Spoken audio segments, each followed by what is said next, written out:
So, Crofty, once more into the breach. And this is a big one. Are you ready, Charles? I was yesterday. Today I'm not so much. So we'll see how this one goes, folks. Yes, hello everybody. Welcome to Mythillogical, the program where we witter on about all things mythology, folklore, and in the case of today, cryptids. So we're doing yet another cryptid episode. I say yet another. I think this is like the third one we've ever done. Maybe the second. What have we done other than Bigfoot? We did Spring Hill Jack. Yes, yeah, we can. That's kind of like both pop culture hero and cryptid. So we got a double. We got 2 for 1 with that one. But yeah, this is kind of one of the like behind the scenes tensions, folks, for this podcast. Which is, if it was my way, this would just be an entirely cryptids podcast. That's all it would ever be, and that's all that you'd ever have to put up with. Because I think there aren't enough cryptid podcasts out there. Quite frankly, I think there's maybe 2. Inclined to agree. Yeah, there's maybe 2. I think maybe 3. I've heard of 3 out there.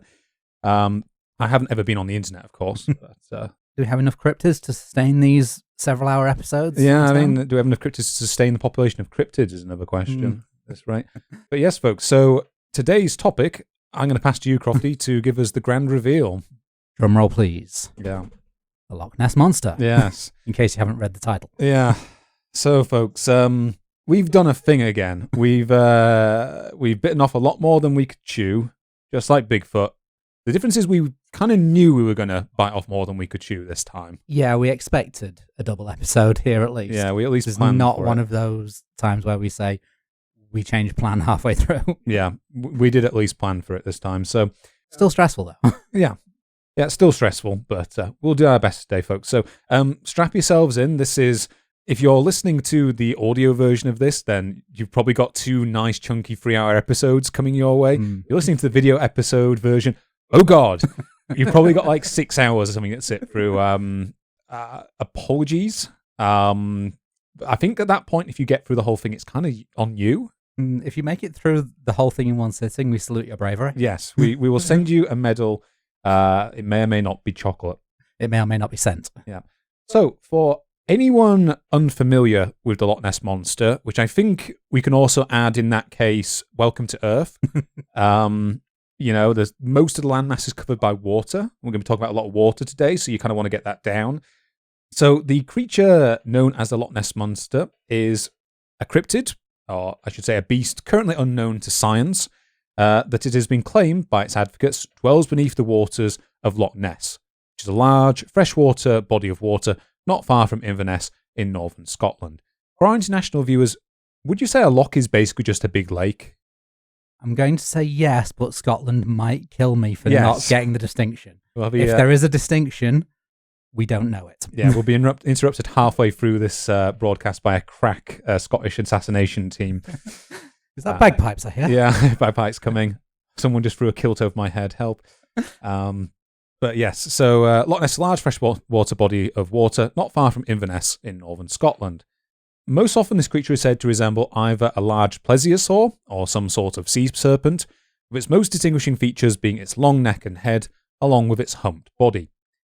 In some more modern pop culture depictions, the kind of things that you'd see daubed on the side of like a children's playground next to Loch Ness or something like that, rather than having humps, it's more like a loop of its body, like a serpentine loop coming out of the water. And that's probably the version that, as a kid, I was most familiar with. Same, I think. There is a dog barking outside. Oh, yeah, it's so warm here, folks. We've had to have the windows open, which is a great decision because we have multiple gardens near us with dogs that like to bark and people cutting lawns at the moment. Enjoy all the ambient noise. Yes, it's an audiovisual delight. So since the 1930s, and particularly since the 1960s, the Loch Ness Monster has been the subject of, I think, what I'm going to call fevered attempts to confirm its existence. These have included many organised searches of the lake, extensive sonar readings, and underwater photography. As of 2024, however, and I'm kind of tipping my hat as to where I fall on the pro versus anti-Nessie's existence argument, no conclusive evidence has yet been presented for the creature's existence. I think it's only fair then, Crofty, that we start here by kind of pinning our colours to the mast and admitting where we fall when it comes to this debate. Yeah, my position on the matter is basically the same as my view on Bigfoot, in that the evidence has not convinced me. It's not made me a believer. I would absolutely love to be proved wrong. Yeah. That's, as with every cryptid and mysterious folkloric creature, the world would be a far more interesting place if it did actually exist. Yeah, I would love to see Nessie one day. My position is slightly different from where I was at the beginning of the Bigfoot episode, because I think you might remember at the beginning of the Bigfoot episode, I said that I used to be a believer in Bigfoot when I was a kid, by which I mean, like, I think I grew out of that when I was a teenager. But to me, the Loch Ness Monster has never really held water. It's not really... Unintended? No, actually. Intend your puns, Charles. Yes. And just a natural. The whole situation just doesn't really seem on its face to make that much sense to me when you kind of look at it. You know, you've got this creature that is said to be confined to this small geographic area. It's a big loch, but in terms of, you know, the amount of range that Nessie covers versus Bigfoot, it's a relatively small area that's been seen incredible levels of scrutiny for decades at this point. And I've looked at what evidence there is claimed out there for its existence. I'm not convinced by it. I think there are at least enough explanations to cast serious doubt on all of them. Yeah. I think a lot of the people who are, you know, pushing this evidence and believe that they have seen the monster are completely genuine in what they're saying. I just personally believe that they are mistaken. I think that there's a lot of emphasis placed on eyewitness testimony amongst pro-Nessie advocates. There have been multiple studies done over the last century showing that human memory and even human perception in the moment is very flawed. Yeah. If you want to see a good discussion of that, one of the sources that we're going to be discussing today, which is Daniel Loxton and Donald Prothero's Abominable Science, has an extensive section talking about some of the problems that happen with eyewitness testimony. Yeah, and it's something that we went into, in Springfield Jack at least, went into a lot of that. Yes. As well. Yeah, exactly. So, before we get going, we've kind of talked a little bit about this already, but I want to say, Crofty, what was your prior experience with Loch Ness Monster? Where were you first kind of exposed to it through pop culture or otherwise? It's one of those things where growing up in the UK, you're just sort of always aware of. I can only remember one specific pop culture instance, which is the most British thing ever, and we might have to give some context for Americans. Oh, yes. And it's very silly. So if anybody remembers Chucklevision, which for Americans is a children's comedy about two brothers, the Chuckle Brothers, who were a pair of odd job men who would get into silly situations. I distinctly remember an episode when I was a kid where these two brothers were trying to win a competition to get a photo of the Loch Ness Monster, and they attempted to create a hoax, which ended with the judge of the competition saying, "This is obviously a fake. The Loch Ness Monster is not tartan." I have actually seen, as a kid, I remember very clearly seeing a Loch Ness Monster drawing where he was tartan. Yeah. Or she. We do not know the gender of the Loch Ness Monster or monsters. they slash them until confirmed. But yeah, so yeah, Chucklevision is one of those weird cultural things that just kind of, I don't think it translates to anyone else other than the British. Yeah, there is no way they could make it in America. Yeah. For anyone out there, I'm sorry to drag this out, but for anyone out there who wants a laugh, Google Chuckle Brothers Hitman and watch the first video that comes up. Yeah, we delayed start today because we got distracted by that. Yeah, I won't say anything more about what it is. I'm just going to leave that where it is and let you discover that charming moment of culture for yourselves. So that's the one bit of British pop culture that I remember Nessie from. If you have anything else to add to that one, Charles? Mine's really boring by comparison. I thought it was being interesting. My first encounter that I distinctly think, oh, that's the Loch Ness Monster, was playing the video game Super Mario 64 in the level Hazy Maze Cave, where the final parts of you go down to a big lake that has a very obviously Nessie-inspired monster. Oh, God, how did I forget that? Yeah, that's swimming around. I think it's called Dinny or something. It's named a dinosaur, but it's a very helpful Nessie. It helps you get a star and it helps you unlock the, what is it, like the Metal Mario form, whatever it is. So that was my first moment where it just flashbulbed my head. That's Nessie, that is. They did also hunt her in The Simpsons once. Oh, right. Yeah. Yeah, I think I remember that episode. Yeah. They went to visit North Kilt Town and search for Nessie. I'm from North Kilt Town, yeah. But before we devolve into just more pop culture stuff involving Nessie, I think it's time that we actually, now 10 minutes into recording the episode, start talking a little bit more about our sources and what we're going to discuss in today's episodes. Serious faces on. Serious faces. The way we've kind of like broken this up between us is, Crofty, you're going to give a bit of a background to kind of the geology of Loch Ness and some of the claims that go alongside that. Mm-hmm. I'm going to give a bit of a background to its actual history going up until the 20th century. And then from that point onwards, we're going to dive into the earliest sightings going up through the 1930s into the 1960s. And then much later on, we're going to be talking about some of the more organized efforts to try and seek out Nessie. And we're also going to talk about some of the kind of conflicting hypotheses and explanations, both pro and anti-Nessie. So at my sources for today, I'm going to try and breeze through these pretty quickly because I've got quite an extensive list, and I know you do, as well, Crofty. My sources today are the Loch Ness Mystery Solved and the Loch Ness Mystery Reloaded by Ronald Binns. This is the more skeptical side. These are the more skeptical authors that I consulted. The previously mentioned Abominable Science by Daniel Loxton and Donald R. Prothero. Hunting Monsters, Cryptozoology and Reality Behind the Myths by Darren Naish.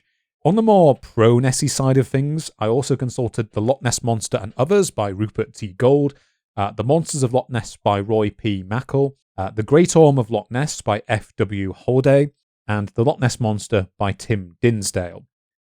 And for my section talking about some folklore that has been attempted to be linked with the creature at various points during its history, I also consulted an Encyclopedia of Fairies, Hobgoblins, Brownies, Bogies and Other Supernatural Beings by Catherine Briggs, you might remember from the Fairies episode, along with Superstitions of the Highlands and Islands of Scotland by John G. Campbell, and Survivals in Belief Among the Celts by George Henderson.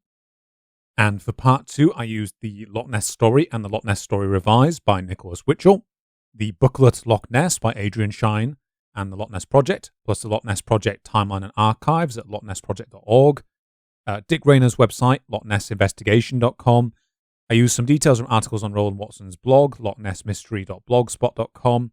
I also used the work Loch Ness, Nessie and Me by the Loch Ness Centre co-founder Tony Harmsworth. And I make a brief reference to Stuart Campbell's The Loch Ness Monster, The Evidence. And my equally massive list of references. In addition to some of the books that Charles just talked about, so Abominable Science, Hunting Monsters, Rupert Gold's and Tim Dinsdale's books, I also have Lake Monster Mysteries by Benjamin Radford. I think I also read that, actually. Yeah. On the more believer side of things, I have The Enigma of Loch Ness, Making Sense for Mystery by Henry H. Bauer. And for one of the historical stories attested to Loch Ness Monster, a couple of translations of The Life of St. Columba. Read through quite a few papers as well. So we have Glacial Geomorphology of the Great Glen region of Scotland by Andrew Turner, Chris Stokes, Colm Acoffey, and Stuart Dunning. I have Witness the Plesiosaurs, Geological Traces and the Loch Ness Monster Narrative by Katja Jilka. Post-Glacial Activity and Earthquakes of the Great Glen Fault by Luigi Picardi. And Did 19th Century Marine Vertebrate Fossil Discoveries Influence Sea Serpent Reports by C. Paxton and Darren Naish. And we're not done. An assortment of websites and articles as well that were relevant. So the South Loch Ness Heritage Group website, the Geological Society website, the Loch Ness History blog by Roland Watson, the article in the Herald newspaper from 2005, Flight of the Hunter by Vicky Allen, the blog A Fortean in the Archives by Mike Dash, specifically his entry on Frank Searle in 2009. I also watched Tim Dinsdale's Loch Ness footage from the 1950s, the film The Secret of the Loch, directed by Milton Rosmer from 1934, the documentary The Man Who Captured Nessie by Andrew Tullis, and one film that I'm not going to spoil for you, actually, that will be coming up later. But you're going to enjoy this bit. Right, so that's a good comprehensive list of our sources. And to begin us on the main body of the episode, we're going to start, I think, with Crofty, and you're going to give us a bit of an introduction as to the geology of Loch Ness, which should, I think, put some of the various competing claims regarding the creature in a bit more context. Yes, thank you, Charles. Because yes, Loch Ness and the surrounding region is a very interesting geological feature even without the monster there. So, to give a basic description, the loch is a long and narrow lake that is roughly 39 kilometres long, but less than 2 kilometres wide, running in a southwest to northeast orientation. By surface area, it's the second largest lake in Britain at 56 square kilometres after Loch Lomond, also in Scotland. Its depth can reach 230 metres at its deepest point. In old nautical units, that's 126 fathoms. It's often been described as unfathomable, so 126 is the amount of fathoms to be unfathomable. Yeah. And this depth is what makes it the largest lake by volume in Britain at 7.4 cubic kilometres. So if you were going to try and hide a Nessie in it, I know we kind of talked about the comparisons to the amount of area that Bigfoot covers, but that's about the biggest lake you could hide Nessie in. Yeah, that's it. About going to Africa or something. Yeah, or going to the Great Lakes in North America. So yeah, it's the best place for it to try and hide. Mm. At the north end of the loch is the smaller Loch Dochfa, which drains into the River Ness, which flows northeast into the Firth of Moray and the North Sea. The valley in which Loch Ness and the River Ness sit is called the Great Glen, which was eroded by glaciers over 10,000 years ago and is such a large valley that it is visible from space. As these glaciers flowed downhill, they would drag rocks broken from the mountaintops with them. These rocks would then grind down the surface as the glacier flows, which formed the U-shaped valley. Particularly heavy areas of erosion creates rock basins, which are filled with meltwater to become the series of lochs along the length of the glen. Loch Ness in particular was scoured so efficiently by the glacier that the walls of the loch are now a near vertical drop, rather than the loch gradually deepening as you move away from the shore, which is why there's almost no vegetation. This is also why there are no islands in the loch, as any features which would have become islands were completely ground down. So it's important to note at this point that the current scientific consensus is that the Great Glen has always been an inland feature. Neither Loch Ness nor the River Ness have ever been part of the North Sea. So a number of claims about the nature of the Loch Ness monster do rely on the belief that Loch Ness was previously part of the North Sea. So I'm stating early on here that that's not possible. Yeah, there is a theory often repeated by a number of pro-Nessie publications over the years that there is some sort of underwater tunnel leading from the sea into Loch Ness. That doesn't seem to be substantiated by any evidence that I could find. Yeah, there's no way from what I could find that it could have been formed from the formation, where the mountains and the valley were formed. And sea levels were much lower at the time that the Great Glen was being formed. The coastline of Scotland was further east than it lies now, and so there is no way that the ocean could have gotten into that region and allowed ocean-dwelling animals to move in and then be cut off. Isn't it like 50 meters above sea level or something? That's it. It's high above sea level now. It might not actually be 50 meters. I'm just vaguely remembering. I've lost where I noted the height above sea level. I'm very sorry. But it is quite far above sea level now. And in 10,000 years ago, when sea levels were lower, then obviously it's never going to be connected to the sea. The loch and the river are particularly remarkable in that they have never frozen over, despite temperatures getting as low as minus 20 Celsius or minus 4 Fahrenheit for Americans or 253 Kelvin for scientists in winter. Instead, they maintain a year-round temperature of roughly 5 degrees Celsius. Several maps of Scotland that go back to the 16th century make a note of this, stating in Latin, El Nessa nece flu, Nessa unquam congelator. Lacus, or lake, and flumen, meaning river, are abbreviated, and unquam congelator translates to never freeze. This phenomenon is because of an effect of the great depth of the loch, which is called the thermocline effect. Surface water that cools to around 4 degrees Celsius becomes more dense than the warmer water below and begins to sink. Warmer water rises to replace it, creating this constant cycle, so that the lake never reaches its freezing point. This is aided by winds that blow along the surface of the water to the northeast end of the loch, along the length of the valley. which creates a circular current where the warm water rises at the southwest end, cools as it's blown northeast, sinks at the northeast end, and flows southwest underneath to replace the water which has risen to the surface at the southwest end. Even when the surface of the loch may appear calm, there are waves of around 1 kilometre long beneath the surface. The loch, the river, and the valley all sit within the Great Glen Fault. This is a type of fault that's called a slip strike fault, where the two tectonic plates are moving horizontally against each other rather than moving into each other. This fault roughly divides the Scottish Highlands in half, both geographically by its location and geologically, as the predominant rock types of the Northern and Southern Highlands are very different. The fault was active between 430 and 390 million years ago during the formation of the Caledonian Mountains and has shown signs of activity in the past few centuries, being responsible for earthquakes around Loch Ness and the city of Inverness in 1816, 1890, 1901, and possibly 1934, though the epicenter of that final one is unclear, and also even earthquakes as recently as 2013.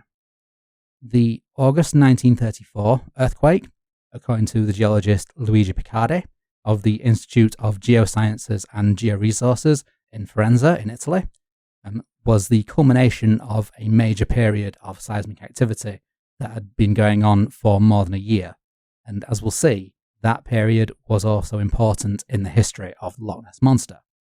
Picardi also notes that, in addition to earthquake activity, the water of the loch itself displays an interesting phenomenon in connection with both local seismic activity and distant seismic activity. So, you remember that wave pattern that I mentioned just a few minutes ago? Earthquakes can affect this wave pattern to create a type of standing wave called a seiche, which waves propagating in opposite directions and reflecting off the edges of the lake positively interfere with each other, combining to form huge peaks and troughs. There are reports from ferrymen of this phenomenon occurring during local earthquakes, and one report from 1755 where this occurred with no local seismic activity, but instead coincided with an earthquake which hit Lisbon in Portugal at the same time. Interesting. As well as the historically reported earthquakes, Picardi does compare the descriptions of events in some old legends surrounding Loch Ness and the Great Glen to witness accounts of more recent earthquakes, concluding that descriptions of sounds in the legends accurately describe the effects of magnitude 3 to 5 earthquakes. Picardi is particularly interested in connecting myths and legends to geological phenomena. So, in his paper on Loch Ness, he describes Nessie as an ancient myth, which, spoiler alert, we are going to be debunking. Yeah, I'm going to be arguing against that. Yeah, but while he may be a bit misled on the origins of Nessie, his geological credentials are sound. So, as we talk about some of the accounts of Nessie, remember the different ways in which the loch's geography, geology, and its climate can affect its waters. Okay, so that's some context as to the geological features of the loch, and some of its normal geological activity, I think, could play a part in the Nessie legend. From here, I'm going to talk a bit more about the actual history of the loch, and try and talk about something which is commonly claimed by pro-Nessie advocates, which is that there is a tradition of sightings and folk tales and folklore associated with the creature going back centuries. And we'll go into one of those particularly important claims later, but for the moment I'm going to give a general overview of the history. So, some accounts by Nessie advocates claim that the loch only became widely travelled during the 1930s, which is one of the reasons why there were so few earlier claims that have been reported. I say some Nessie believers, there's a lot that don't go with this argument whatsoever, and I think probably those believers would look at the people who have made those claims and say, stop helping. In line with this, it is also a common claim by some Nessie advocates that the reason that the creature's modern sightings were first reported in the 1930s is because 1933 is the first time that a road that could be used by automobiles was constructed by the loch. This claim is mostly false.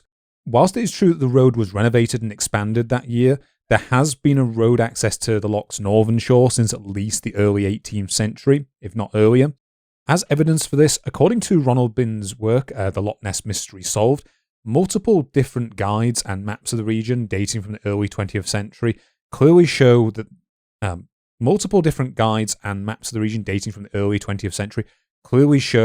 this road to be in existence. I actually tracked down one of the examples he cited, which was the 1925 work Scotland for the Motorist by J. Ingles Kerr. This work explains that a military road was first constructed along the loch between 1724 to 1737 by Field Marshal George Wade in the aftermath of the 1715 Jacobite Rebellion, which reached points such as Fort Augustus, Fort William, and Fort George. That runs quite away from Inverness into the actual loch. Fort William is like the entire opposite end of the Great Glen Fault in the valley. These roads would be maintained up until the 18th century, and it is clear from the text of that book in question that the carriage roads were still being maintained around the loch up until the time it was being written, and were also accessible to motorists. According to Ronald Binns, this claim that a motor road was only constructed in 1933 can be traced pretty directly to the 1957 work More Than a Legend, The Story of the Loch Ness Monster by Constance White. I was holding that book up. I was about to say, we're not on camera. I was holding that book up to Crofty because this is a rare book. Oh, I see. It was quite hard to find this book, and it was blooming expensive. Let's put it that way. So I'm making a point holding this up. I haven't listed it as one of my sources because it's more something that I fact-check some claims in rather than use as a primary source. Because I personally think there are better pro-Nessie arguments made out there. We'll treat it with the appropriate reverence of such a blooming expensive book. So to quote from the introduction of this work, few people who have not visited Loch Ness can have much idea of what the place is like. Its solitude in past ages, of the taboo which still discourages mention of the monster, of the changes brought about when regions not even accessible on foot became a motorist highway, or tracks in the old days passed along high ridges, not by the water's edge. She later goes on to say that, quote, before the year 1933, no motor road existed beside Loch Ness, and the journey from Inverness to Fort Augustus was something of an adventure. Parts of the old coach road can still be seen, its dizzying gradients hidden by overhanging trees. During the period 1933 to 1936, a magnificent motor road was blasted out of the rock on the northern side. This highway brought visitors, and the building operations, partially removal of trees, opened up a splendid and uninterrupted view of the loch, such as had never before been possible. So these claims, as we've outlined, are false. White does acknowledge an existing coach road on the loch prior to 1933, and in an earlier 1955 pamphlet she wrote on the topic titled simply The Loch Ness Monster that I got from Roland Watson? Yeah, Roland Watson's blog. She acknowledges General Wade's road existing. What she does not acknowledge, however, is that the 1933 motor road she mentions was in fact an improvement of an older carriage road that had existed along the loch since the end of the 18th century, and that going by the various motoring guides cited by Binns, it was clearly open to motorists and being used since the first appearance of motor vehicles. Generally, in her book, White also tries to present the loch as an isolated place where such a creature would be able to exist without being detected by anyone other than a few locals, who she claims themselves are not given to talk much about it to outsiders. As we will see from the huge amount of eyewitness accounts that have been collected by later pro-Nessie accounts, this is not true. She also repeatedly emphasised that the roads and houses along the loch were often obscured from a direct view of its waters, which is apparently to help bolster her case for why the creature had not regularly been sighted before 1933. I can't comment that much on this later point, as I can't find any accounts or discussions of what the visibility of the loch was like prior to 1933. She does talk about how a lot more tree felling has been done since those times in her book. And I also, whilst finding some footage for the video version of this, I did note that there are large sections of loch that are just completely cut off from sight by trees along the edges of the roads. Not all of them, however. But that's the modern state of the loch, so whether that was correct for the time, we don't know. However, the idea that Loch Ness prior to 1933 was an isolated place just falls apart completely in the face of the actual chronicled history of the loch. The reality is that the loch has been regularly visited by people since at least the end of the 13th century. This is from when the earliest surviving letter from Urquhart Castle dates, though the castle itself is likely much older, possibly early medieval in origin. In the 17th century, Cromwell would build a major fortress at Inverness, after which he placed a galley on the loch. and Urquhart Castle continued to be garrisoned until it was destroyed by a severe storm in 1715. In 1698, the writer Daniel Defoe visited the area, where he managed to travel the length of the loch without reporting any sign or tradition of a monster, and further reported that the Inverness area was becoming, quote, very cosmopolitan and English. In 1773, Dr. Samuel Johnson and James Boswell would use Wade's Road to visit the loch, which they toured as far as the village of Fort Augustus, so very far into the loch. Boswell would go on to publish a travel journal of this trip titled The Journal of a Tour to the Hebrides with Samuel Johnson, and whilst he notes Johnson was impressed by the horrid surroundings, he does not mention any monster nor any tradition of such a monster. The slightly odd thing about all this is that Constance White does discuss a lot of this early history in her book, and as best I can tell, she just sort of ignores that this could have led to someone citing a monster. It just doesn't really come up. She also conspicuously skips over the next part of the loch's history, which is when it saw its greatest burst of interest and the largest amount of travellers prior to the popularisation of Nessie in the 1930s. So the reason for this is that in October 1822, the loch was integrated into a series of canals, lochs with a K, not an H, and natural lakes known as, is it the Caledonian Channel or the Chalcedonian Channel? Caledonian Channel, which provides a shipping route all the way across northern Scotland, which is along that fault line that you mentioned before. Along the whole Great Glen Valley. Due to the construction of this canal, the loch quickly became a popular holiday location and would remain so for more than a century. During this time, steamer trips throughout the canal system became popular, and vessels such as Lochiel and Loch Ness, the Glengarry and the Gondolier would all operate in daily trips going up and down the loch until the 1920s. In addition to the road and waterborne traffic, the highway railway was also extended to the loch to help facilitate increased demand from tourists, and in 1903 a line was opened between, I should have looked this pronunciation up, Spainbridge and Fort Augustus. Could be Speenbridge. Highland Railway. You said Highway Railway. Did I? It even says Highland Railway in my notes. Highland Railway. That makes more sense. So in 1903 a line was opened between Speenbridge and Fort Augustus that would run coincidentally until 1933.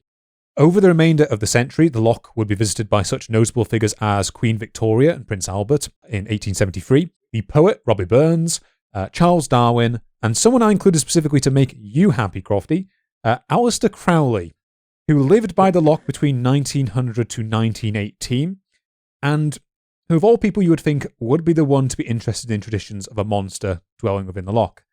He would have tried to summon the thing if he'd known about it. However, there is no evidence that he ever mentioned it in any of his existing writings.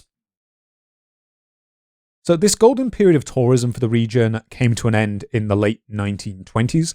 This coincided with a downturn in the usage of the Caledonian Canal and would worsen from 1929 with the onset of the Great Depression.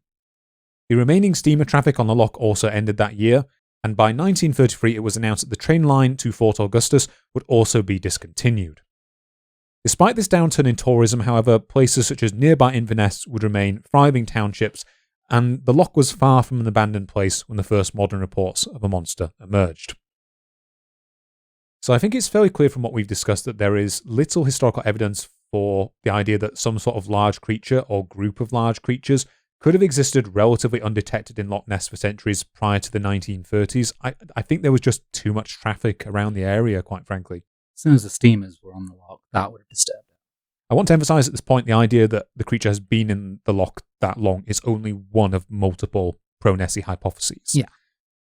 There are also other bodies of evidence that have been argued by pro-Nessie advocates to be evidence of the monster's earlier existence.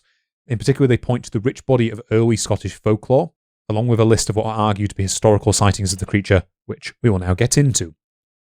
But before we get into that, it's right about time for us to take a very quick break and to enjoy hearing about some products and /or services.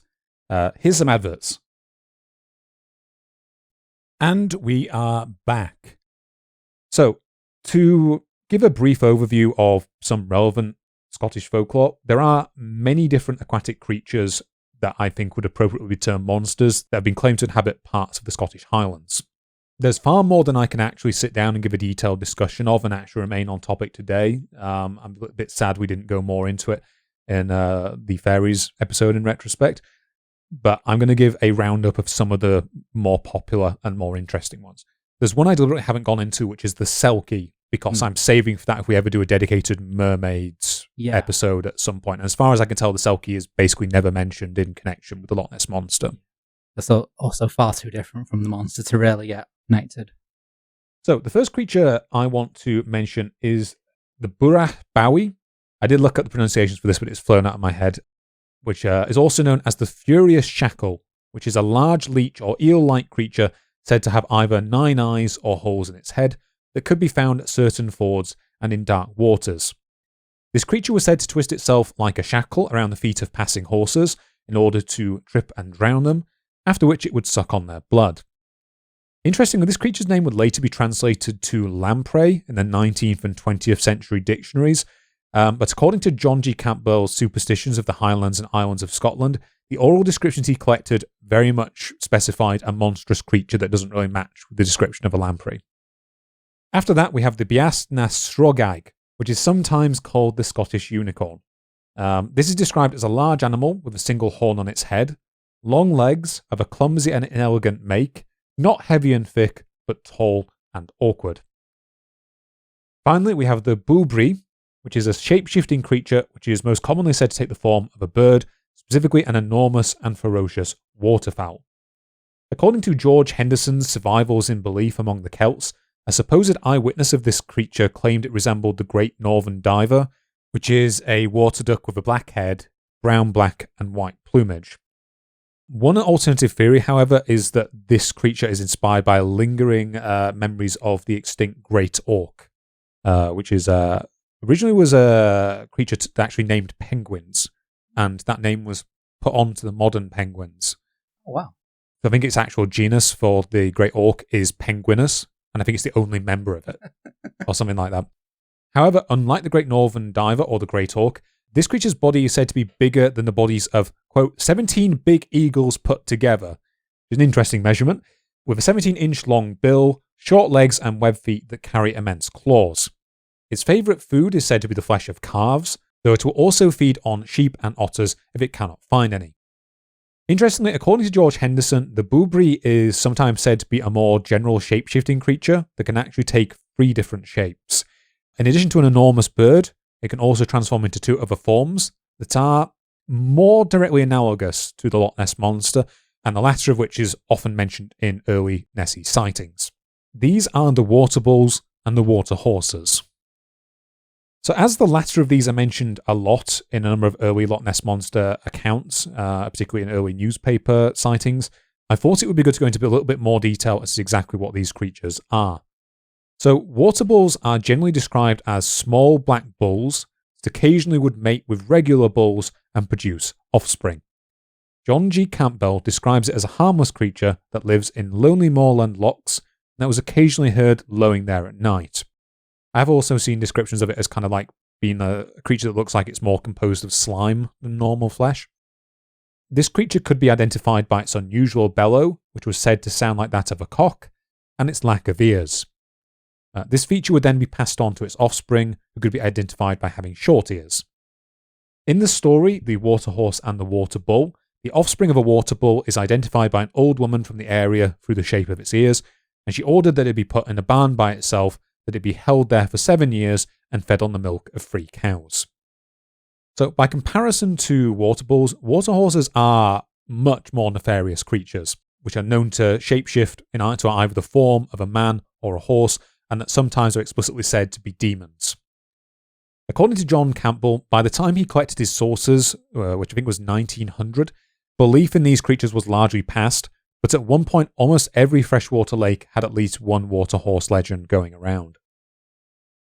These beasts would pass from one lake to another, mingling with regular horses as they did, and waylay and consume any travellers they came across. To do this, they would take the form of a young horse and attempt to entice a traveller into climbing onto their back.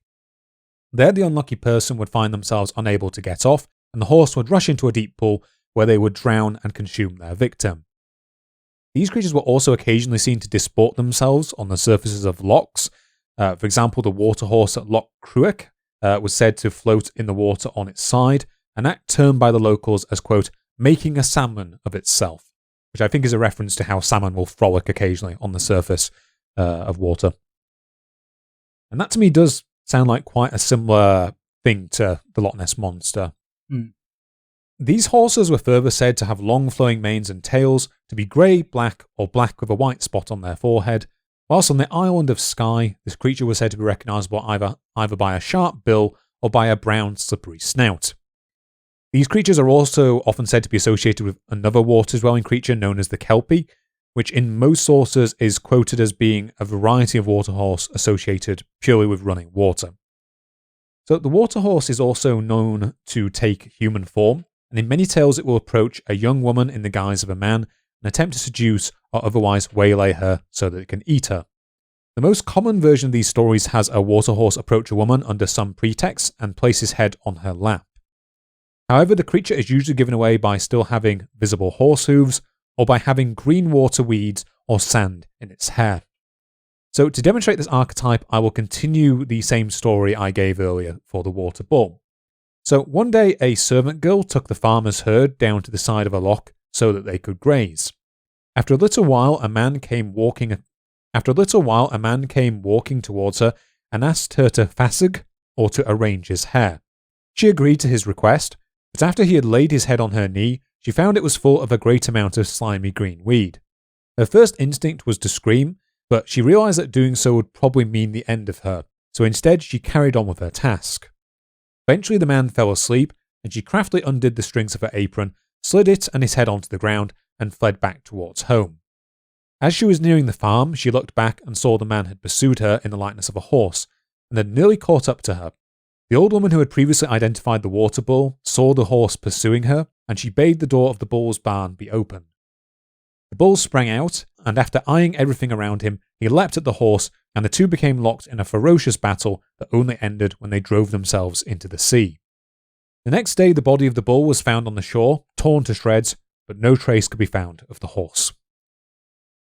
So despite their fearsome nature, these horses did in fact have an Achilles heel, which was that if a cow shackle was placed around its neck, or a cap over its head, it would become docile and could be treated just like a regular, well-performing horse. In another tale from John G. Campbell, it is also shown to be possible for a human to slay one of these creatures.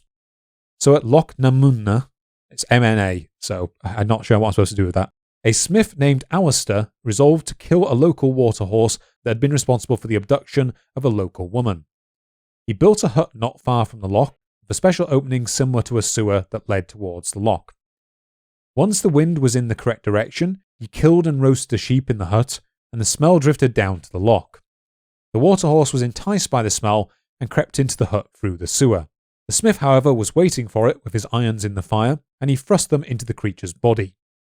Upon its death, the water horse left no body, but instead turned into a soft, jelly-like mass. So that's a common feature of these tales. That there's no actual corporeal form to this creature. It just kind of turns into a big gloopy lump similar to ectoplasm.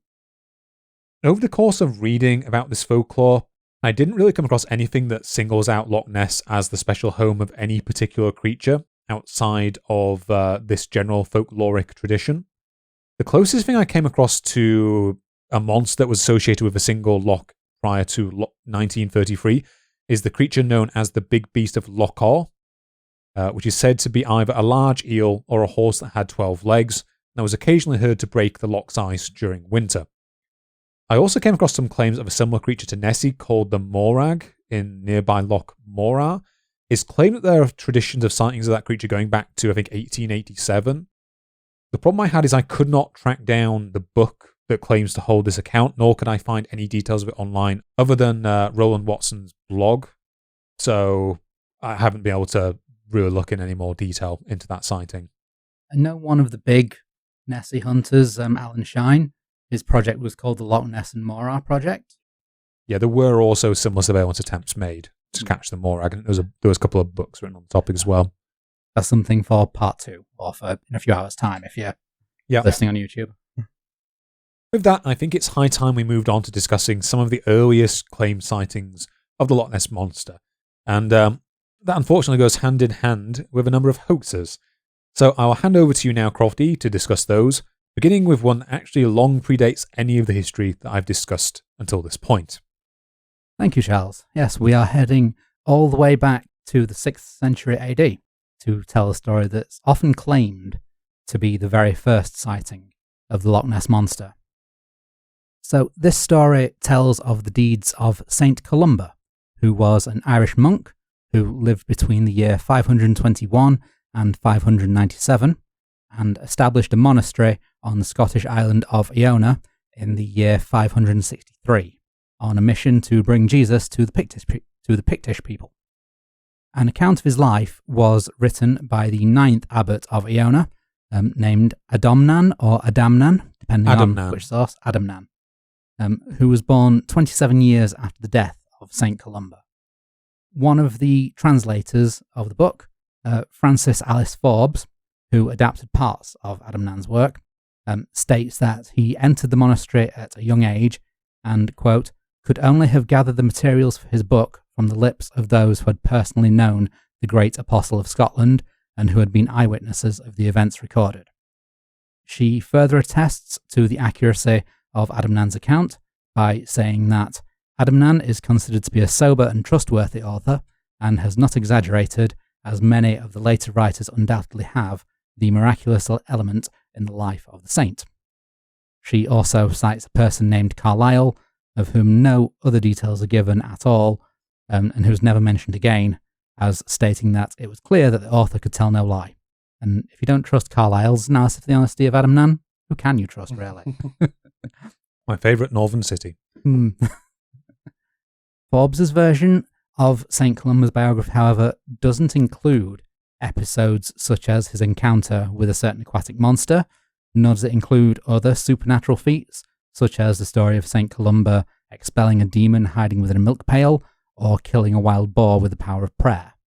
Forbes, from what I learned about her, was a true believer, a member of the Catholic organisation, the Society of the Sacred Heart, and a biographer of a number of saints and at least one pope, and was apparently not quite willing to include these more fantastical elements of Adamnan's work after so strongly attesting to his honesty and character, which should give you an idea of how trustworthy this story is when even the people who are supposed to believe it are editing it out of their work. Yes, it's edited beyond recognition is how I describe it. Yeah.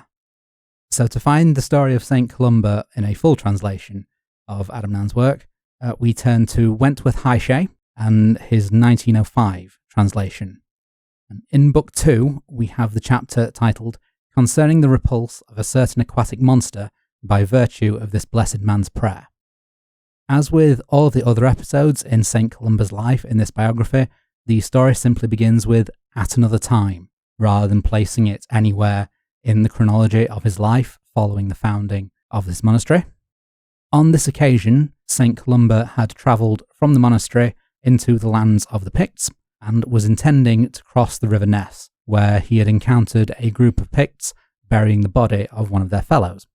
When he inquired what had happened, the Picts told the monk that when the man was swimming in the river, an aquatic monster had seized him in his jaws, killing him before dropping his body, where his friends were able to retrieve it by boat. St. Columba, hearing this, immediately ordered one of his companions to swim across the river and retrieve a boat that had been beached on the far shore. And the man, named as Lune McComin, strips down his tunic and immediately attempts to do so.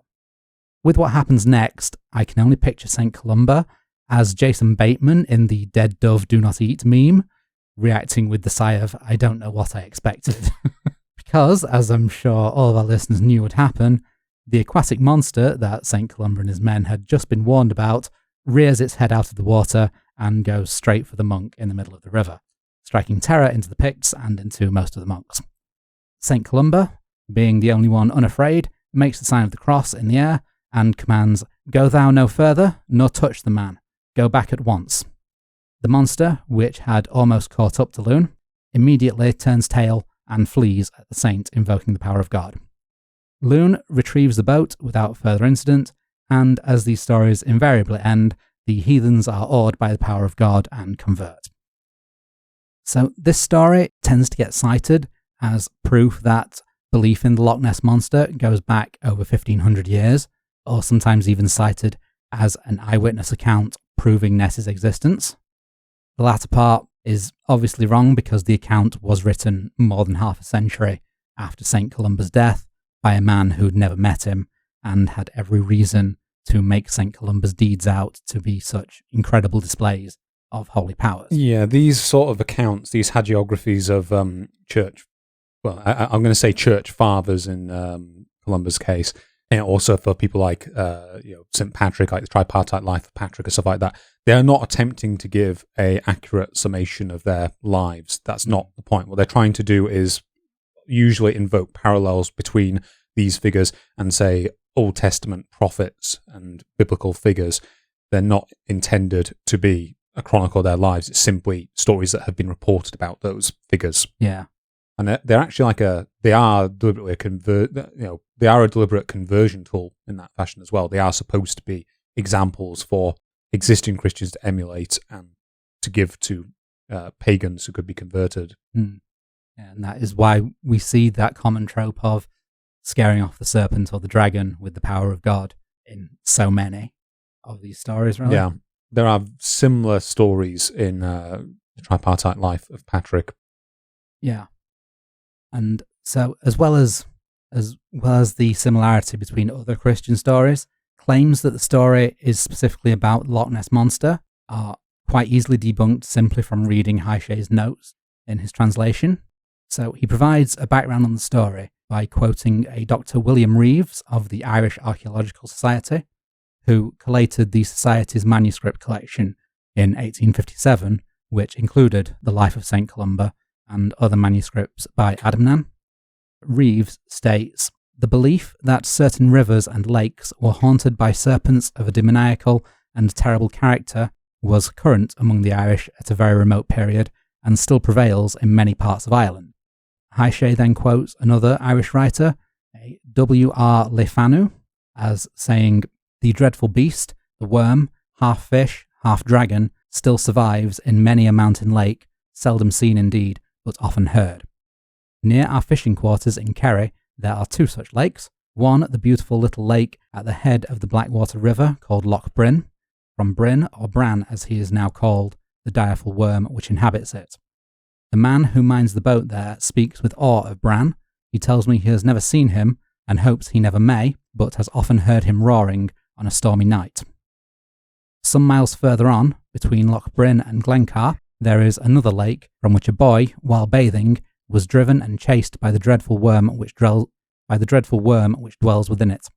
It bit him on the back and hunted him all the way home, where he arrived naked and bleeding."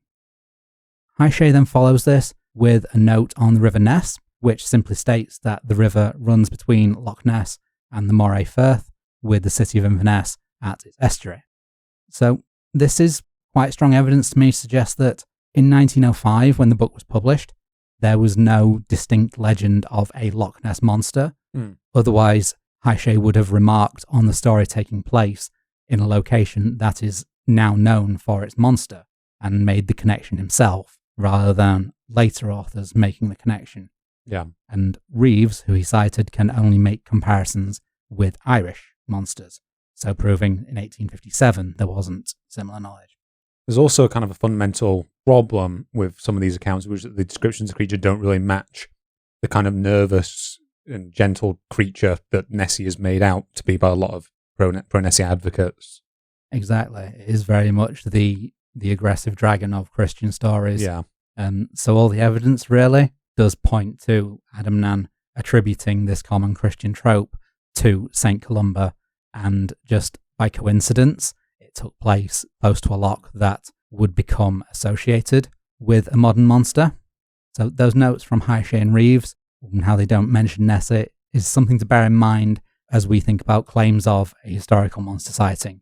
To give some more context to the life of St. Columba, I believe in that story there's also a story where he literally has to fight a druid over the course of the wind at one point, where like an evil druid tries to stop him from getting back home, so he takes control of the wind to stop his boat from going home, and he has to pray and overcome the druid.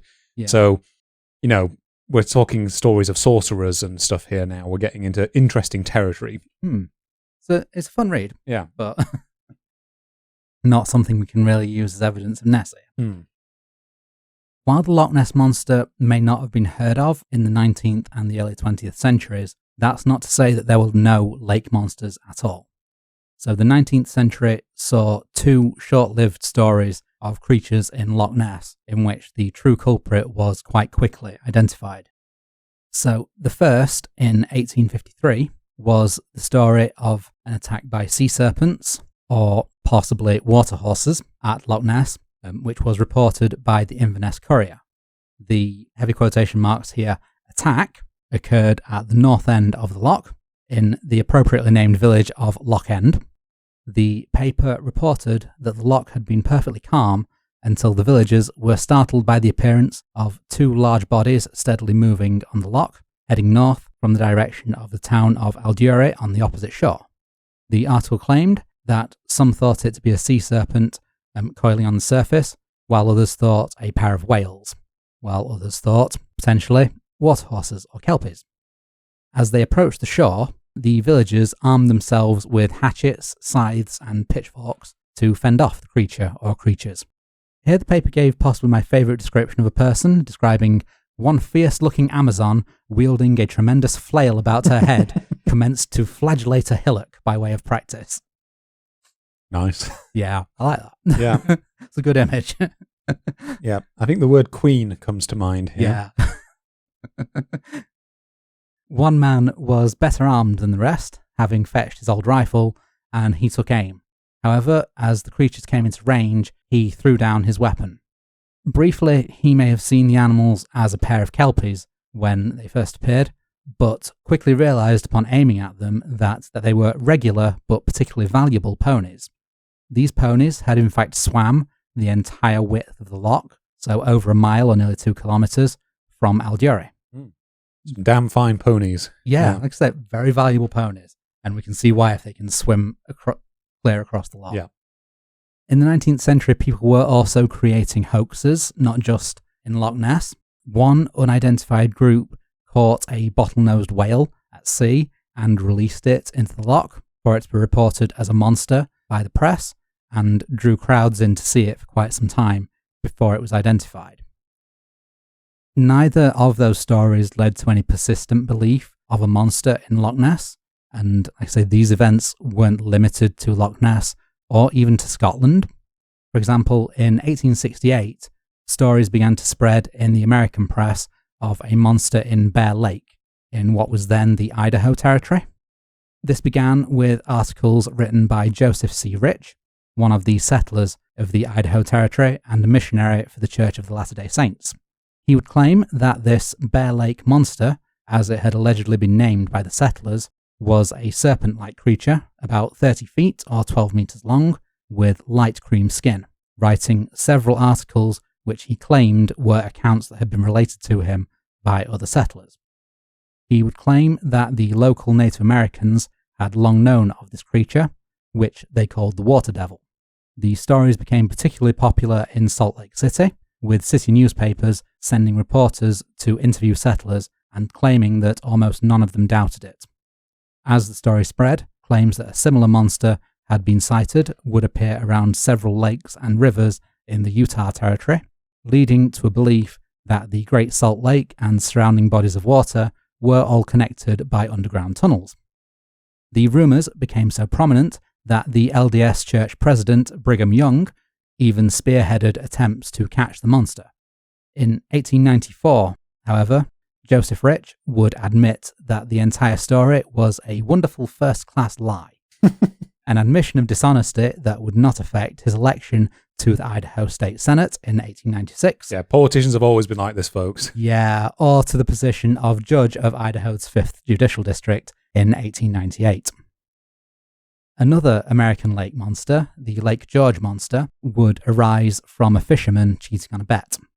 So in 1904, the artist Harry Watrous and Colonel William Mann attempted to settle a bet on who could catch the biggest trout. Colonel Mann would eventually show Watrous what appeared to be a 30 or 40 pound, so 13 to 18 kilogram, fish, and declare victory. Watrous would then go on to discover that Mann had ordered a fake fish to be made, and he'd not seen close enough to realise it at the time. Man's mistake was trying to cheat an artist with a fake fish, as Watrous came up with a very creative revenge. He chose to scare the Colonel with a monster that he would call the Hippogriff. He took a 10-foot or 3-metre cedar log, fashioned a head at one end, with the remainder forming the neck. The head would have ears similar to those of a donkey and 4 large sharp teeth, with green glass telegraph pole insulators used for eyes. He painted the head in yellow and black stripes, the ears blue, 2 red nostrils, red inner mouth, and white teeth. He rigged up a rope, a pulley, and an anchor, and set everything up while the Colonel was away on business in New York. Knowing that following weekend Colonel Mann would be entertaining his guests at his home on an island in the lake, he hid in the bushes close to where the boat would launch. This is going so much beyond the Call of Duty to prank some guy. Yeah, this is like my favourite prank in history. Yeah. So when the boat was about 10 feet from his monster, Watrous would trigger the pulleys and had the monster surface. The Colonel's guests were terrified, with one Mr. Davis allegedly screaming loud enough to be heard all the way from Vermont. A somewhat braver guest, one Mrs. Bates, attempted to beat the water with her parasol to drive the beast away. After everyone had had a good fright, Watrous submerged his monster again. Word would then spread about this monster, and Watrous would go on to prank other unsuspecting boaters, including capsizing the boat of a young honeymooning couple. This incident, in fact, ended the couple's marriage, as Watrous... Yeah, it's ridiculous. Oh, God. Imagine that's like the story you have to tell someone years like, so why did you break up with your first wife? Oh, no, she broke up with him. Oh, right, okay. Yeah, Watrous recounted seeing the groom panic and swim to shore without hesitating to help his new wife. Upon making it to the shore herself, she immediately ended the marriage. Yeah. Like, on one hand, I feel sorry for the guy because, come on. Yeah. And on the other hand, I'm like, yeah, okay. First thing you did was like, eat her. Yeah. I don't have to outrun the monster. I just have to outrun you. Yeah. Watrous would eventually admit this hoax in 1934, and he would bring the Hippogriff out of hibernation for an Independence Day carnival. 1934, also a very auspicious day for the Loch Ness Monster. So, yes. Auspicious year, I should say. Yes. So we've been talking for a while about monsters that aren't Nessie, and while the support acts are important, we know you are all waiting for the main event. So we are going to finally bring you the first purported Loch Ness Monster encounter, possibly after this short break. Yeah. Oh, yeah. Capitalism time? I forgot that there are adverts on this show that we do. Got to pay the rent. Yeah. Enjoy these Nessie-themed I've got nothing. Enjoy adverts for craft supplies for pranking your friends on the lake. Yeah. Go and build a hippogriff. Yeah, we don't assume any legal responsibility if you choose to do it, although we do encourage you. And we will laugh. And we're back. Yes. I probably have to insert another ad break in there earlier that I'd forgotten about. Yeah. Oh, well. I mean, I could just not, but, I am an evil capitalist. So. Yeah, we are. And I had actually paused in writing my notes between the end of that section and the start of this one, and I completely mixed the metaphors that I wrote, but I am going to roll with it. Okay. So now I'm going to say it like any good monster movie. We can't show the monster in full detail straight away. We've got to have some nice dramatic build-up. So the first encounter associated with the Loch Ness Monster is a 1930 news story, which was reported in the Northern Chronicle newspaper, headlined, "What Was It? A Strange Experience on Loch Ness." The story concerned 3 young anglers, so books such as Abominable Science will name it as the 3 young anglers sighting, and it's short enough that it's best told by quoting one of the anglers, Ian Milne, in full. About 8:15 o'clock, we heard a terrible noise on the water, and looking around, we saw about 600 yards distant a great commotion with spray flying everywhere. Then the fish, or whatever it was, started coming towards us, and when it was about 300 yards away, it turned right and went into the Hollybush Bay above Dorez and disappeared into the depths. During its rush, it caused a wave about 2.5 feet high, and we could see a wriggling motion, but that was all, the wash hiding it from view.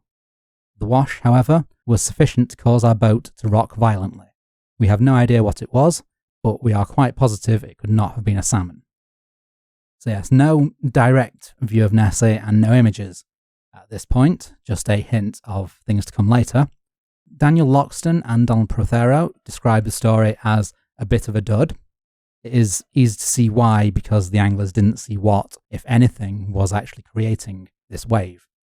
The article claimed an unnamed local had seen a similar phenomenon a few years previously, alleging that he had seen a wave created by a fish that resembled an upturned boat and was about as big, but this sighting wasn't reported at the time. The account itself never uses the term monster.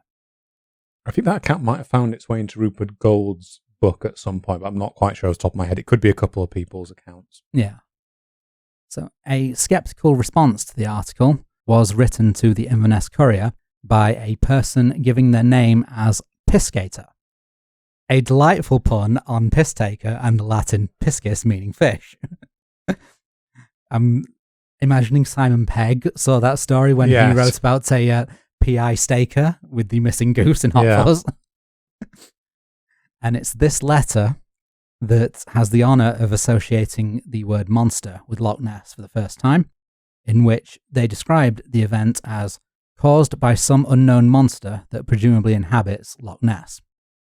Still, the event faded into obscurity fairly quickly.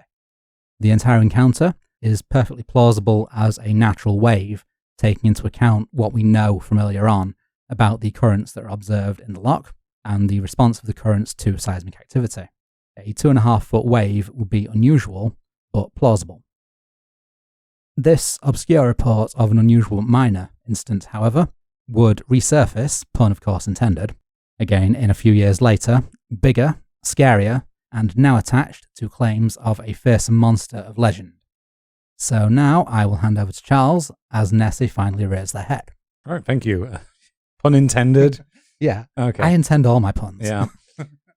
Right, thank you, Crofty. So it's fair from all that to say that these earlier sightings had inspired some comment in the local newspapers, but that's the extent of it at this point. We haven't seen anything break out to national attention the way that Nessie would later. Yeah. 3 years after the Free Anglers report, however, this all began to change, and that is thanks to the role of a man named Alex Campbell. Campbell would have a significant influence on the monster's initial reporting, both through articles written by himself and others who drew upon him, sometimes unwittingly as a source, sometimes not even realizing some of the articles had been written by him. Campbell's kind of a weird figure in that for the first 30 years of his involvement with the monster, he was largely unknown even to pro-Nessie advocates. That changed from the 1960s onwards. This was largely the doing of Tim Dinsdale, which we'll get into later on, and it was as a result of the newfound publicity that Dinsdale would give him that in May 1962, Campbell would write an article in the Scots magazine in which he laid out much of his early life. I couldn't find an early copy of the magazine to verify this. It's quite hard to get in hold of archived and existing physical copies of this. The closest I found was someone selling a copy from July of that year, which is close, but not of any use. As a result, I will openly admit I've had to lean entirely on details of his early life provided by Ronald Binns in both of his works that I consulted. So according to Campbell in this article, his family has long roots in the region. The earliest reference to his family that we know of comes from 1710, when they apparently built a house next to the river Oik at Fort Augustus, which is one of the 4 water approaches to the loch. So you've got 2 sides of the Caledonian Canal, the River Ness and the River Oik. In 1746, his maternal great-great-great-grandmother witnessed the Battle of Culloden. His father was the Loch Ness water bailiff, so he was responsible for the proper policing of laws with respect to fishing in the loch, and it was through him and other family members that Campbell inherited a, quote, wealth of folklore. Apparently he was brought up believing that some form of large monster inhabited the loch, which his father termed the water horse, and his parents warned him from a young age never to swim in the loch lest a kelpie seized him.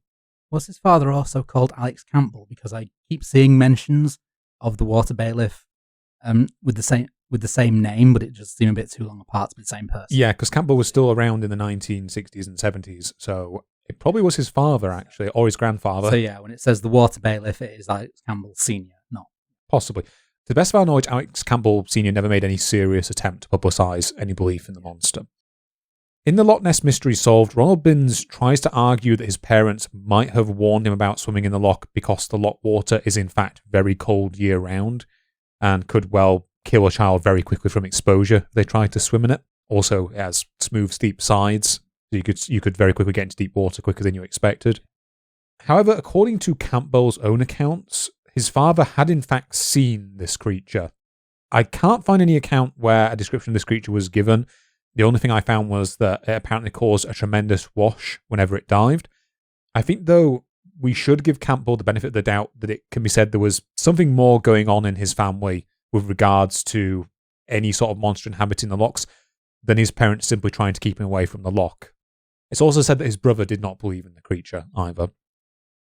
So by 1933, Campbell had taken over his father's role as the Loch Ness water bailiff and also worked part-time as the Fort Augustus correspondent, both the Inverness Courier and the Northern Chronicle.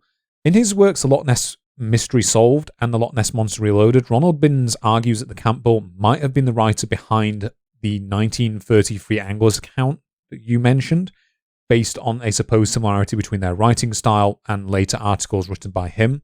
Though as the writers of those accounts were all anonymous, we're likely never to know for sure.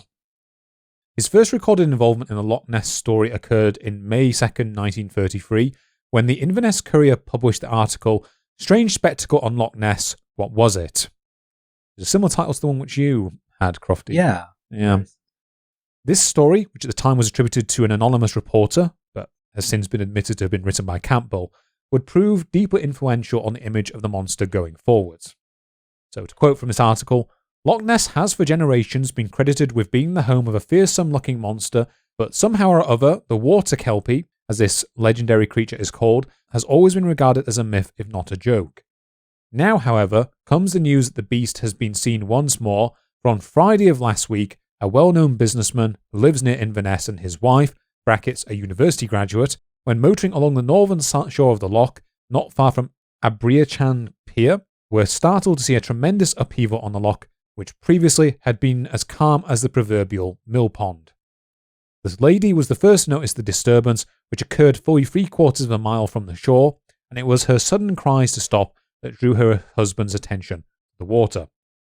There the creature disported itself, rolling and plunging for fully a minute, its body resembling that of a whale, and the water cascading and churning like a simmering cauldron. Soon, however, it disappeared in a boiling mass of foam. Both onlookers confessed that there was something uncanny about the whole thing, but they realised that here was no ordinary denizen of the depths, because apart from the enormous size, the beast, in taking the final plunge, sent out waves that were big enough to have been caused by a passing steamer. The watchers waited for almost half an hour in the hope that the monster, if such it was, would come to the surface again, but they had seen the last of it. Questioned as to the length of the beast, the lady stated that, judging by the state of the water in the affected area, it seemed to be many feet long. Campbell then goes on to mention the three anglers' story from a few years back, noting that the story received little attention and a lot of skepticism. As noted by Loxton and Prothero, however, he also somewhat revised this angler's account to make it seem as if they had definitely seen some sort of creature, and possibly even the same monster. You may remember from the account, they did not see anything beyond a wave. He may also have caught him saying that there is a generations-old tradition of the loch being home to a fearsome monster. As we have hopefully demonstrated here, this is also probably false. Side note, in later life, Campbell would claim in an interview with The Sun on the 27th of November 1975 that he was in fact the person who had coined the term monster for the creature, although there are various conflicting claims who first actually came up with that. He then concludes by saying that, quote, it should be mentioned that, as far as it is known, neither seals nor porpoises have ever been known to enter Loch Ness. Indeed, in the case of the latter, it would be utterly impossible for them to do so, and as to the seals, it is a fact that, though they have on rare occasions been seen in the River Ness, their presence in Loch Ness has never once been definitively established. This, again, is a false claim. Seals very rarely make their way into the loch, but they have since been confirmed on multiple occasions to make their way into the loch.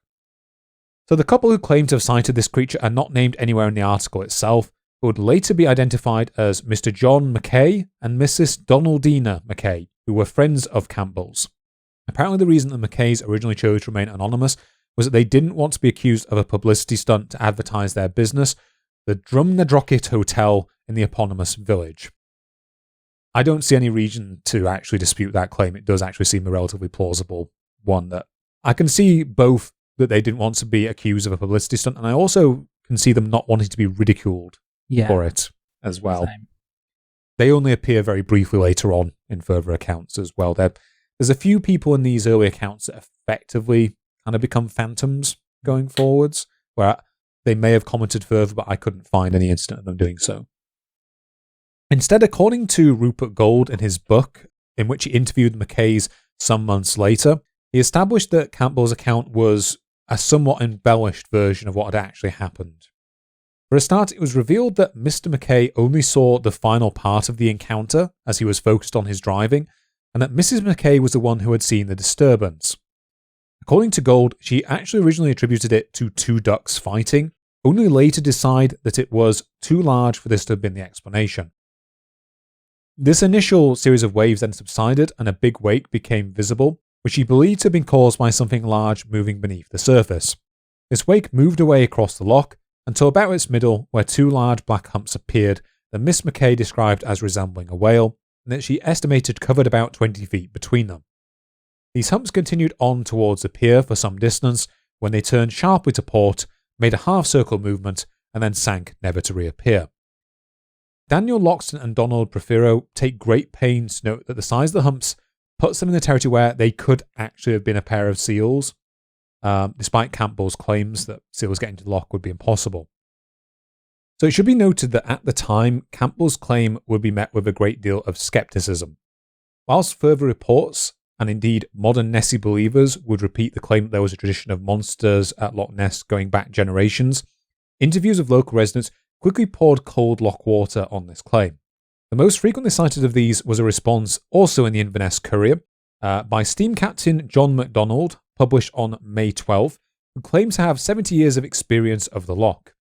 In his response, MacDonald rubbishes these claims, saying that, quote, "While I have no doubt that these parties, when motoring along Loch Ness, saw something to them that was unusual and perhaps uncanny in the great disturbance of the water, I'm afraid that it was their imagination that was stirred, and the spectacle is not an extraordinary one." He goes on to say that I have made no fewer than 20,000 trips up and down Loch Ness. I have seen the water in all its varying moods, winter and summer calm, angry, tempestuous, and perilous to voyage on. Yet during that half-century of almost daily intercourse with Loch Ness, I have never seen such a monster as that described by your correspondent. I have, however, seen what at first might be described as a tremendous upheaval in the loch, but which to myself became a very ordinary occurrence as the years rolled on. He outlines an incident where on the day when the loch was very calm, he received reports of a similar upheaval in the water. Upon his steamer arriving at the scene, however, he saw that it was, quote, "nothing more or less than salmon at play, and that the occurrence was merely what I have seen many hundreds of times in my voyaging up and down Loch Ness." He would go on to note that an extensive bathymetric survey of the loch had been carried out by the Royal Geographic Society's Sir John Murray from 1903, during which every corner of it was mapped and sounded, and no abnormal fish or water life were noted. In the various accounts by Nessie skeptics, I've not actually seen anyone mention this. I might just have missed it. But I think this also falls into the normal seismic activity that you described in your opening section, Crofty. Yeah. Similar rebuttals were also made in the weeks afterwards. On the 23rd, the Courier again mentioned the monster in its angling notes section, chronicling that in addition to the salmon explanation, other residents attributed the sighting to big but ultimately mundane creatures such as otters and eels.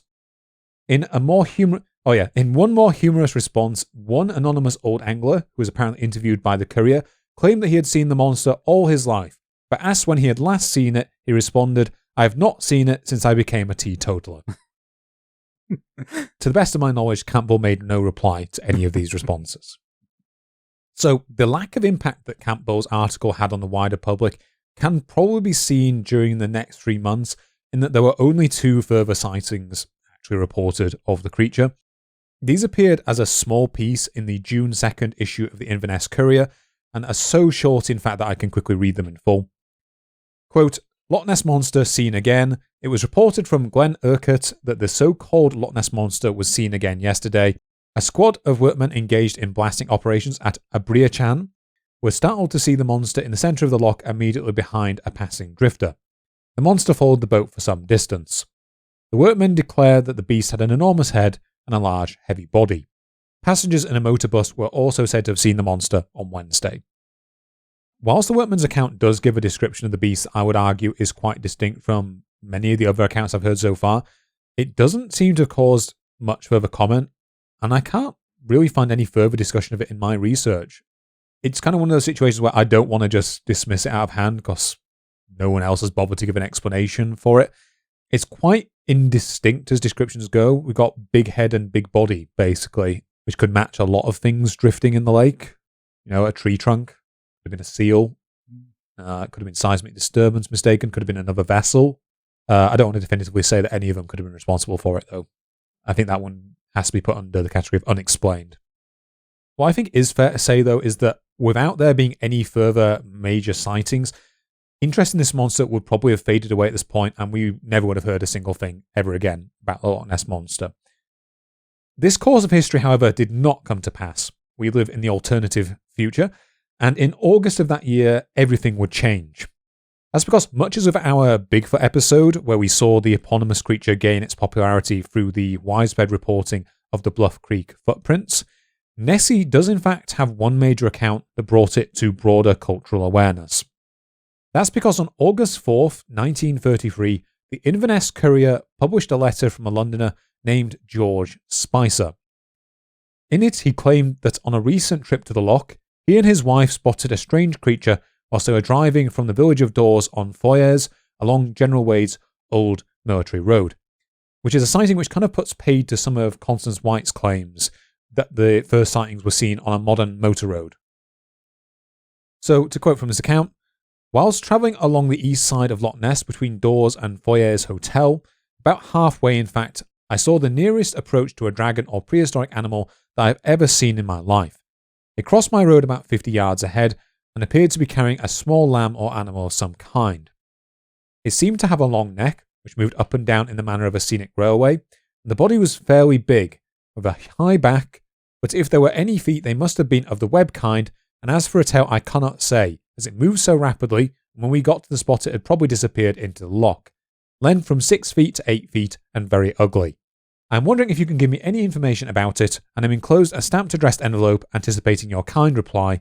Whatever it is, and it may be a land and water animal, I think it should be destroyed, as I am not sure whether had I been quite so close to it, I should have cared to have tackled it.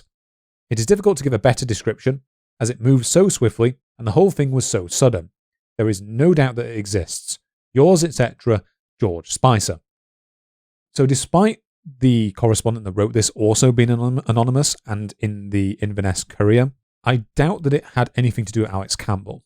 And the reason for that is that the writer of this account seemed to pretty resoundingly dismiss the idea that Spicer had seen any sort of monster, instead claiming after consulting someone who was familiar with the habits of otters, what he had most likely seen was a large otter carrying its young. This explanation, I must admit, doesn't really match with the dimension of 6 to 8 feet that Spicer gave.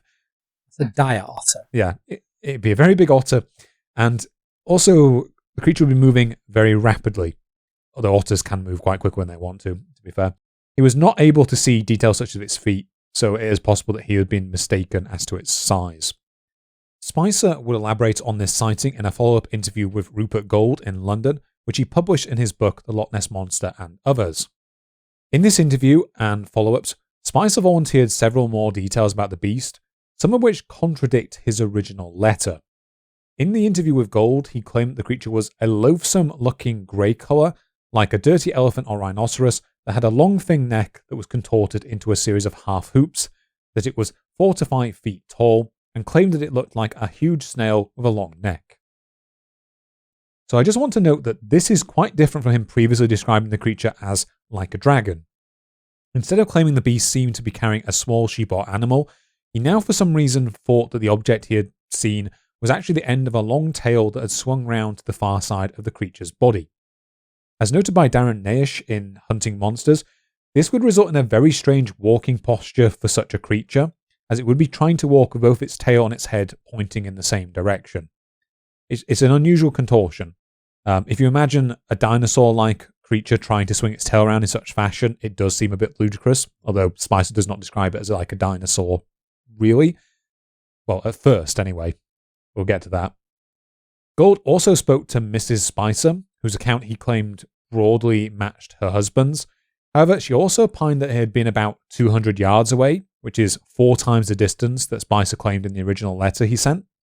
On top of this, Mr. Spicer would also send Gould a follow-up letter where he explained that he had actually deliberately understated the size of the creature in an attempt not to exaggerate, but that he now thought that having measured the width of the road it crossed, which Gould noted was 12 feet, was actually closer to 25 feet, not the 6 to 8 feet that he mentioned. Pretty big underestimate. Yeah, there's a lot of changes going on.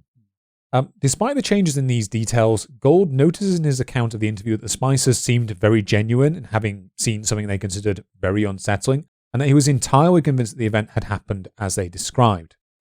There are reasons to doubt Gould's assertion that we are about to get into. Also, there are uncertainties surrounding Gould that we will discuss later. However, in 2006, Jonathan Bett would publish a biography of Gould titled Time Restored, in which he revealed that he had discovered an annotation written in Gould's handwriting next to the Spicers' account in a copy of the Loch Ness Monster and Others that he apparently had been considering for a revised edition. This annotation reads, "Were I rewriting the book, I should have omitted this case. I think the Spicers saw a huddle of deer crossing the road."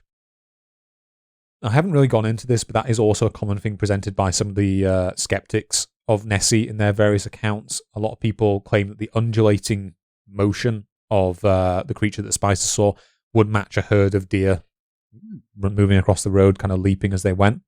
I haven't gone much more into this because I think the account kind of falls apart by itself without even going into this, quite frankly. So in the decades after, Spicer's account would be widely retold in books by Nessie advocates, who obviously present it as an important piece of evidence for the monster's existence. Ronald Binns, however, contends that many of these accounts tend to reprint the version of the creature described in Gould's follow-up interview and letter, rather than the significantly smaller and Nessie-like creature described in Spicer's original letter.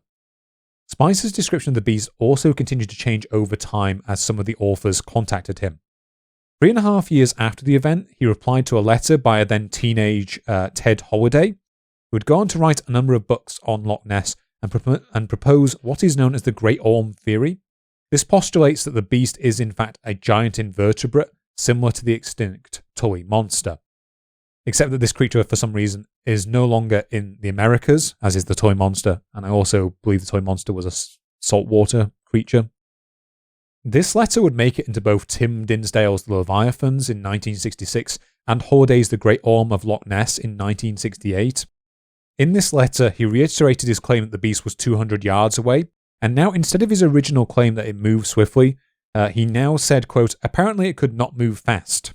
In his interview with Gould, he claims that they did not stop at the scene, but now he claimed that, quote, "I got out of the car and could see traces where it had gone through the bracken." What is also somewhat odd is that the text of this letter does not match in either of those accounts where it was reprinted. Ronald Binns argues that both appear to have selectively edited and excluded sections in order to further their own arguments. For example, Dinsdale's version puts the creature's estimated length at 20 feet, whereas Holliday matches Gould's estimate of 12 feet. Paradoxically, both of them claim that this was based on the length of the wall against which the monster was sighted, and to have measured it themselves in person. Holliday would also dramatically redraw the sketch that Rupert Gould made of the creature to fit with his Great Orm hypothesis, to the point where, in my opinion, it basically just doesn't match the creature that Spicer described. There's also other weird inconsistencies. We're not done here. So, for example, Spicer claimed that he returned to the spot of the original sighting many times.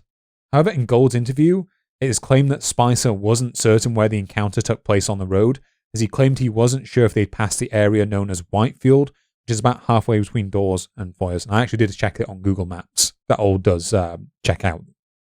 Perhaps unsurprisingly, these changes in Spicer's story have led many Nessie skeptics to dismiss it entirely as untrustworthy. I'm in that group, I will say. The details changed too many. And it's not a case that the details changed over three decades or something like some of Alex Campbell's stuff. It changed in the span of about 6 months and then changed again within 3 years. That's not a good sign.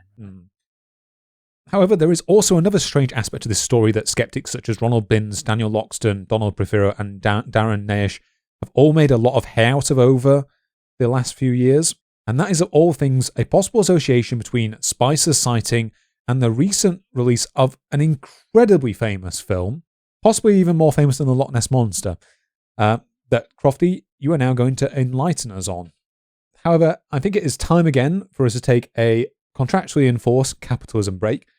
So, today's episode is very much not sponsored by Monster Energy Drink, although that would have been appropriate if we'd bothered to reach out.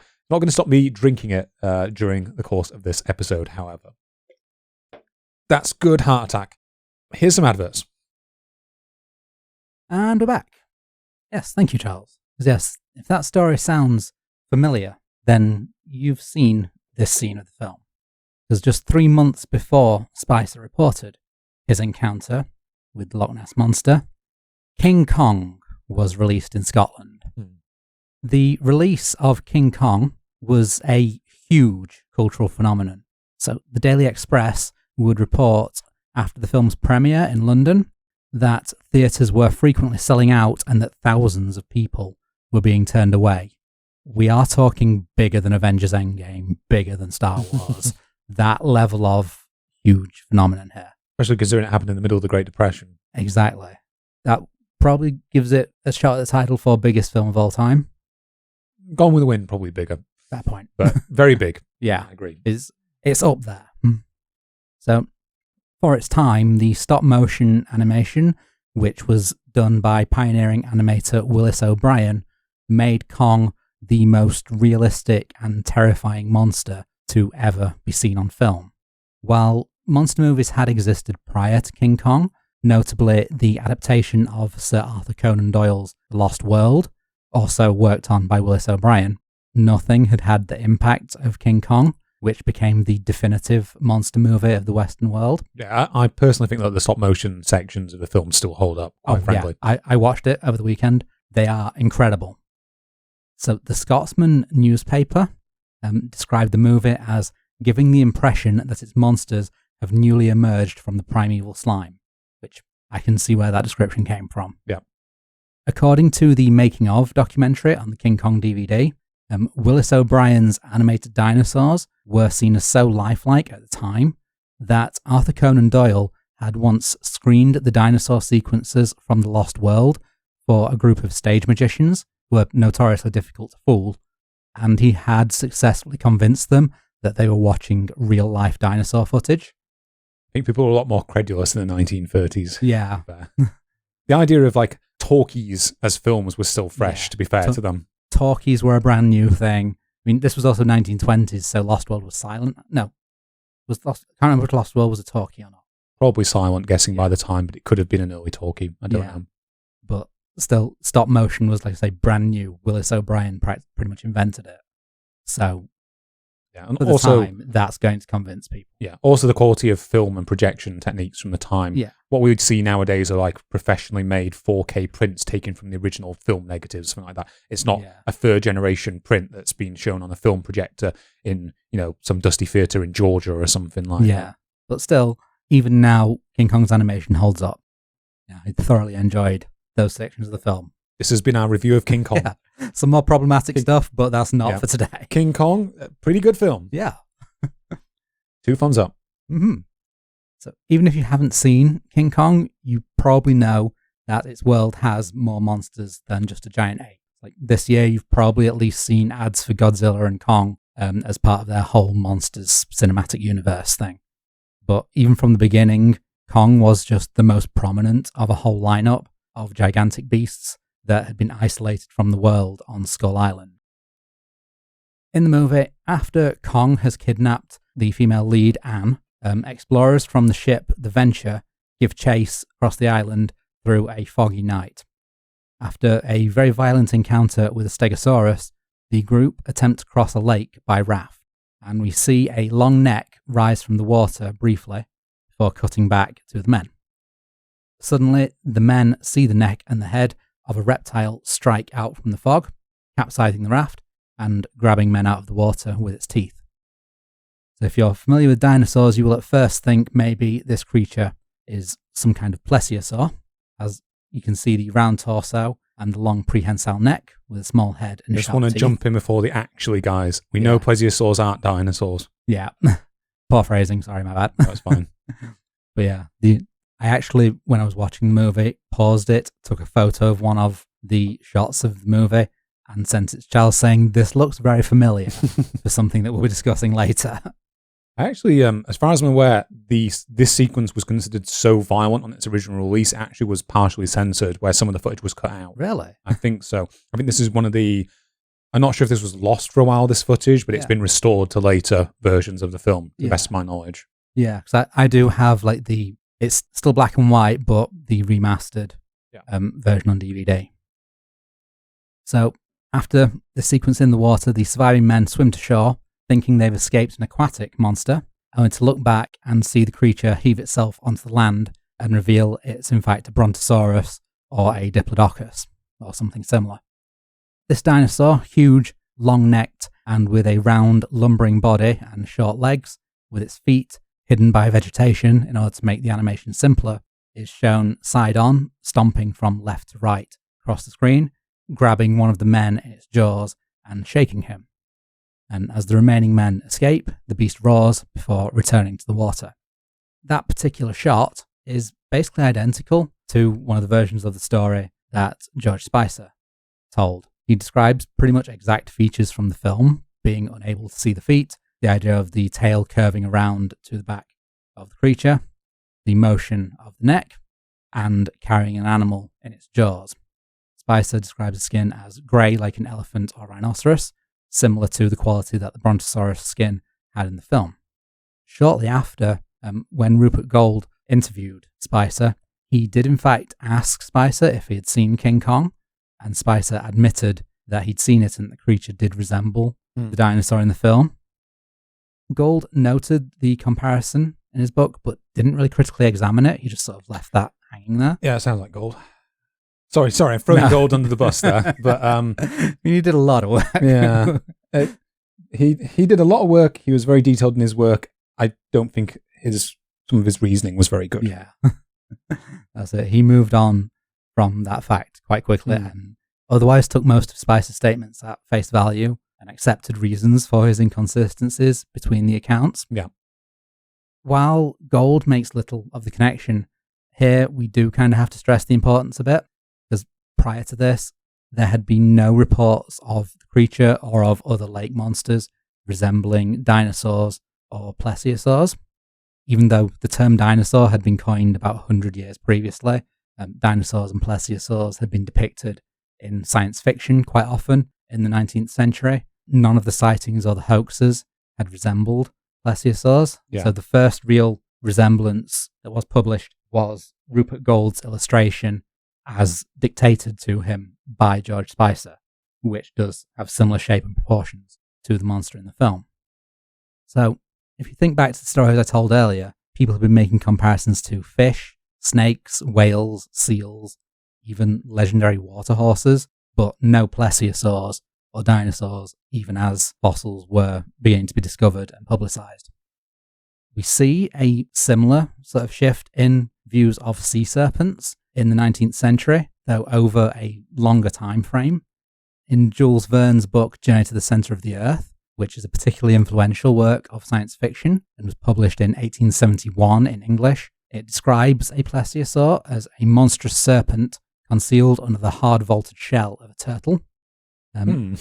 Yeah, but with the shape, does have that sort of turtle body shape. I understand it. Yeah. Now. So the idea is like the fossils, the shell hasn't survived. Or something like idea that. of the shell not surviving, but the body shape under the skeleton resembling it, and so still giving you that large rounded body with the long prehensile neck. It does kind of make sense. It looks kind of like to some extent, it looks kind of like one of the like Galapagos tortoises with like just a long tail and a long neck and short and flippers instead of like a turtle version of that, basically. Yeah, if you then take the shell away. This is a 19th century science fiction author working with relatively newly discovered fossils here. So he probably wasn't even trying to be accurate. Actually, it's Verne. He probably was. He was probably trying too hard to be accurate. Actually, I mean, Verne. It's more that his description is thought to be wrong now rather than inaccurate at the time. So Darren Naish, while not going so far as to infer causation, did analyse reports of sea serpents of the time and found that in the late 19th century, coinciding with Journey to the Centre of the Earth becoming more popular, sea serpents were gradually changing rather than snake-shaped creatures. More and more real plesiosaur fossils were being discovered and garnering interest, and that's how we see this gradual shift.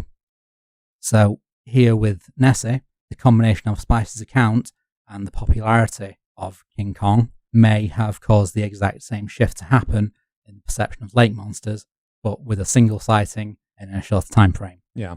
And I am committing the cardinal sin of science here and inferring causation. Oh. I fully expect the science police to be at my door shortly after the episode drops, calculating the exact force necessary to kick it down.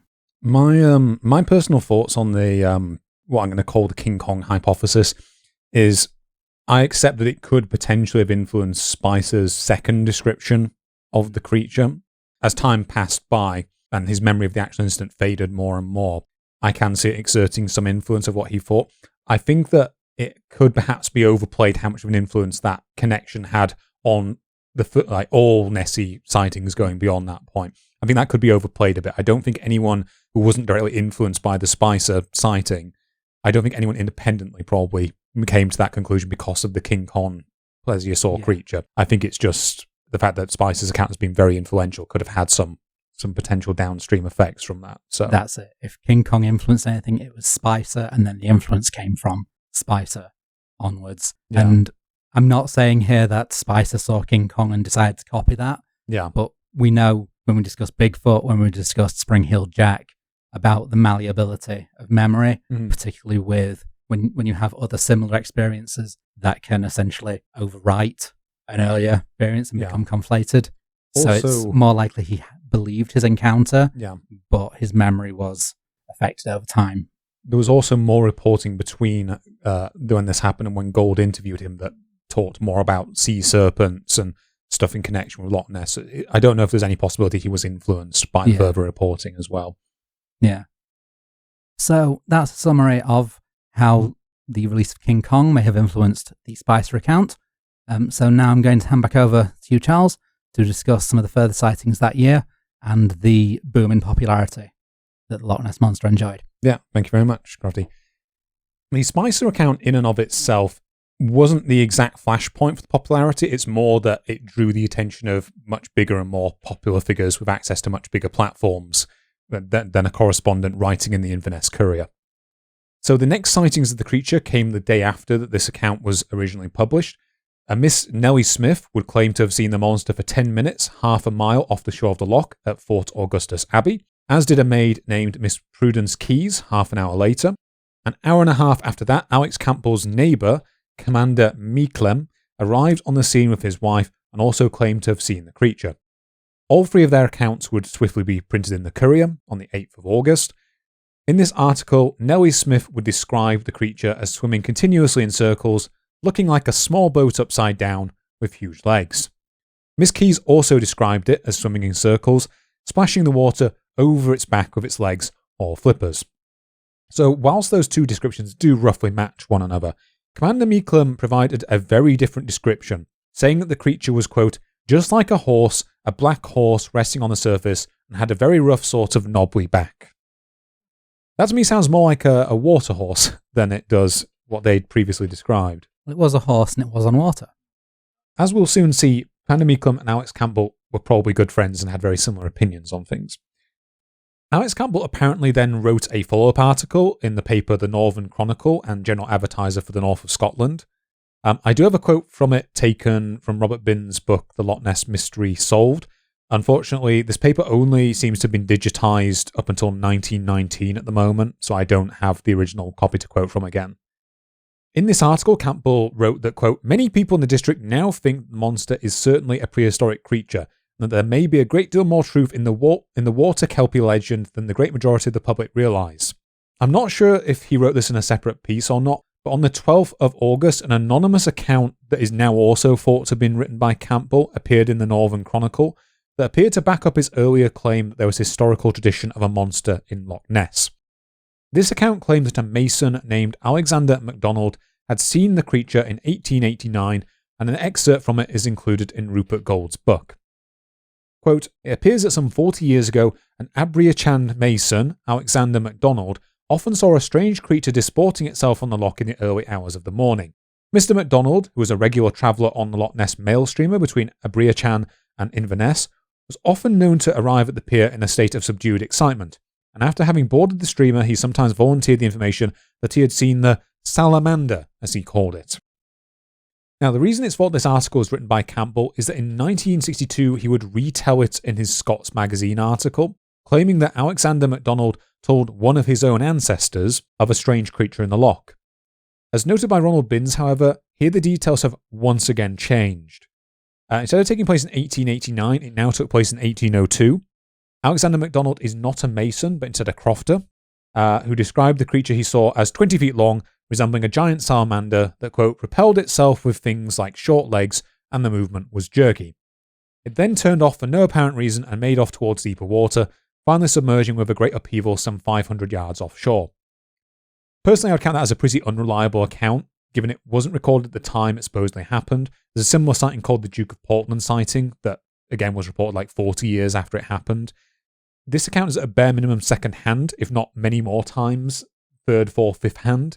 It only came to light after the initial spate of Loch Ness monster sightings that Campbell helped kick off. The details change between the accounts. And we also don't really know where Campbell got the story, where the chain of provenance was, if it came from all the way down his ancestors to get it, for example. Also, the fact that it was told to one of his ancestors is not mentioned anywhere in the original Northern Chronicle account either. A flurry of further sightings would appear throughout August, September, and even October. By this time, all of this publicity naturally led more skeptical voices to have a little fun with the topic. This story kind of has similar vibes to what we're doing at the moment. On the 11th of August, the Inverness Courier would respond to the whole commotion by publishing a story titled "The Loch Ness Monster, True Story of His Life Told to a Mere Woman," which purported to be an interview with the beast. In this story, the beast was said to be able to speak Gaelic, and gave his name as Mr. Otter Serpent Dragon Plesiosaurus, or Mr. O for short. In the interview, the monster notes that his name is now well known in London, so he expects that the publicity will make him a fortune, and that he enjoys reading the works of P.G. Wodehouse and listening to the works of Stravinsky. Very cultured. As Daniel Defoe noted, very English and very cultured. It is in October that Nessie finally made the jump from being a fixture in the local newspapers to the national stage. At some point, this latest round of publicity seems to have reached the editor of the national daily paper, The Scotsman, who duly dispatched a journalist to investigate. This journalist was Mr. Philip A. Stalker, P.A. Stalker being, ironically, very close to P.I. Staker. He was out catching them swans then. There's no actual connection between those names. I just thought it was funny. And it is his reporting that truly launched Nessie to the wider public. So Stalker arrived at the loch in the second week of October and spent 2 weeks interviewing different eyewitnesses, after which he filed at least 2 reports I could find with the Scotsman on the 16th and the 17th of October, which eventually led to the Daily Mail and the Daily Express picking up the story. Both pretty cursed newspapers by UK standards, I gotta say. Whilst Binns notes that many of his reports simply regurgitated the earlier articles from the Inverness Courier by Alex Campbell, he did include his own eyewitness reports. 2 of these accounts that he devoted a lot of length to was one he received from the aforementioned Commander Meeklem, who reiterated his encounter with the creature off Fort Augustus Abbey, along with an anonymous report. So in his second telling, Meeklem's description of the beast is a lot more vague than his original account. Instead of describing it as resembling a horse, he now described it as lying with its head beneath the water. Above the water was what was evidently its back, coloured greyish-black and very rough in appearance. Stalker went on to claim that whilst Commander Meeklem denied that the creature could be any sort of prehistoric animal, many witnesses had told him the creature much resembled a plesiosaur, very similar to Alex Campbell's initial report talking about plesiosaurs. However, he also notes that he showed many of them a sketch of such a creature, which to me is possible misleading of the witnesses there. Leading questions there. We'll get into that later. and it's one of the early suggestions that Stalker was perhaps not as impartial a journalist as some accounts make him out to be. The second account that Stalker devoted his time to was, as I said, initially an anonymous one, and appeared in his article on October 17th. According to Stalker, this man had previously refused to believe in the existence in the loch of anything other than a seal or a large marine animal of some kind. On the afternoon a few days before, however, he claimed to have seen a creature, quote, raise its head and body from the loch, pause, moving its head, a small head and a long neck, rapidly from side to side, apparently listening to the sound of two drifters coming from the Caledonian Canal, which was out of its sights, then take fright and sink into the water. The witness went on to say that whilst this beast was above the water, he could see the swirl of its limbs, and it seemed to be about 30 feet long. Again, Stalker showed him a picture of a plesiosaur, which he stated was very like the animal he had seen. So these details of his account seem promising in enough of themselves, and it sounds quite similar to the creature described in Spicer's second account. However, it later emerged that this anonymous witness was none other than Alex Campbell, who apparently neglected to inform Stalker of his role in breaking McKay's sighting in the Courier. I think we can also agree that he was being very disingenuous during this account in describing himself as until recently a skeptic who did not think the beast existed, when he apparently was the earliest person to try and publicise its existence. What makes this account more strange, however, is that on October 28th, Campbell retracted his account in a letter to his employers, the Ness Fisheries Board. It might be the Loch Ness Fisheries Board. According to the version of this letter that made it into Rupert Gold's book, on a hazy morning of September 7th the same year, Campbell had noticed a strange object on the loch's surface about 600 yards away. It seemed to be about 30 feet long and had what he assumed to be a head raised 5 feet above the water. He describes the object as turning its head very quickly for a full minute, then it suddenly vanished from sight. Campbell then adds that, quote, last Friday I was watching the loch at the same place and about the same time of day. The weather was almost identically practically calm and the sun shining through a hazy kind of mist. In the short time something very like what I had described came into my line of vision and at roughly the same distance from where I stood. But the light was improving all the time, and in a matter of seconds I discovered that what I took to be the monster was nothing more than a few cormorants, and what seemed to be the head was a cormorant standing in the water and flapping its wings, as they often do. The other cormorants, which were strung out in a line behind the leading bird, looked in the poor light and at first glance just like the body and humps of the monster, as has been described by various witnesses. So exactly why Campbell withdrew his claim is not clear. Robert Binns speculates, and it is pure speculation, that this might have been because his employers were not impressed with him talking so much about a potential monster in the loch where they wanted people to fish in, and perhaps wanted him to explain his actions in it promoting this monster. But I will again emphasise, this is purely an explanation contrived by Ronald Binns and is not based on anything that Campbell has ever said. So according to Binns, and also by Constance White, I believe, Campbell would also be interviewed by one Dom Cyril Diakov, who was a monk at Fort Augustus Abbey, and who was apparently intending to write a book on the subject before his death. His surviving notes became one of the major sources that Constance White drew on for her work More Than a Legend, which we will discuss later. In this interview, Campbell would change the date of his sighting to the 22nd of September, though the description of this monster is similar to that of his original reports to both Stalker and later Gold. However, he would once again change his account, and according to a footnote in White's book, Diakov wrote that he later modified his statement to say the sun was in his eyes and a misty haze on the water, so that visibility was poor or only moderate, light not too good, gave impression that for some reason was anxious to minimise that he had previously said, and absolutely refused to allow his name to be mentioned to anyone. However, this report includes his initials AC, so pretty easy to identify who this was. Sorry if I'm going on at length here. That's kind of the point of the podcast. Yeah. I couldn't find precise datings for when these interviews with Campbell were apparently carried out, but the fact that this pattern of him first reporting a sighting and then disavowing it due to the haziness of the day matches very roughly his previous interview and then retraction letter to the Fisheries Board. I'm purely speculating here. I'm guessing the two might have been around the same time due to this. I don't see much motivation for him to do this twice, basically.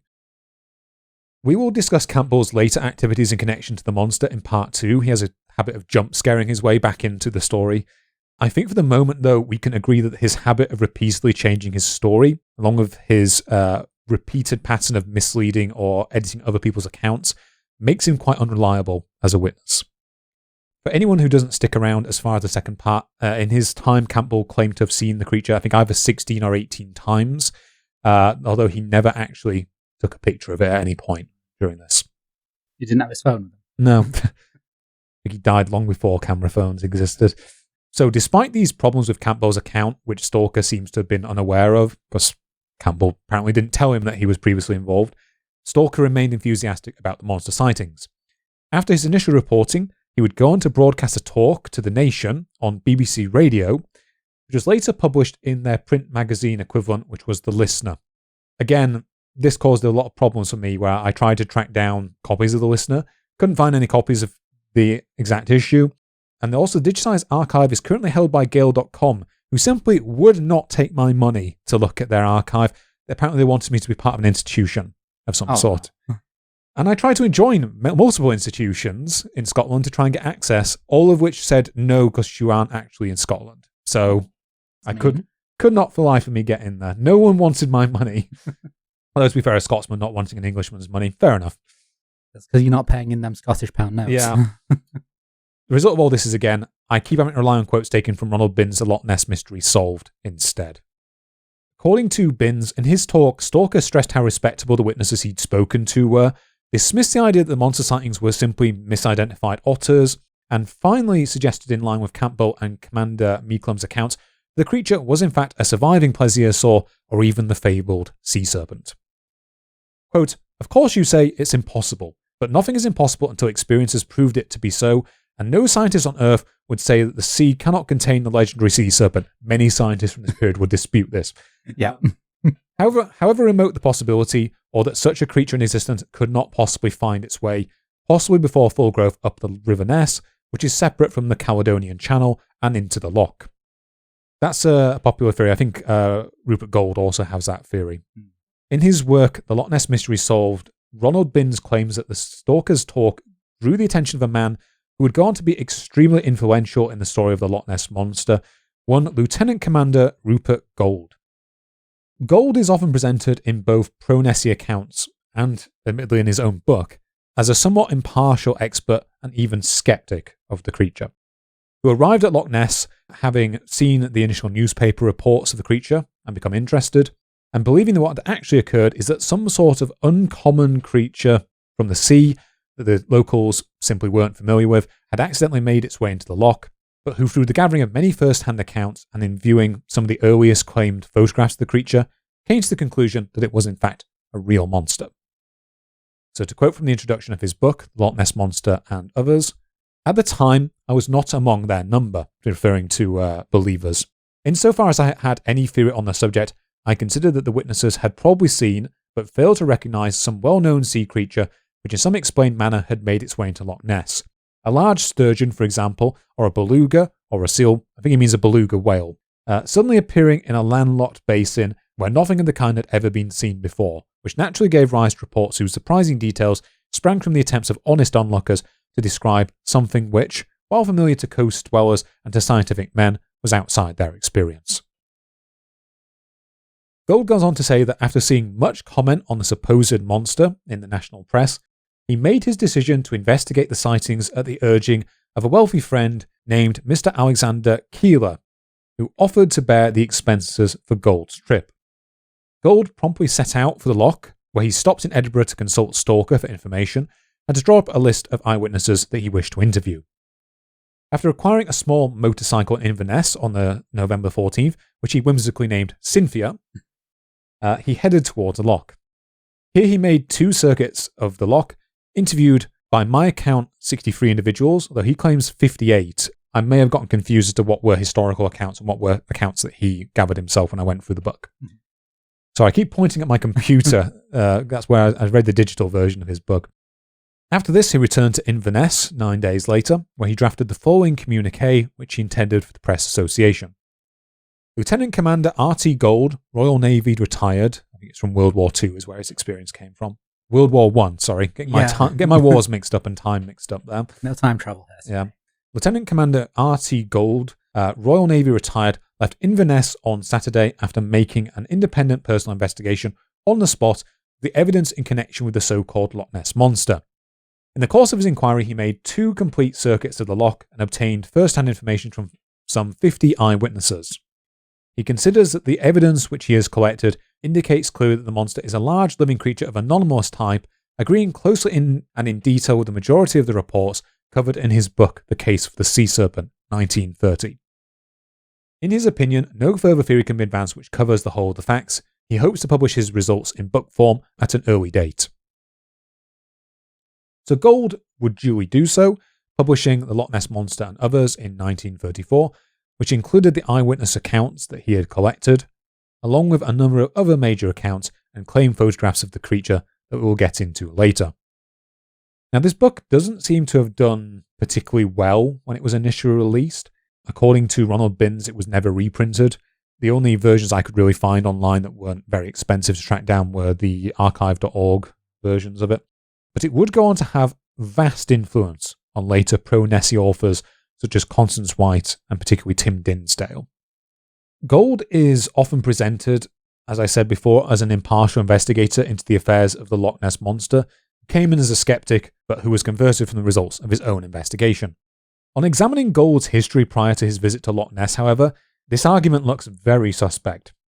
As people listening at home might have realised from the title of his 1930 book that I mentioned in that communique, the Loch Ness Monster was far from Gould's previous brush with mysterious aquatic creatures. In fact, over at least the prior decade, Gould had been investigating a number of paranormal and cryptozoological phenomena. So, for example, in 1928, he published the book Oddities, a book of unexplained facts, and a year later he would publish the sequel Enigmas, another book of unexplained facts. I think, was it George Orwell? It might have been someone else. George Orwell definitely commented on his works at some point. I think George Orwell described it as something like a book of interesting but useless facts, or something like that. After this, in 1930, he had published the previously mentioned work The Case for the Sea Serpent, in which he argued in favour of such a creature's existence. So if we go by Gould's version of events, he had just written a book arguing that sea serpents were real, then happened to show up somewhere that an aquatic monster had been reported, claimed that he did not believe such a beast existed, and then just so happened to conclude that it was A, real, and B, the creature that he had just written a book claiming to prove that it existed. Personally, I find that very hard to believe. I would say you couldn't make that up, but it sounds like you basically did. Yeah. Out of these 2 initial people to kind of break the story to the national press, Gould is not the only one who has questions over his motivations. In the case of Mr. Stalker, far from being the matter-of-fact Scottish journalist that he was introduced as during his BBC broadcast, there is some fairly good evidence that he was already familiar with the idea of sea serpents and likely a believer in their existence by the time that he arrived at the loch.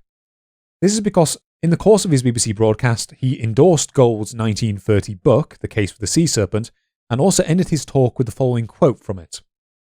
Let me finish with a quotation from The Case for the Sea Serpent, a book published 3 years ago by Commander R.T. Gould, who collected a strong body of evidence in favour of a much ridiculed creature. To my mind, says Commander Gould, the evidence available at present goes all the way to demonstrate the real existence of a creature much resembling in outline and structure the plesiosaur of Mesozoic times. So it seems quite likely that Stalker A had read Gould's book before he went off to investigate the monster, and B was sympathetic to his ideas.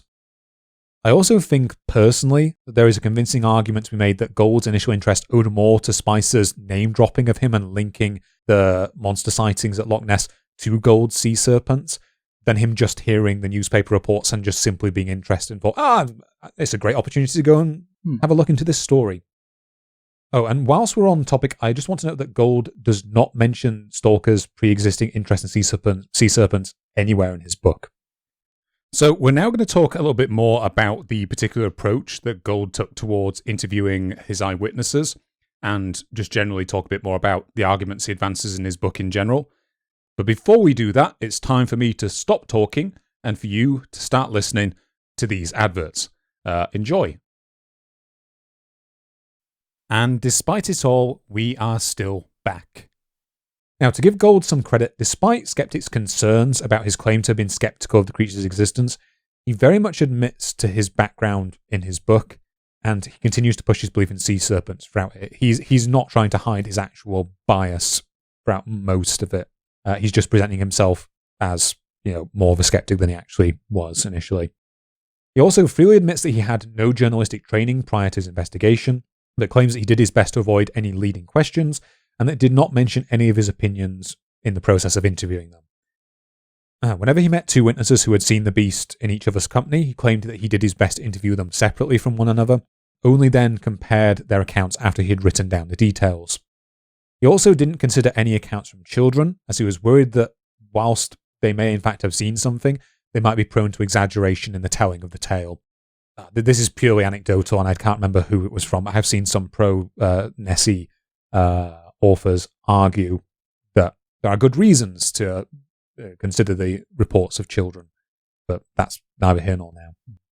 During the introduction to his book, he also gave a fairly accurate discussion of the loch's geography, though he doesn't really go much into its wider history.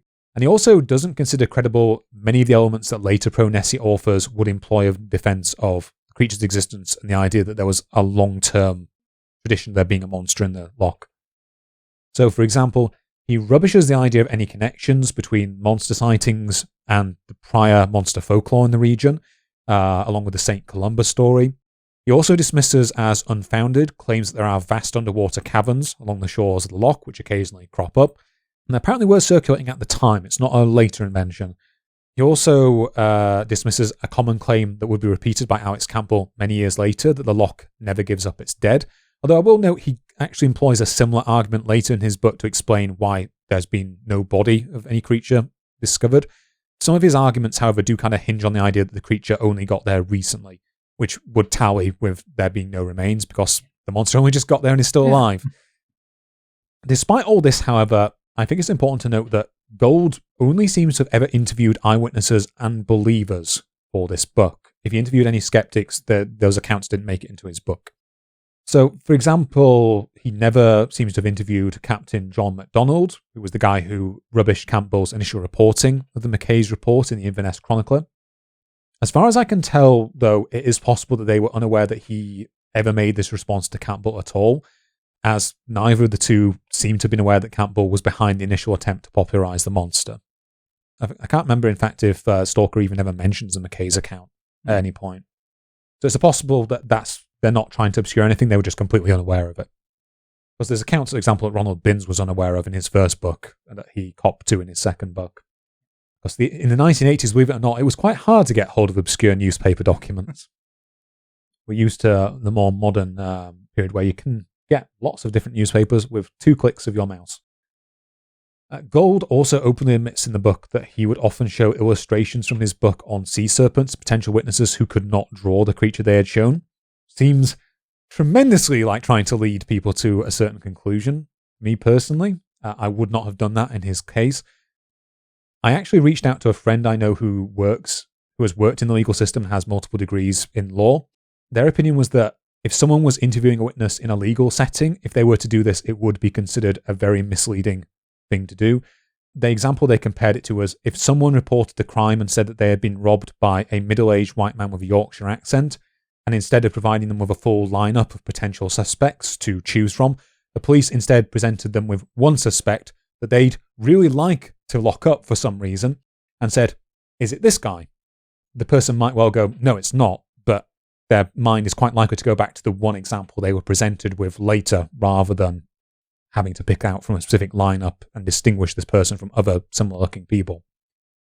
So, Gold's ultimate conclusion in his book was that behind the many reports and sightings he collected was a dark brown beast with a long neck and small head that was roughly 5 feet wide and 45 feet long, 10 feet of which were the head and neck, 20 feet the body, and 15 feet the tail. This conclusion, however, to me, does seem to minimize the sheer variety of accounts and just how little of them resemble a creature. So I did actually go through his book and write down a short summary of every single eyewitness reports, and I'm going to mention some of the more choice ones here. It does become quite clear that there's gigantic variety in these sightings. The most common sighting is of a single large hump, usually of a brownish or greyish colour of some type. However, the number of humps spotted ranges from as many as from 1 to 2 to 3 to 7 to 9, for which wildly different dimensions of between 6 to 8 feet are given, to 35 feet. This number of humps was also seen to change during individual accounts, so multiple humps would surface. Sometimes these humps were also accompanied by a plesiosaur-like head, whilst there are also some descriptions that don't match with this humped appearance at all. For example, one description described it as being, quote, like an 8-foot-long crocodile, another looking like a 15-foot-long telephone pole, another of it being like a giant tadpole, a number of reports of dark, indistinct shapes that the reporter was not willing to comment on further, and also the Spicer's revised account of it resembling a giant snail. There's also a few sightings of where someone simply saw a head and neck, or even just a direct face-on view of a head that opened and closed its mouth in one occasion. Gold tries to offer various explanations for all these differences, such as people seeing variable parts of the creature above the water, choppy water conditions, which we've established do actually happen in the loch, so he is correct about that, which would make the beast seem to change its appearance as it was near the surface, and that the humps were actually vertical flexures of the back, similar to like a ridge or fins on the back, rather than a solid structure. Those explanations would perhaps account for some of the sightings. I think that there's such a variety of sightings that it's difficult to claim it could account for all of them. Also, we're kind of getting to the point where we're kind of reaching the point where this is a creature that doesn't seem to resemble anything biologically known to science. This is a big problem we sometimes come across with Nessie sightings, is if these were true, a lot of them don't seem to match the biology of any obvious candidate creature that it could be descended from or a group of. I also want to note that by this point, rumours of a monster in the area had been circulating around the local community for months, going all the way back to when was Campbell's first account? Is it like June, July or something like that? This is like getting towards November sort of time now. And I would probably attribute lots of this to just witnesses who were very familiar with the idea that there was a monster in the loch that people had seen, seeing various bits of unexplained activity in the loch, and just kind of, running with it, basically. Their memories kind of mentally assigning it to the creature. I don't see anything that convincing in these eyewitness reports, quite frankly. We're kind of hitting the territory of where a believer would say, where there's smoke, there's fire, and there seems to be an awful lot of smoke, whereas the skeptic rejoinder would be, often where there's smoke, there's smoke. Amidst all this activity, we actually see the first major attempt to cash in on all the attention that the Loch Ness Monster had unleashed onto at least the UK, if not the world by this point. This was a film, one of them their fancy new talkies, in fact, called The Secret of the Loch. It probably managed to be made and released in 9 months since the Spicer? Yeah, it was very quickly done. Yeah. Reflected that in what it looks like. I'm going to hand over to you, Crofty. Thank you, Charles. So yes, the film, written by screenwriters Billy Bristow and Charles Bennett, and with director Milton Rosmer, would be released in early 1934. There's 2 scenes early on that I'm going to discuss in detail, because a lot of the film is basically following a journalist who's trying to get a professor to talk to him and also trying to get the professor's granddaughter to marry him. So there's only really sort of the start and the end of the film that's important for our purposes today. So it very quickly establishes the level of hype that the press had generated at the time. It opens showing a quote by that stalwart of credible journalism, the Daily Mail, which reads, "Whether the people believe in the existence of a Loch Ness monster or not, Highlanders are convinced that the watery depths harbour some fantastic and abnormal creature." So yes, the Daily Mail, everyone, which, whether you think the writing is terrible or not, readers are convinced of the use of terrible writing. For context, people internationally, how would you characterise the Daily Mail now? It's the Fox News of British newspapers. I would describe it as a far-right paper at this point. Yeah, the Fox News, the Alex Jones of newspapers. Yeah. Despite that, it still remains incredibly popular in the UK. Yep. I don't know whether this headline was real, but it is basically the quality of Daily Mail writing. It's convincing enough if it wasn't. Also, apparently Highlanders aren't people, according to that headline. Oh, wow. That's it. Whether people believe or not, Highlanders are convinced. Yeah. Yeah, I mean, this is also the era where the Daily Mail famously printed the headline "Hurrah for the Black Shirts" about Oswald Mosley's fascist party. Not a good paper. Yeah, I think they're called the New Party at the time, or the British Union of Fascists, or something like that. Yeah. Yikes. So, the actual film, before we get on that tangent. Yeah. Yes, it's quickly followed the Daily Mail with shots of several other newspaper headlines like Loch Ness Monster reappears, puzzled Highland community, seen with a lamb in its mouth, will the fishery board act, and finally, people alarmed before the film properly begins. And from the first 5 minutes, if you can handle the awful fake Scottish accents from a cast without a single Scottish person, you'll recognise some very familiar themes. So the opening scene dramatises the reporting of a sighting, with a slightly deranged-looking man running through the village of Foyers to the pub, where upon bursting into the pub, he announces to the locals, and I'm going to put on the bad fake Scottish accent to show you what it's like here. The crack team of assassins are on their way. Boys, I've seen it. The monster. The accent was that bad. Oh, God. That's the only reason I would do the accent. Like to show how bad it was. We're like, I think of the people, like, with the exception of people from like the Borderlands regions, like we're from the north of England, so we're the closest you're going to get of an English person trying to do a Scottish accent, and we are awful. Still bad. Yeah, yeah, and some of the actors were from like Jersey, and the barmaid was from Australia. Yeah, I can imagine someone saying, "Ook, aye, the bands." I don't think they quite went that far. Yeah. Not quite. Okay, I should say. Yeah. So this bad announcement provokes some very unconvincing debate. There's some still claiming the monster's nonsense. There's some saying that they were skeptical, but this man saying so has changed their minds. And as this debate goes on, one of the lead characters, Professor Heggie, enters. And it's here that a theme is established that we see through the entire modern history of cryptozoology and paranormal investigations, and that we do see in modern science communication and politics as well. As everybody clamours around the professor, announcing that they now know the monster's real because this guy said so, and repeating different things they've been saying as they've been debating it, the professor pulls out a newspaper, and the crowd read the headline, "Mass Hallucination," to which the professor announces, "That's what London thinks." Them there, big city folks. Yeah, I mean, I am all for referring to London in a derogatory tone. I mean, like I said, we're from the north of England. Yeah. It's the only way we know how. Lovely city if you could somehow live there. Yeah. And I am also in agreement that fields of science do need to be working more closely with the people that they affect, rather than being aloof organizations that are sort of described by these. There's many arguments. There's many arguments that YouTube people who do history and other stuff have. Many qualms they have with academic historians for this kind of ivory tower approach. For better or worse, unintended or not, on this and on the end of academics, because it's a lot of work trying to communicate work to the public. Yeah. I think people who go in between like popular historians, I think they probably need a bit more support, and also there needs to be more people trying to do that at the end of the day. Yeah. Someone doing very serious academic research might not have the time in the day to actually do it. Exactly. Then there needs to be more connections here rather than just this one professor saying that's what London thinks, while London's just completely separate. Oh, you know what they're like. Yeah, that's it. Now, to be on a soapbox about that for a minute, we're tangenting again.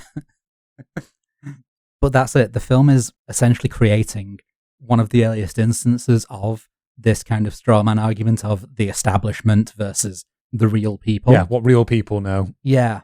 We see it in books by Nessie believers. So like one of the books that I put in my references, The Enigma of Loch Ness by Henry Bower. He makes a lot of claims in support of the existence of the monster through extensive use of the term conventional wisdom to dismiss scientific reasons that the monster can't exist, and to dismiss explanations for photos and sightings that aren't proven to be a hoax. He dismisses them as products of the scientific establishment that refuses to consider things outside of the narrow parameters that it sets. His chapter on the evidence for the Loch Ness Monster is basically a 30-page exercise in repeatedly moving goalposts, while trying to sound credible by applying skepticism to things like Bigfoot and UFOs, while justifying why he's not holding Nessie to the same standard. Yeah, it's weird because like Bigfoot, even on the face of it, is a lot more credible than Nessie.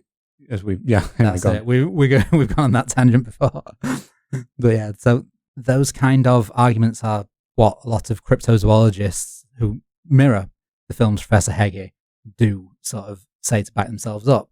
Like we saw in the Bigfoot episode, talented scientists in their fields like Grover Krantz, outside of his main area of research, convinced of the existence of Bigfoot despite not having credible evidence and being very critical of the scientific institutions that won't accept their claims. Yeah. Getting around the process by writing books or starting their own journals. And Professor Heggie very much precedes these kind of researchers and these kind of figures. Yeah, I think Gold on a couple of occasions in his book actually describes some people who like tried to give like materialistic explanations for the things he'd seen rather than being a creature. I think on some occasions he describes those ideas as for simple minds, which at the time was not like just a casual insult. From what I can tell, it was like saying that someone was mentally disabled. Yeah. So, as well as being one of the earliest examples of this kind of thinking regarding scientists and scientific process, I guess, and the scientific establishments, the film is also one of the earliest sources that does explicitly call the monster a dinosaur. So, like we said, Spicer admitted having seen the dinosaur in King Kong, but had not outright said that the monster was a dinosaur. So, following the pub scene, there's a quite comedic scene where Professor Heggie is in the Natural History Museum addressing an unspecified group of the finest scientific brains in the country, with, as he says that, the camera lingering on a large man with a thick mustache, asleep and snoring, as he says those words. I believe that it's meant to represent the Zoological Society meeting at the Natural History Museum.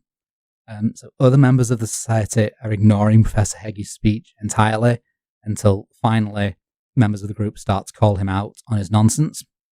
So the film then takes the opportunity to drop what would become another quite famous argument of cryptozoology, that the hippopotamus sounded fantastical before it was proven to exist, and so the monster can't be dismissed simply because scientists haven't yet discovered it. The argument completely ignores the fact that there are scientists proving undiscovered creatures exist to this day. A lot of these undiscovered creatures, like as the amount of general access to cameras became more and more increased, their sightings all mysteriously seem to go up, even for creatures found in remote areas. Whereas things like confirmed examples of the specimen. Yeah. Whereas this is not the case for Bigfoot or for Nessie. Nah. And as well as photos proving the existence of these creatures does require more evidence than just the blurry photos, as well as clearer photos with more modern cameras. You need DNA, you need specimens live or dead.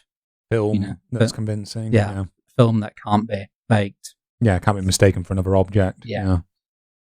As the argument goes on, Professor Heggie finally announces that the creature must be a dinosaur, specifically a diplodocus, probably chosen just for the purpose of the film, because the diplodocus would have a better name recognition than types of plesiosaur. I'm surprised they didn't go over Brontosaurus given the time. But, yeah, I was surprised as well. Because I know that when you look into like the details of King Kong, the dinosaur was meant to be a Brontosaurus if you listen to the making of. Heggie further goes on to propose an explanation for why the monster had not been seen before this point, one that's actually a bit more detailed than some later explanations are given. He believed that a dinosaur egg was buried deep beneath the loch, and that demolition and building near the loch in recent years disturbed it, which allowed it to hatch in the warm summer of the previous year, which might have been a precursor to the nobody saw it because the road wasn't built until 1933 explanation. The rest of the movie doesn't really add anything else to the Loch Ness Monster canon. For the most part, it's barely a monster movie. Most of the narrative is of a reporter who heard the argument in the Natural History Museum, and he is following the professor trying to get the scoop, while also trying to romance his granddaughter in the very terrible 1934 movie way. Some of it, because the movie is so terrible, is entertaining out of how ridiculous it is. Until the last 5 minutes, when the reporter puts on a diving suit and goes into the loch with a promise from the professor's granddaughter that she'll marry him if he finds the monster. It could otherwise be the story of how an obsessed professor just got an innocent diver killed by ignoring safety procedures, and how a reporter really should have gotten a restraining order. Yeah, he at one point tried to get the scoop by climbing in through the professor's granddaughter's bedroom window while she was asleep. That's how bad it is. Yeah, that's pretty bad. In these closing scenes, the reporter does see the monster on the loch bed, and instead of the diplodocus that the professor claimed, it's someone's pet iguana filmed with forced perspective to make it look huge, since the studio definitely did not have the budget for stop motion like King Kong. The professor does see the monster's back break the surface of the loch too, in the final scene, so he is at least vindicated on his quest. If you want to watch the movie, it is on Internet Archive. I discovered they have movies.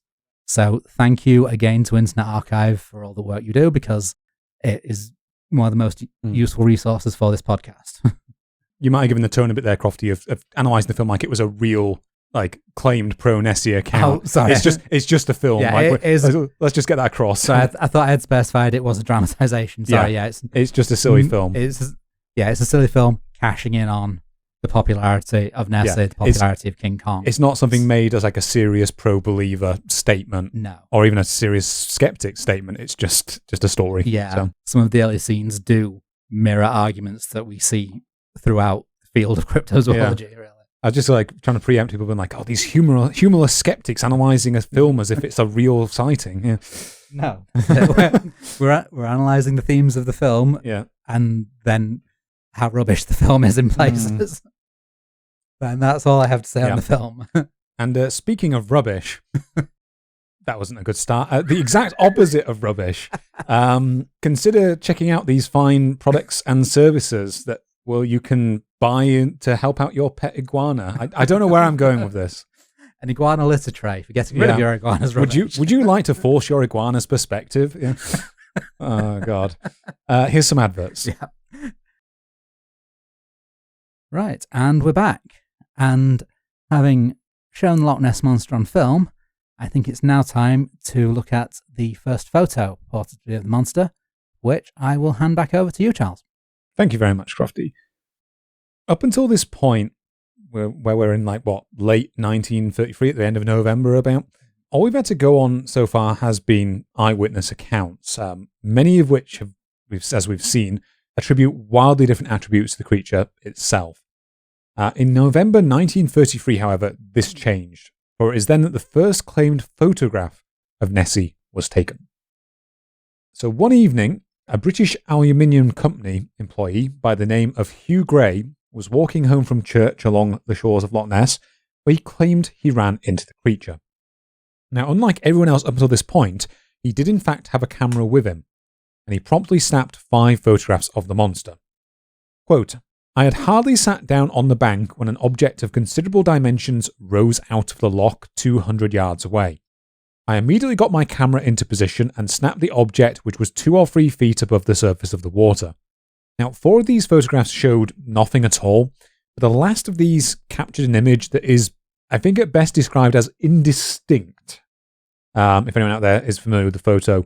This lack of clarity did not, however, stop it from being bought very quickly by the Glasgow Daily Record and Mail, which published the image alongside a front page story on December 6th.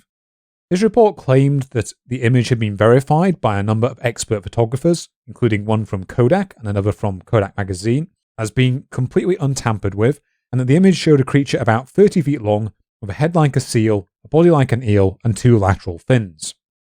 Interestingly, I believe they bought the negative of the image in the process, and this negative has since been lost. So everything we've seen is a second-generation copy, basically. Or a first-generation copy, I should say. Interestingly, this report also included opinions from a number of zoologists from the University of Glasgow and South Kensington Natural History Museum. But unlike the rest of the article, most of these people were very non-committal about what it showed. These include Professor Graham Kerr of the Zoology Department of Glasgow University and his staff, who supplied the following quote. "I see nothing in the photograph with a head like a seal, nor do I see a body like an eel, nor do I see 2 lateral fins, such as have been described by the photographer. What I do see is a curve shaped in the water with the appearance of vertical splashes rising up from it. I find this photograph, which you have shown to me, entirely unconvincing as a photograph of any living creature. And from seeing the photograph myself, I will say that it's not good. Really not good. As someone who is a terrible photographer, not good. I will give it one thing. It shows something. This is definitely a photograph. Yeah. Whether it captures a picture of some unknown monster could go either way, quite frankly. It could be anything else as well. From looking around casually, I've seen attempted reconstructions based on it being the monster, a floating tree trunk, a dog with a branch in its mouth, a turtle, and a swan. If I had to describe it, I'd say it resembles a long black ridge in the water interrupted by occasional white sprays. One possible reason for this indistinctness is reported by Rupert Gold, which is that apparently Gray left the film undeveloped in the camera for 3 weeks before discovering the final image. In interviews with Rupert Gold and later Constance White, Gray would claim that the reason he did this was that he thought he had actually missed the creature altogether, and that also he was worried that he would be, quote, chaffed by his workmates if they got to know that he had photographed a notorious monster. I believe chaff means make fun of. The other versions of chaff were like beaten up or something, so I'm going with that one. Yeah, let's hope not that one. Yeah. Needless to say, skeptical accounts are extremely dubious of this photograph and Gray's claims as to why he left it undeveloped for so long. Binns notes that it was taken immediately after Gold's press report that a sea serpent was loose in Loch Ness, which at the time actually had not gone out to the wider Associated Press, but I believe that Stalker had published it in local papers. They also make a lot of note that the original negative of the photo has been lost, and that after his own visit to the site of where Gray claimed that the photograph was taken, Binns thought that the dimensions of the creature would have had to be gigantic to appear the way it did on camera. I don't actually know much about the area where it was taken, so I can't really comment on that. It's also difficult to verify whether it was actually taken there, given that, to the best of my knowledge, the picture does not show the shores of the loch.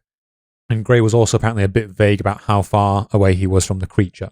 All that he actually said to the Glasgow Daily Record was that he was, quote, some distance off and at a certain height. Really helpful. Daniel Loxton and Donald Prothero would note that the photograph is so baffling that it has regularly been reproduced upside down without people realizing. I was able to verify this happening as recently as 2014 in an article in the Daily Mirror, Google Earth used to find Loch Ness monster after mum spots mythical creature in the water. The Daily Mirror is not a particularly, how we say, journalistically strict paper. Not many of the ones we quote here are, to be honest. Yeah, and they do duly include the picture printed placed upside down, as I found it on the online version. Loxton and Prothero also emphasised that Gray claimed in a 1955 interview with Constance White that he had had close encounters with the creature on no less than 6 occasions, with the photograph being taken on his second encounter. However, despite his prior experience, he did not apparently have any camera on him during the course of any of these later encounters. One running point that they really emphasise in their work, along with, I think Darren Naish also hammers on this, is that there are good reasons to be skeptical of people who claim to have observed cryptids up close many times in a short period, as the overwhelming majority of people who claim to have sighted these creatures only see them once, and the vast majority of people who visit Loch Ness never sight anything at all. So it's very fortuitous that these people... I think a good comparison I would make to is... like how in the Bigfoot episode, we had the extremely dubious Ray Wallace claim to have seen Bigfoot on an almost daily basis, whilst never producing any direct evidence for this at all. They're also very suspicious of the fact that Hugh Gray took 3 weeks to discover that he caught something on the last photo when he'd had such a vivid encounter with the creature.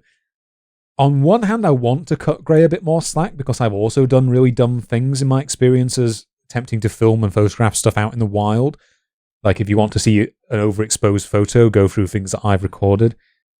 I would admit, though, I don't know if I would leave a photo unchecked for 3 weeks if I'd just seen the goddamn actual Loch Ness monster right in front of me. Even if I thought I missed it, I would have checked to be on the safe side. Yeah. Now, to be fair, amongst Loch Ness monster believers, his reception is also very mixed.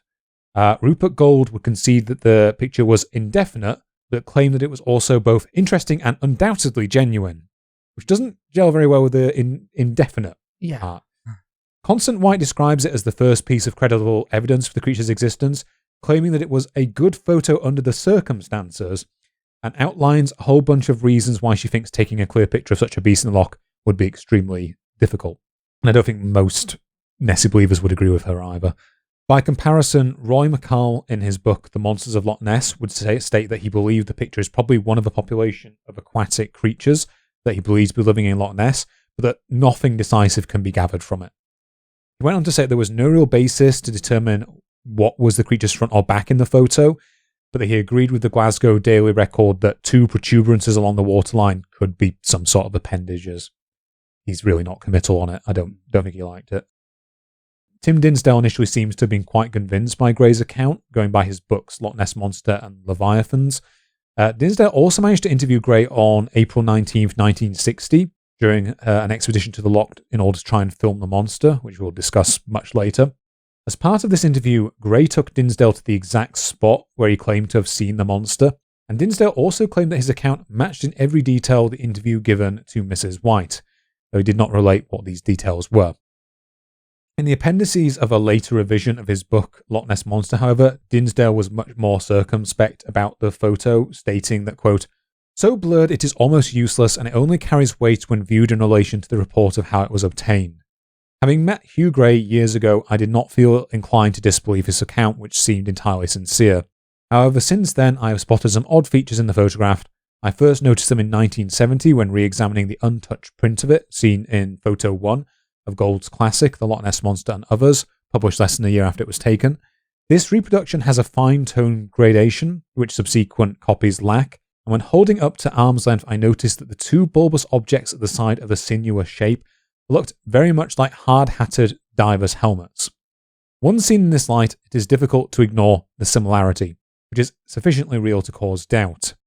He then goes on to discuss how hard-hatted divers were still used to maintain part of the Caledonian Canal, though he claimed it is doubtful that they would have been deployed anywhere near the spot where the photo was taken. He also gives a very strange rumour that miniature submarines were tested in the loch during World War I, and whilst he found it unlikely, he claimed based on this rumour that other naval craft could have been tested on the loch. This sounds ridiculous on the surface of it, and I couldn't find anything in relation to Loch Ness itself. However, it was known that a World War II mini-sub was first piloted and trained in Loch Carbowen. So there could be something there. Yeah. There's not a lot, but I'm not going to dismiss what he's saying there. Yeah. If you're going to pick a lake in the UK to test out a sub in, Loch Ness is a pretty good candidate for it. Real deep, real murky, like good test of bad field conditions. Yeah. Regardless of what the Hugh Gray photo depicts, its appearance led to an immediate increase in interest in the monster. There's this kind of series of photos and sightings that come out that stop the story from really dying off in the mid-30s. So, for example, after Rupert Gold had originally tried to send out his communique to the Press Association that I mentioned when he returned to Inverness after surveying the loch, he actually found himself ignored, claiming that he was told by the press representative that he contacted, "Oh, we don't want that, we don't believe in it." After the publication of the Gray photo on December 6th, there was a new round of interest in the papers, however, and the Times even offered Gold an article on the subject, which was released on the 9th of December. He doesn't mention that this was possibly in connection to the Hugh Gray sighting. It just says that the Times, suddenly out of all the papers they contacted, decided to give him an article. I think the date's too coincidental, personally. Unfortunately, this new attention kicked off by the Gray photo also brought interest by some other less scrupulous parties in the Loch Ness story. But before we get into those, you know who isn't unscrupulous? Who? The products and or services that have been known to advertise on this program, allegedly. Disclaimer, we don't actually know who gets their adverts on here. No. There might not be scrupulous, who knows? Yeah, going by Spotify, there might not be adverts at all. There have been sightings of these adverts, but barring film footage, it has yet to be confirmed. Here's some adverts. And we are back. So, Crofty, I don't know about you, but I feel like we've hit the point in this story where I'm going to myself, it's all really interesting. All a good, interesting story going on here. We're all having a good time. But what this story really needs right now is a wacky guy. Just someone who's weird and very prone to doing bizarre things, who's going to wander through the entire scenario and make both the story and anyone who has to try and describe it on a podcast, 80, 90 years later, sound really dumb. We had a bunch of those guys in the Bigfoot episode. So we had the Ivan Marks, the hoaxer, Ray Wallace, and the Ape Canyon dude who brought Native American spirits up for some reason. Forgotten that guy. Happily, there is at least one of these guys in the Loch Ness Monster story. And it is in our next section that will examine what I am calling the saga of Marmaduke Wetherell and the hippopotamus foot. So, Crofty, I'll hand over to you to explain that now. Thank you, Charles. Yes, it's at this point that our very favourite national newspaper, the Daily Mail, decided that we did just need some weird guy to go and mix things up. Yes. Because there was still no hard evidence at this point. We've got clear descriptions, we've got a photograph alleged to be the monster, but nothing concrete, nothing grounded. And the Daily Mail decided they were going to be the ones to rectify this. So they hired the actor, screenwriter, director, and big game hunter, most importantly, Marmaduke Wetherell, known for directing and playing the title character in the 1927 silent film adaptation of Robinson Crusoe, to investigate. So, Wetherell promptly set off to Loch Ness, and in a story that is going to sound all too familiar if you've heard our Bigfoot episode, words we've said a lot today, he almost immediately found the monster's footprints and made plaster casts of them. Pretty much arrived at Loch Ness Monster one day or two later, here you go, footprints. Unlike many of the Bigfoot hunters, Wetherell at least saw that this seemed a little too convenient, stating in an interview with the Daily Express, I don't know why he defected to the Express within 2 days of being sent by the mail, but I think he might have been the correspondent for both of them, from what I vaguely remember. That might be it. The information I had said that he was dispatched by the mail. Right, okay.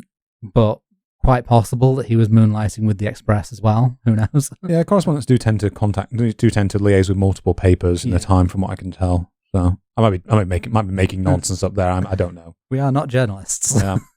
Also, side note, I just whilst you were saying that, Googled Marmaduke Wetherell, and the first picture I found is of a crazed-looking dude wearing a hat with a mustache, weird sideburns, holding a camera with a monkey sat on it. That's basically how I would picture him. Yeah. It's basically him, yeah. So, being interviewed by the Daily Express, he acknowledged the convenience of his sighting by saying, I am aware that it is suggested that I have had a phenomenal luck in finding such definite traces in 2 days, although others have failed after such a long search. He'd gone to say, one thing is certain, the monster of Loch Ness is not a legend, but a fact. I am now more than ever convinced that this search should be taken seriously and scientific investigation made. He would then go on to be interviewed for the BBC, where he said, you may imagine my great surprise when on a small patch of loose earth I found fresh spoor or footprints about 9 inches wide of a 4-toed animal. Its prints were very much like those of a hippo. There's something to be said for the sheer audacity of Wetherell, as you're going to see shortly. The interview's producer, Peter Fleming, who was the brother of James Bond writer Ian Fleming, was not convinced by Wetherell. He described him and his assistant as transparent rogues. Others would give similar descriptions, and while he was apparently a likeable rogue, at least, no one for a second believed in his honesty. Yeah, we've all met people like that. Yeah. Some of them have it in our families. I'll leave my family members who listen to this to figure out who that is. It's not the one anyone's thinking of. Just throwing a grenade into your family Christmas. None of them were listening this far into this. No one's listening.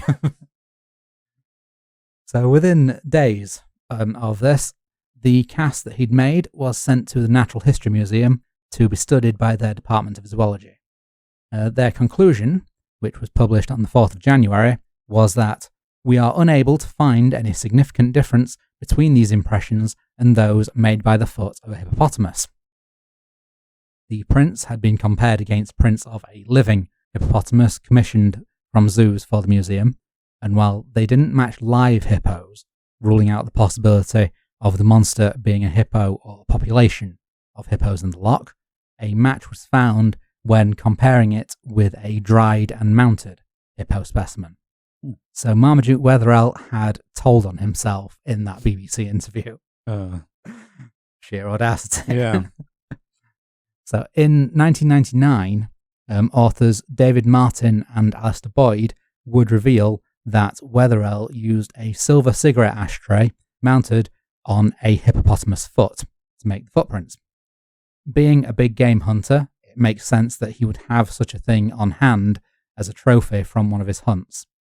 At the time the authors revealed this, so in 1999, his grandson Peter Wetherell owned the ashtray and had shown it to Martin and Boyd for their book. The ashtray is now on display at the Loch Ness Centre at Drumnadrochit.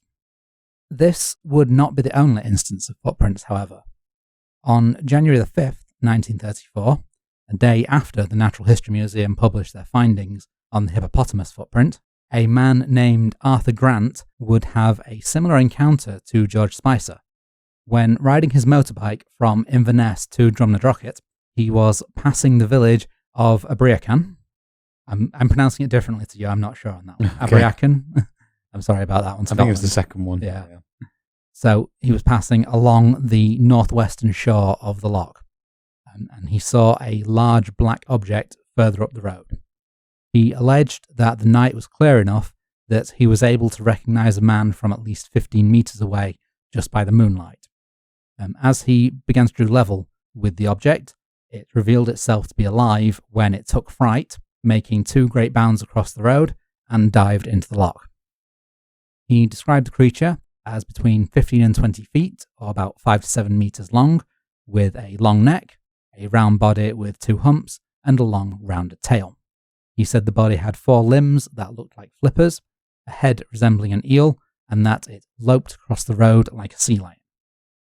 The next day, a group of students examined the site of the incident and found 2 tracks about 5 feet apart at the site where the creature had supposedly dived into the loch.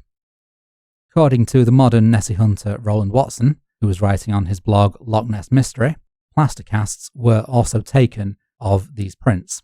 I can't actually find mention of this sighting in any other modern sources, and Gold doesn't mention plaster casts in his book. Yeah, I don't when remember. He tells Grant's account. I'm trying to remember when he told Grant's account. I don't think he mentions them, no. Yeah, so the more skeptical account seems to have just dismissed this part entirely, while believers and more pro-Nessie figures such as Watson did actually look into more detail. Okay. I would like to see pictures of those casts if possible. Yeah.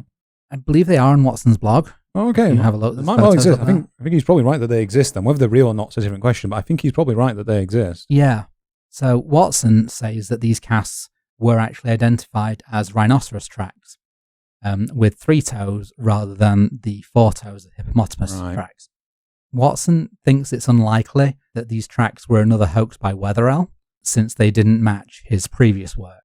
He also shows on his blog Arthur Grant's sketch of the creature he saw, identifying on the sketch the presence of 3 toes on the rear limbs.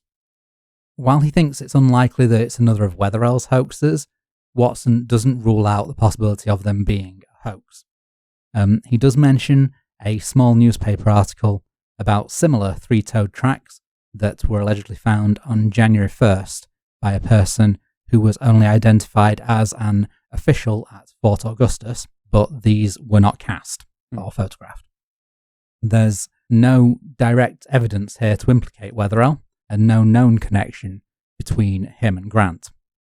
Wetherell is someone who could plausibly have had a rhinoceros foot to hand from his days big game hunting, the same as he got hippopotamus foot, and so could easily have prepared a second and even a third hoax quite quickly after the first one. To me, that's the most likely explanation, but we'll never know for sure, unfortunately. Or someone just heard of his example. Someone just heard of his example and thought, "I'll have a go." Yeah, could have been other big game hunters or collectors of things from Africa that would own a rhinoceros foot potentially. So someone could have been inspired by him as well. Yeah, I mean, it's an interesting thread because I don't think we've ever heard outside of these kind of 2 sightings. I'm not sure I've heard anything about the creatures like having footprints, so to speak, like toes. No. I think everything else is like on the idea that it's got flippers of some sort. Or That's it. These are, as far as I know, the only 2 footprints. Hmm. And it's very rare that there's land reportings after this point. Yeah. Really, it is all sightings within the water itself. I mean, my opinion is if these footprints resemble a rhinoceros, they're probably a rhinoceros. Yeah, or at least part of a rhinoceros used for... How many toes is it? 3 toes for a rhinoceros. Yeah, it does. Looking at the pictures on here, it does. Sort of has 3 toes. The kind of compound is the problem. Yeah, I can totally see someone do a second hoax, though. Yeah. Yeah. So, yeah, we just don't know whether it was Wetherell or not. What we do know is that Wetherell's part in the story is not over, as 3 months later, one of the most iconic images of Nessie would hit the news, the surgeon's photograph. Dun dun dun. Yeah. Wetherell would come to wreak a horrible vengeance on those who had spurned him. But we'll get into that more in part 2. So, Crofty, how are you feeling? I think I need more caffeine. Yeah. And a nap. Yeah, we for the people at home, because we're geniuses when it comes to scheduling things, we originally were going to do this a few days before. We actually recorded it when the weather was lovely for the opportunity, 18, 19 degrees outside in an office that, if the sun's on it directly is horrible. But no, we of course had to delay it by 2 or 3 days. Yeah, we needed to rewrite it. Yeah, and I think it's something like 29 degrees in here at the moment. I think I would describe the ambience in this room as dank now. And we need to crack those windows again. Exactly. Get the AC unit I've got going again. So we'll be back soonish with part 2. If you're on YouTube, we'll be back after some more adverts. Yeah, stay tuned for stuff, and then we'll stay tuned, and it will happen automatically. We're convenient like that. But people listening to the audio version will be with you again in how long? A few weeks' time? Yeah, a couple of weeks. Now you're jetting off to sunny France in the meantime. Lucky. Yeah, nice little holiday. Yeah, so you will, of course, visit as many bodies of water there to confirm the French version of Nessie is still at large. Yep. What name would it be? Le Nessie. Yeah, Le Nessie. We'll go with that. There we go. I've done 2 bad accents this episode. Excellent. All right, folks. So thank you for listening. We'll be back as soon as we can. I just heard a sound downstairs, so it appears that the Scottish crack assassination team has been delayed by a simple locked door. Thank you, folks, for listening, and we'll talk to you again soon. See you next time.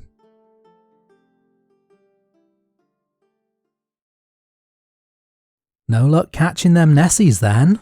It's just the one Nessie, actually, I think you'll find. And with that, we are back. To start part 2, if you're on audio platforms, or from an ad break if you're working on the Endurance Challenge, that is the full-length video version. Since, one way or the other, it has been a while, I think it's worth just quickly recapping what topics we talked about so everyone at home knows where we're at, Charles. Yeah, and in the process, we should probably recap who we are and what we're doing here. Hello, everybody. Welcome to Mythillogical, the podcast that covers all things folklore and mythology and just kind of urban legend sometimes, if we're feeling that way. Today, we're doing cryptids. Yes, and we're actually in part 2 of an episode today covering the Loch Ness Monster. So last time we went through kind of the early history and claimed background of the monster in kind of inverted commas there. Oh, what did we cover last time? It's been so long. We covered kind of like the geological background of the loch and its like earlier Victorian history and talked about how there's actually been a lot of traffic and a lot of interest going on in this loch for basically the last 200 plus years at this point. We also went into a bit of the related earlier folklore, talked about what has been claimed to be a monster tradition in the area, particularly looking at things like the claimed life of St. Columba. And then we kind of went into kind of the early appearances in the 1930s of the monster through things like the Mackays and Spicer sighting, the role of Alex Campbell, and the potential influence of the film King Kong. Then we ended off with looking at the Hugh Gray photo and also one of the earliest known, like confirmed hoaxers in the area, which was Marmaduke Wetherell and the episode of the hippopotamus foot. So I think that kind of gives people a little bit of a refresh as what we were talking about last time. What did you think of the evidence you saw there, Crofty? nothing had convinced me, I'm afraid. I'm still not a believer in the Loch Ness Monster. So with that in mind, we can kind of move on to what I'd say is like the peak publicity part of the Loch Ness Monster story. I know for all we've been going on for the last 3 hours of part 1, we're nowhere near the peak of interest in the Loch Ness Monster. Yeah, part 1 was very much a preamble, I think. Yeah. We have quite a bit more to cover, and we're really entering today what I'd call the mass surveillance period, the mass hysteria period of the Loch Ness Monster, where rather than there just being lots of big reports of sightings and the occasional photo coming out, we eventually start to get into more organised and, shall we perhaps say, more scientific attempts to monitor the loch and to try and find its namesake creature. So, to start us off then, we're going to talk a little bit about some of the more classical photos that came out in the period after 1934. And then from that point, we're going to move through to kind of the 1950s and a period of great interest and revival of the monster's fortunes after a bit of a slump in the 1940s. We're going to talk about some of the claimed earliest potential film of the creature that came out, such as the Tim Dinsdale film and very quickly the Dick Rayner film. And then we're going to then move on to talk about organised searches, some real dangerous stuff involving a firebombing. Yeah, one particular infamous figure will be getting some attention.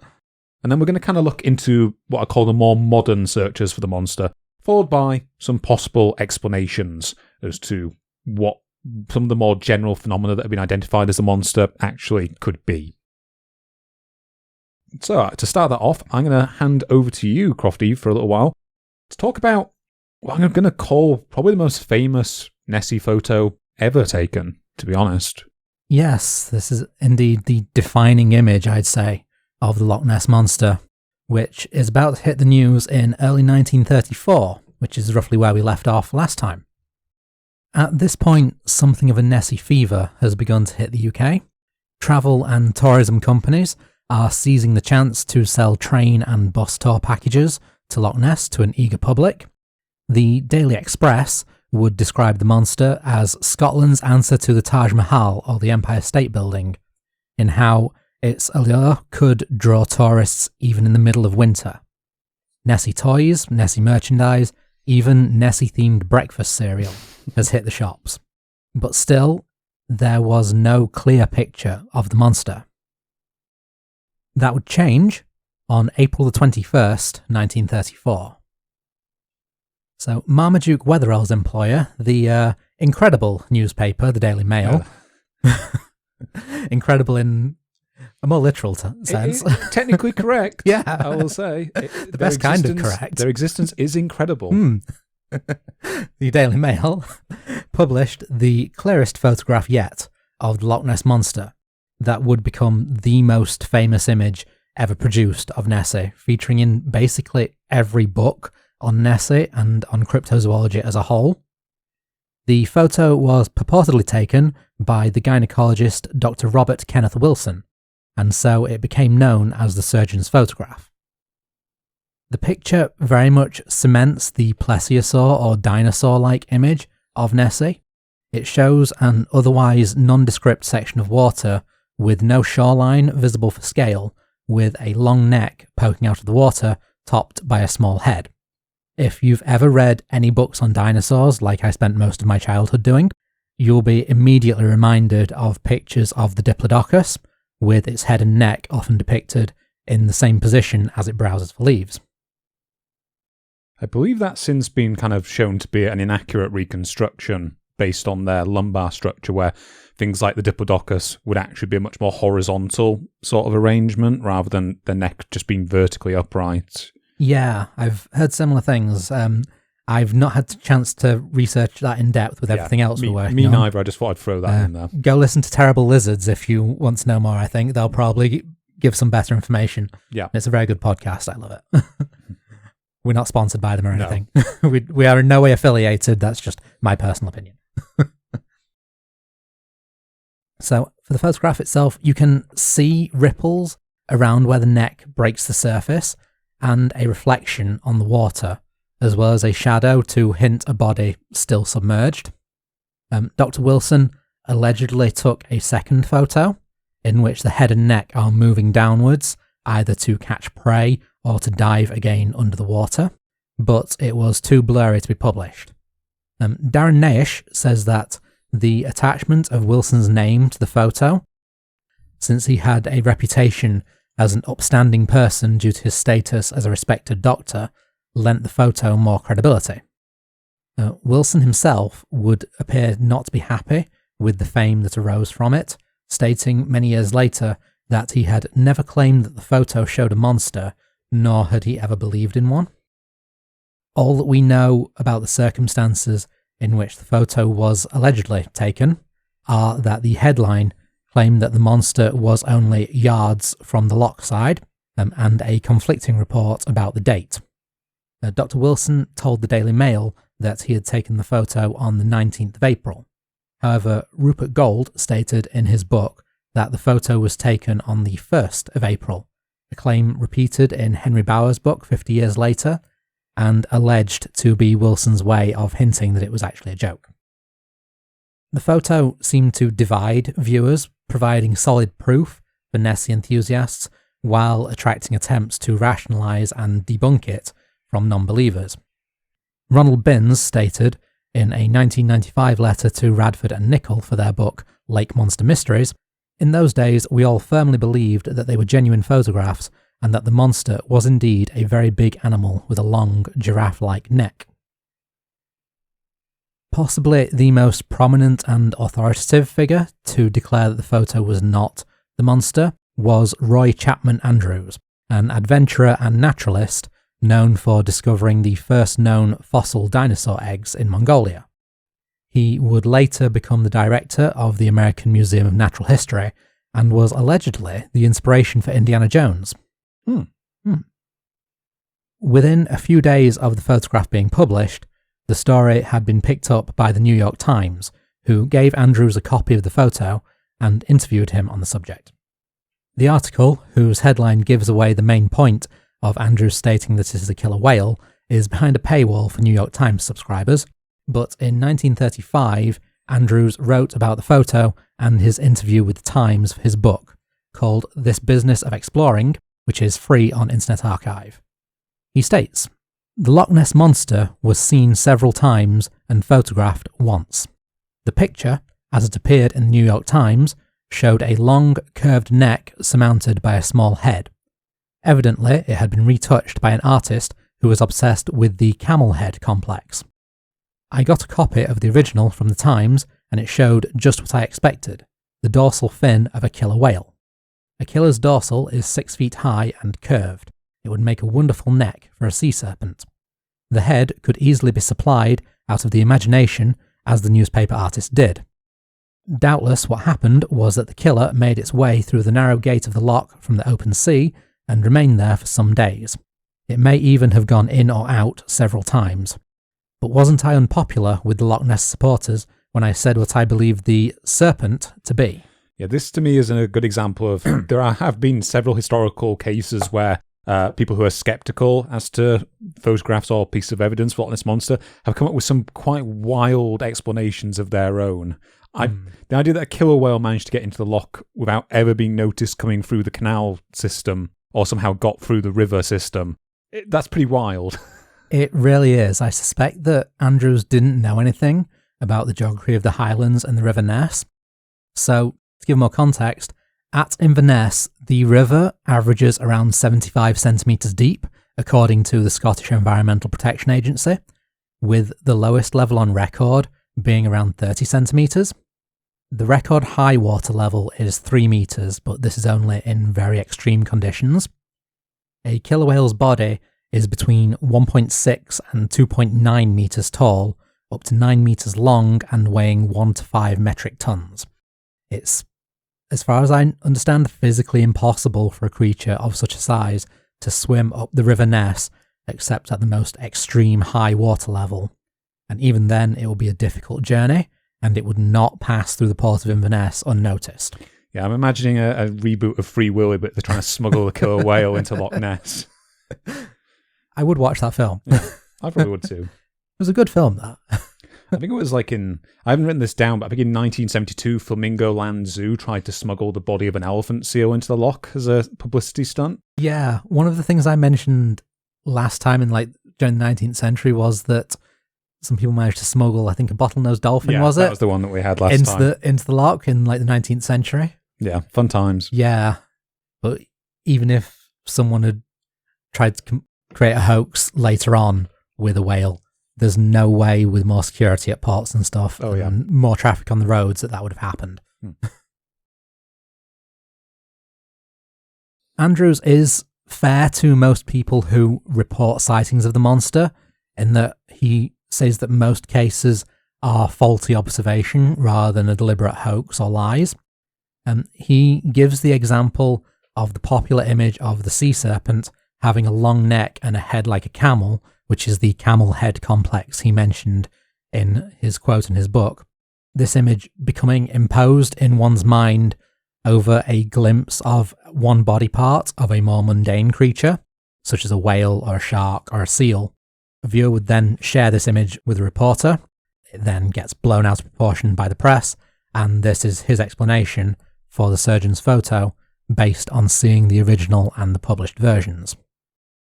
The Times editor was, of course, less than happy with this explanation, calling out the, quote, pig-headedness of you scientific fellows, and telling him to put a sign in his museum reading, abandon all individual opinions, ye who enter here. A classic argument against expertise that we see time and time again with less creative phrasing. Yeah, I think there's quite a few examples, like in Nicholas Witchell's book, The Loch Ness Story. Over the various editions that he's released of that, there have been moments where scientists have dismissed things like the flipper photos that were taken in the 70s, and he ended his chapter with a big screed, basically going, how dare you not accept our evidence? And then over the course of each edition, as he himself became more and more of a skeptic of it, you just see him pulling those back, walking back his statements each time. Not all believers engage in this, I will say, but it does happen quite commonly. Henry Bauer did it quite a bit in his book as well, that I mentioned last time. Andrews elaborates a bit on this faulty observation by going on to explain that it's solved by following the sighting until a more clear view can be gleaned. He does so with quite a lack of self-awareness by telling a story where he chased down what he thought may be a new species of whale in a boat off of the Korean coast, not acknowledging that people who see Nessie don't really have his resources.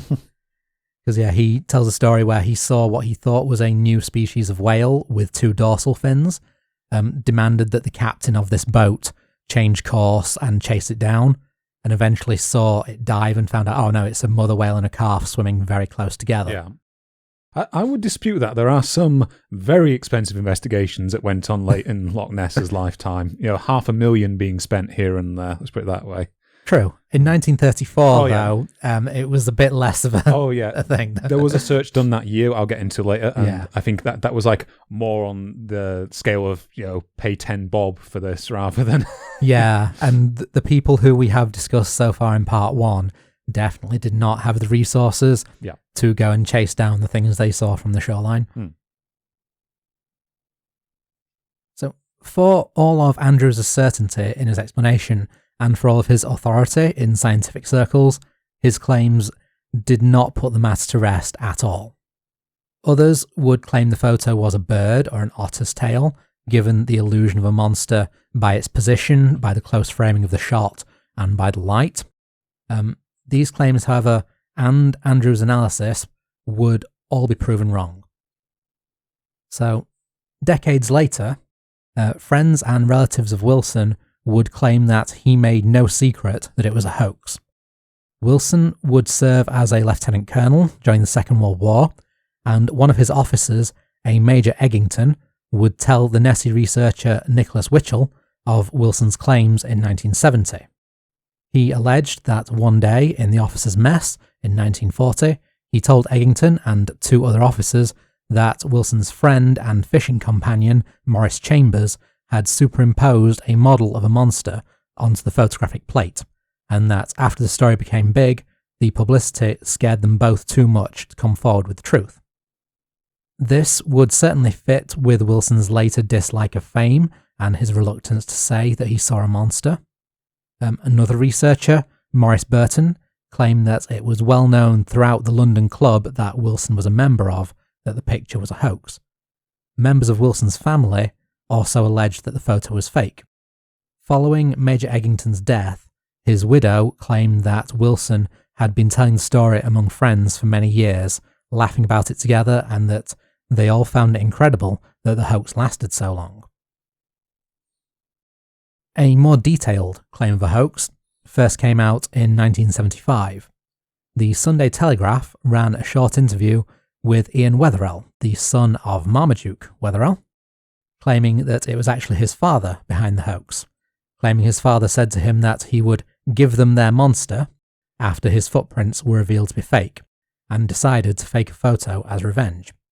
Wetherell Jr. claimed that they had attached the fake head and neck to a toy submarine, and that the pair drove up to Loch Ness with a Leica brand camera, apparently still a rare camera type at the time, and a very specific detail to include, where they found an inlet where small ripples were being produced which would look like full-size waves next to the toy monster. Ian Wetherell claims that he took 5 photos before Marmaduke Wetherell passed the film on to Maurice Chambers, who recruited his friend Dr. Wilson to play the photographer who called the press. Despite being published in a national newspaper, this story didn't really make an impact. No one really knew about Ian Wetherell's confession. The scientist and Nessie investigator Adrian Shine, who we'll be talking about more later, discovered the article in 1990 and had researchers David Martin and Alistair Boyd, the same pair who would later track down the hippopotamus foot, set out to find out the truth of the matter. Ian Wetherell was dead by this point. However, his stepbrother, Christian Sperling, who was also with Marmaduke Wetherell at the time, confirmed that the photograph was a load of codswallop, stating that he had been involved with building the model. This is kind of where I kind of disagree a little bit, possibly with you here, Crofty. I actually don't place that much weight on these confessions. Mm-hmm. I think there are, as we'll get into, and I think as you're going to outline, I think there are good reasons to reject the photo regardless of whether it was known to have been, a fake or not, like whether we have evidence of an actual forgery or not. My main complaint is that fundamentally it might sound all well and good for people who are passing around rumours like Major Eggington and his widow saying, oh, we've been telling this story for years, it happened all this way back. We don't actually have any contemporary evidence of someone saying this is a hoax until 1970, which is 36 years after it actually occurred. That to me is inherently a little suspicious that someone went that long without leaking the hoax, especially if Wilson had second thoughts about the whole experience, as you mentioned. It's also the fact that fundamentally the claim that it was a hoax is coming from someone who is also known to already be a liar for his act in hoaxing the hippopotamus footprints. I know it would match like the pattern of behavior that he also hoaxed and was involved with, and he was a contemporary around that time, so it would match for this other photograph. But for me, it just adds a little element of uncertainty to this whole confession stuff, that it happened a long time after the people making confession have been demonstrated to be liars in other ways, and even if they're now coming forward and saying and admitting to another lie, they could well be lying about the lie. Yeah, unlike the hippopotamus foot, you can't really get physical evidence for the photo. Yeah, no toy monster or model has ever been produced either that I'm aware of. Yeah, there is a bit of a mention of what may have happened to that later on, and I will be coming to a few people who are, like you, Charles, more skeptical of this. I believe Adrian Shine, in his Loch Ness booklet from 2006, he does actually include like his attempt at a reconstruction of it with a model, or it might be him superimposing himself onto a model, if I can just find it now. Yeah, I'll show you that. Yeah. There have been experimental attempts to kind of try and replicate this sort of thing. I don't know if he did that with a model, though, or if it's just him superimposing himself over the photo. Yeah. So that probably has no validity, but I thought I'd mention it because Adrian Shine's a pretty good researcher. Yeah. There is a version of the photo that actually does have a wider shot. The photo that was published was cropped. Yeah. I'll be coming to in a minute. Yeah, there's Roland Binns does have quite an in-depth analysis coming up. Don't get me wrong. I think that this photograph is a fraud. I just don't think that there is convincing evidence of a credible confession. That's my point. Yeah, it is perfectly plausible that Ian Weatherall decided to fake a confession so as to get back at the papers in a way for not being fooled by the hippopotamus foot. To say, haha, my dad still fooled you with this photo and you didn't, for 30 years you believed it, sort of thing. And there's most of the people involved are dead. We can't know their motivations at any point now, but there's been plenty of discussion about the matter. So this confession, let me say, was definitely not the end of the matter. So for some, like what Charles just said, people such as Darren Naish agree with Charles that the photo was fake regardless of the confession. Naish claims that the photo never did look like a real photo, with ripples showing that the object is tiny and not the 1.2 meters tall that it had been claimed to be. In his book, Naish shared the original photo, which was a more zoomed out version where the far shore is visible and larger waves outside of the framing of the cropped version show that the monster appears much smaller. Naish does point out, however, like we've just said, there's no hard evidence, like there was with the hippopotamus foot, that the confessions were true, since neither Weatherall's son nor his stepson produced the model.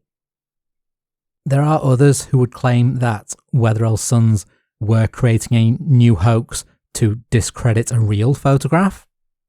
So the paranormal writer Richard D. Smith would claim this in the paranormal magazine Fate in 1995, insisting that the same uncropped version that Naish showed in his book proved that the photo was not taken in an inlet where the small ripples would appear larger. He also claimed that the photo proved the monster was larger than the model that Weatherall and Sperling described. In Lake Monster Mysteries, Radford and Nichol give Sperling's explanation for why the model doesn't exist anymore, claiming that Alex Campbell had shown up as they recovered the model from the water, and that Weatherall quickly broke the model and dropped it back into the loch to prevent Campbell from discovering the hoax. Smith doesn't find this a credible explanation, and whether or not I would believe it depends really on whether Campbell had a reputation for writing and publishing hoax reports at the time. I'm a bit unsure how he was considered in 1934, whether he was... I do know that his reputation, I can't point to an individual source of this off the top of my head, but from reading, I do know that he had a reputation for being quite ferocious in enforcing the loch's fishing laws at the time. So I can 100% see him showing up and going, "Oi!" Yeah. So that would make sense then, because if Weatherall had seen him as simply the water bailiff, like that, who was enforcing the laws, the cover-up does make sense. It also sounds like something that Campbell would have brought up though later. Yeah. If Weatherall believed that Campbell was behind hoax reports itself, bringing Campbell in on it might have been a better move, but obviously he was never brought in like that on the matter. So not sure about that particular explanation. There's a lot of factors that we can't really say. Yeah, I think my summary of the whole affair is I think that there's enough weird circumstances and pieces of evidence around it to reject the idea that this is a photograph of the Loch Ness monster. Yeah. Even if I am dubious of some of the claims around the confessions. Yeah, that's it. There's too much conflicting to really say one confession is correct or not. Yeah, it pushes. It may not completely rule it out, but it does push it into the dubious territory. Yeah. But regardless of how dubious we personally might think this photograph is, you know what's not dubious, Crofty? I don't know. What's not dubious? The products and/or services that support this podcast. So enjoy some adverts. And much like a certain German composer, we are back. Oh, God. Puns are my job. So sorry, you were saying Crofty? Just need to recover from that one. With all of these competing arguments about Sperling and Ian Wetherell's story, Radford and Nicol would write to Ronald Binns for his analysis of the matter in 1995. Binns pointed out just how easy it is to make a fake Nessie. He himself had made a fake using cardboard, black plastic bags, and a water bottle with only about 10 minutes work, with the head of his Nessie rising about 12 inches or 30 centimetres from the water. Given that the Wetherells would be putting far more work into it, since their intent was to fool a national newspaper, he believes that a 1.2 metre tall model to match the height suggested by Smith and other believers was perfectly feasible to be constructed. He concedes that Sperling's memory of the story, given his advanced age, might be unreliable, and so inconsistencies such as the presence of Alex Campbell may easily be explained by poor memory of separate events, with the model sinking accidentally and encountering Campbell being a separate time. Binns goes on to say that the second Wilson photograph portrays a completely different object, photographed in different weather conditions and possibly from a different angle to the surgeon's photograph. The second photograph, as I mentioned earlier, is much poorer quality, and it was not released until 20 years later, when Constance White discovered a copy. And Binns says that the reason it's rarely shown is because it is clearly a bad photo of a much more dubious object. He says that this begs the question of how did Wilson manage to photograph what are clearly two separate monsters if the photos are real? The obvious follow-up to that question, which Binns does not ask, is that if that is the case, why not report the second sighting, and why instead claim that the second photo was part of the same set of shots as the famous photo? I don't have a plausible explanation for that. Binns obviously doesn't, and Wilson is no longer around to ask. But if Binns is correct that the second photo is a different object, it's plausible that when the second photo was discovered, claiming it was taken together with the first and not shared because of the poor quality was the best explanation that they could come up with at the time. Binns also claims that Smith is wrong about the location of the photo. While the shores of the inlet aren't visible in the wider view version, he states that from the larger photo, the part of the loch is a region which does have a series of inlets which are large enough to not see the shores in the frame of the photo.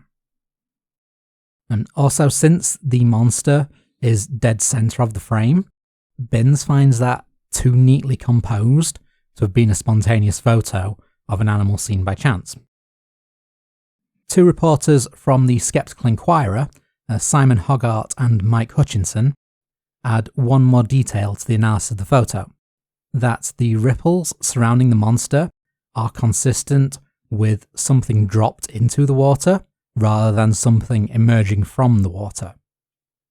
Together with everything we know about Marmaduke Wetherell from the shenanigans of the hippopotamus foot, they also conclude that Ian Wetherell and Christian Sperling's story is the most likely explanation. Basically, it seems everyone except for the most devout Nessie believers are certain that the photo was a hoax. Even as a hoax, however, Binns says that the photo had a greater impact on Nessie-Hunters, including himself, all the way to the 1970s, pretty much cementing their genuine belief in the plesiosaur-shaped Nessie. Yeah, this is something I'm not sure if we covered in the first episode, but I think we did. That Binns was himself a devout Nessie believer up until kind of the late 70s, as far as I'm aware. Yeah, I think you mentioned him and gave a bit of detail on him at the time. Binns, to conclude the section, shared some more general thoughts on photos and videos of the monster, so I'll just sort of mention those before we move on. He says that the main evidence against most photos and video of the monster now is the improvement in camera technology, including colour photography and home video cameras. Black and white photos are easier to fake than colour ones, and still photos are easier to fake than video. Wilson and many photographers following him always show an object relatively close to the photographer, easily identifiable as Nessie in black and white, but also easily potentially placed or superimposed into the shot. Video, being difficult to fake at the time, instead always shows genuine footage of an object which is not a monster, but too far away to identify properly.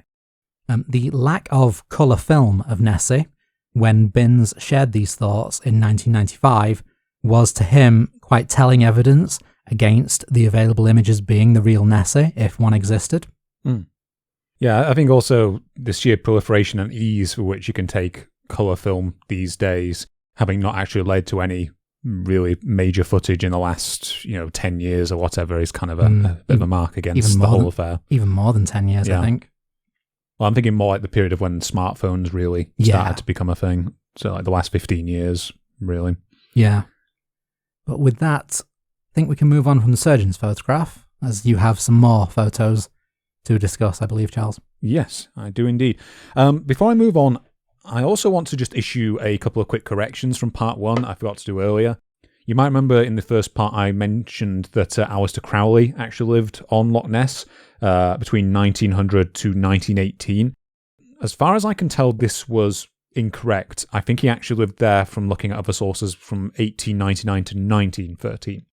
In addition, I was also wrong when I said that he didn't write anything about the monster during his life, because according to a biography titled Aleister Crowley, the Biography by Tobias Churton, he apparently put up a sign by a path to Bullskin that read, "The way to the Kulu Mavlik does not bite, admission free." This same biography also claims that he later commented, "I have sometimes wondered whether this harmless invention of mine might not in some way have been responsible for the story of the Loch Ness Monster." This sounds very good on the surface. I want to highlight a couple of problems with this, though. The first problem is that the biography cites no source for any of these claims, so I have no idea where they got it from. And the only other reference I can find that mentions this event is in a pro-Nessie book by Gareth Williams titled A Monstrous Commotion, The Mysteries of Loch Ness. So who knows, basically? I can't find any corroborating evidence for that statement being made. Another also minor correction is that Rupert Gould actually served in the Royal Navy before World War I, rather than during World War I, as I mentioned, and was actually invalidated from the service in 1915. So, from the late 1930s through the 1940s, the interest in the monster that was riled up by the press reports and both the Hugh Gray and Surgeon photos slowly cooled off. A number of scattered sightings took place during this time, and these were chronicled by figures such as Constance White, whose book and role in publicising the monster I'll be getting to shortly. By the early 50s, Crofty, I think it would be safe to say that we once again hit one of those frequent nexus points that happens over the decades with the Loch Ness Monster, which is, there's a pretty good chance that this is where the monster could have died off, really, beyond just being a local attraction or rumour. However, conveniently, this did not come to pass, because in the 1950s, a number of people would once again step in and take up the mantle of Nessie researcher, and through photographs, books, and in the most famous case, films, would help to push it to new heights of fame and commercial appeal. So, I want to preface this section by saying that I have focused here on the major pieces of photographic evidence for this period, rather than the vast number of eyewitness accounts that were also recorded during this time. I have mentioned some of them where relevant, but I haven't gone into the real bulk of them because A, we'd be here forever if I went through all of them, and B, I personally think that the claimed photographic and later film evidence is of far greater significance for the creature's potential existence. It's kind of the gold standard, barring us actually finding either the remains or capturing a Nessie. So the first major event that led to the repopularization of the myth was the appearance of a new Nessie sighting and claimed photograph. This photo was taken by the shoreline near Urquhart Castle on July 14th, 1951 by a 30-year-old local forester named Lachlan Stewart. Stewart lived in a lochside house, I think it was about 100 feet away from the loch, and his photograph is claimed to show 3 of the creature's humps in the water.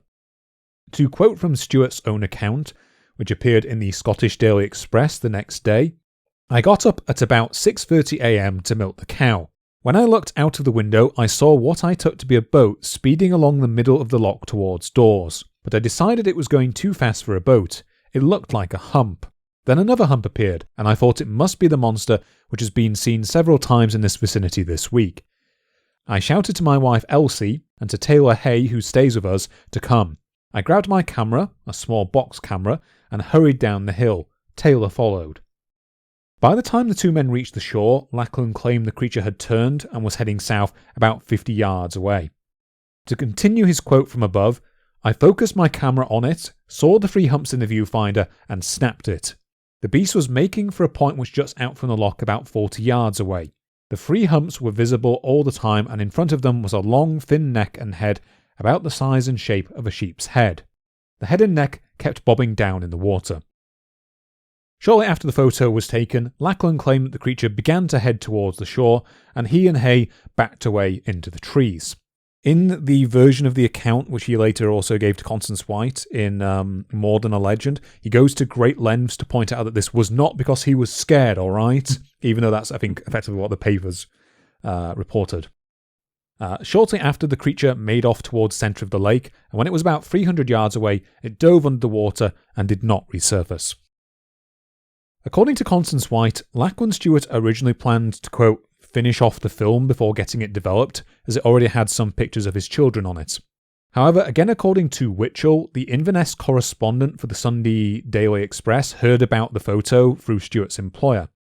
He soon arrived and offered to have the film developed by a professional photographer in Cawdor, who opined that there was no evidence it had been tampered with in any way. According to More Than a Legend, Loch Ness researcher Constance White, I've written researcher here in air quotes, but she did do research, so I was probably past me was being a bit unfair, I think, there, even if I've not got a high opinion of some of her work. Loch Ness researcher Constance White, who was living in Inverness at the time, also managed to view a rough proof of the photo that afternoon at the Canal Office. She would go on to visit the Stewarts at their house 3 days later, and it is in an interview with her that Lachlan Stewart expanded on his description of the creature. Quote, "In Mr. Stewart's opinion, each of the humps measured about 5 feet in length at the surface of the water to some 8 feet of water between each. The first hump stood about 2 feet out of the water, the second 4 feet, and the third 3 feet. The neck and head together would be about 6 feet long. There was commotion in the water for 15 to 20 feet behind the last hump, indicating, he thought, a tail moving. The skin he found difficult to describe. He could only say that it was not hairy, and appearing uniform in colour, brackish. Some days later, examining the photograph with Mr. Stewart, I asked him specifically about various points. He repeated that the head was like that of a sheep, but without ears and horns, and about a foot long. He did not notice any eyes. The neck thickened suddenly to join the first hump. I asked him if the angular appearance of the humps was some kind of photographic illusion, but he thought not. His impression was that the humps did indeed look somewhat angular. Mr. Stewart thought from its movements and ability to manoeuvre in comparatively shallow water that the creature must be propelled by limbs as well as a powerful tail. The publication of this photo on the 15th of July would prove extremely influential for many future Loch Ness investigators, as according to Loxton and Prothero, many dedicated Nessie researchers treated it as a major breakthrough well into the 1970s. So you talked about how Binns commented that many of them believed all these photos at the time that it was taken and released. Constance White would back it to the hilt, claiming that, quote, "I could not put forward this photograph with more confidence if I had taken it myself." Roy McCall, or Mackle, I'm still not sure which version it is, would cite its reliability during his later role as coordinator for the Loch Ness Phenomena Investigation Bureau, given Constance White's endorsement and Stewart's apparent sincerity, and he would state that it provided direct photographic evidence as to the probable shape of the central back region of the animal. Nicholas Witchell presented it as an important piece of evidence in his work. Over time, however, several elements about this photo and the area where it was taken have been noted that make it somewhat dubious. Before that, though, I want to address something else about this photograph that I've seen repeated quite a lot. Now, it has been stated in a number of places that this sighting and photograph have since been proven to be a hoax, and in some publications it is claimed that Lachlan Stewart admitted that this was the case. This is quite a similar situation to the apparent confession to do with the surgeon's photograph, Crofty.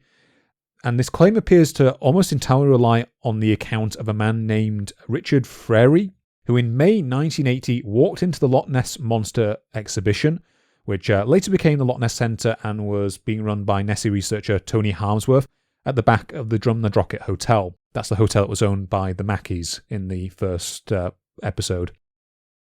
A few days afterwards, Frary asked to see Harmsworth again and advised him that the Lachlan Stewart photograph was a hoax, claiming that he had seen it being staged. According to the account in Harmsworth's book, Frary told him that he had been driving on the A862 and saw someone putting objects into the water. He pulled into a lay-by and watched Lachlan Stewart and another person manhandling bales of hay covered in tarpaulin into the loch. The 3 bales were then photographed and removed. Alongside Frary's claims, it is also sometimes claimed that Stewart directly confessed to having perpetrated a hoax.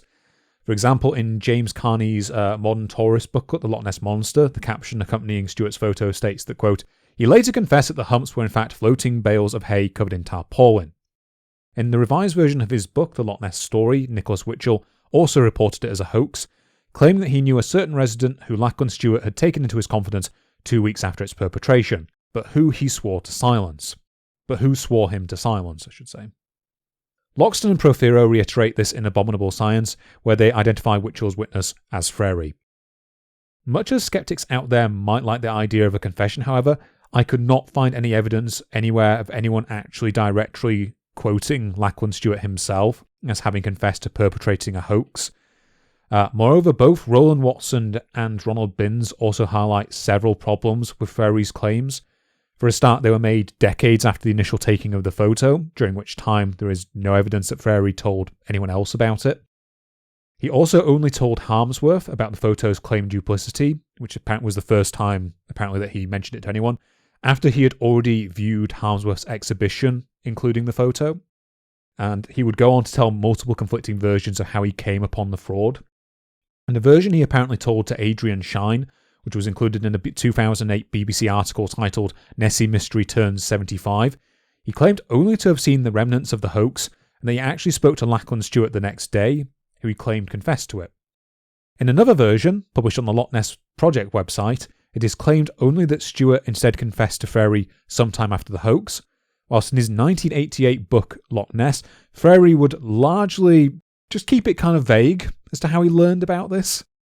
According to Tony Harmsworth, when he later met Stewart's son, he claimed to be unaware of this claimed hoax, or even of who Frary was, a claim that was repeated by Stewart's daughter in a more recent interview with Roland Watson. You might also have noticed that Nicholas Witchell's description of how Frary came to be on the hoax contradicts all of these accounts. I personally think that these inconsistencies are evidence enough to discount Frary's story. Despite this, I do agree with the skeptical view that the photograph was probably faked. I just think that Stewart is never known to have actually confessed to it. In addition to the strangely angular and unaligned appearance of the humps, which to me seems inconsistent with them coming from a live animal, I would also point to an additional piece of evidence, which is the surroundings in which the photo took place. This is because unlike both of the prior major photos that we discussed, so the Hugh Gray photo and the surgeon's photo, the Lachlan Stewart photo features substantial background features from the lake, which allowed the location it was taken to be identified. In 1981, Ronald Binns visited the site of the photo and discovered that the claimed humps had actually been much closer to the shore than reported by Stewart, so he said between 50 to 40 yards in his original version, and that they had apparently been photographed in quite shallow water. This, to me, adds a degree of suspicion. I would personally rule it out as any solid evidence for the monster's existence. There have been various claims as well that the humps were either affixed or kind of a more motile object on an organism, so more like an eel's hoops rather than the kind of occasional image you see floating around of the like plesiosaur-like creature with two humps on its like fixed humps on its back. Personally, I think the whole thing is just quite dubious. Ronald Binns also points out, from what I can remember, that the three humps seen in the photograph don't appear to align either. They're not actually in a straight line. The middle one is slightly off-center, which would be quite strange for a single creature. But I'm sure Nessie believers would respond by saying, well, maybe it's more than one creature. Yeah, like those 2 dorsal fins on that whale that Andrews was talking about. So from here, we move on to the first of 2 major events that would spark the monster hunting craze that would come to dominate the 60s and the 70s. This is the release of Constance White's 1957 work, More Than a Legend, The Story of the Loch Ness Monster. So at the time of its release, Constance White was the wife of a Caledonian ship canal manager. However, as we have discussed from the Lachlan Stewart photo, she was active as a Nessie researcher for, at a minimum that I could find, at least several years before that, and she would remain a major figure within the Nessie believer community until her death, though to the best of my knowledge she never actually claimed that she had seen the creature or had any encounter with it herself.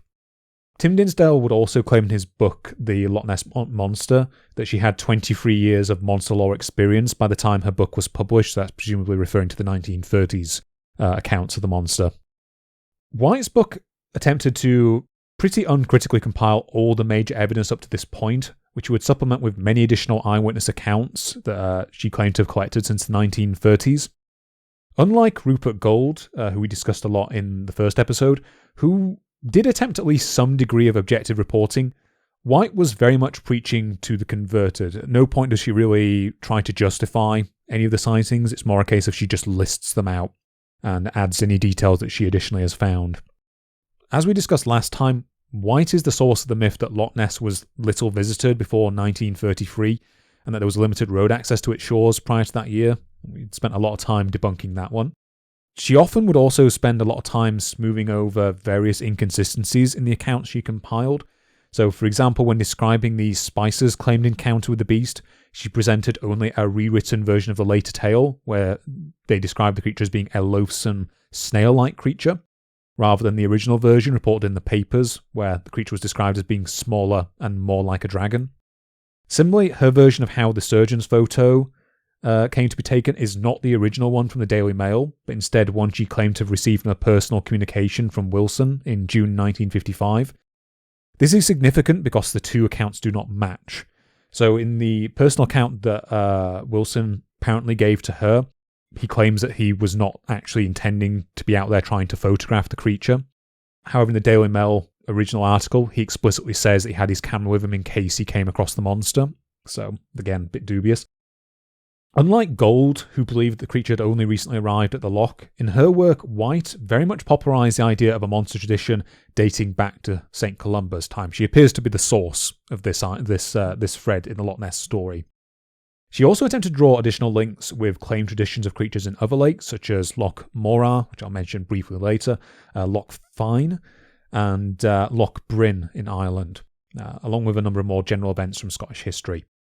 Interestingly, though, I don't think she directly mentions either water horses or kelpies at any point, which I kind of expected her to do given the reputation of the book among some of the skeptics. Although I think a few of the eyewitnesses that she includes do mention them. So I've chosen not to go into White's book with the same level of scrutiny as Gould, as White was in no way attempting to be an objective observer of the evidence, so trying to call out the inconsistencies I think is kind of a waste of time. I have no doubt that many of the eyewitnesses presented by her are sincere, as with Gould, but they're like, the totality of their details are so contradictory that it's very hard to build a composite image of any real creature from them. It's the same problem that Gould had.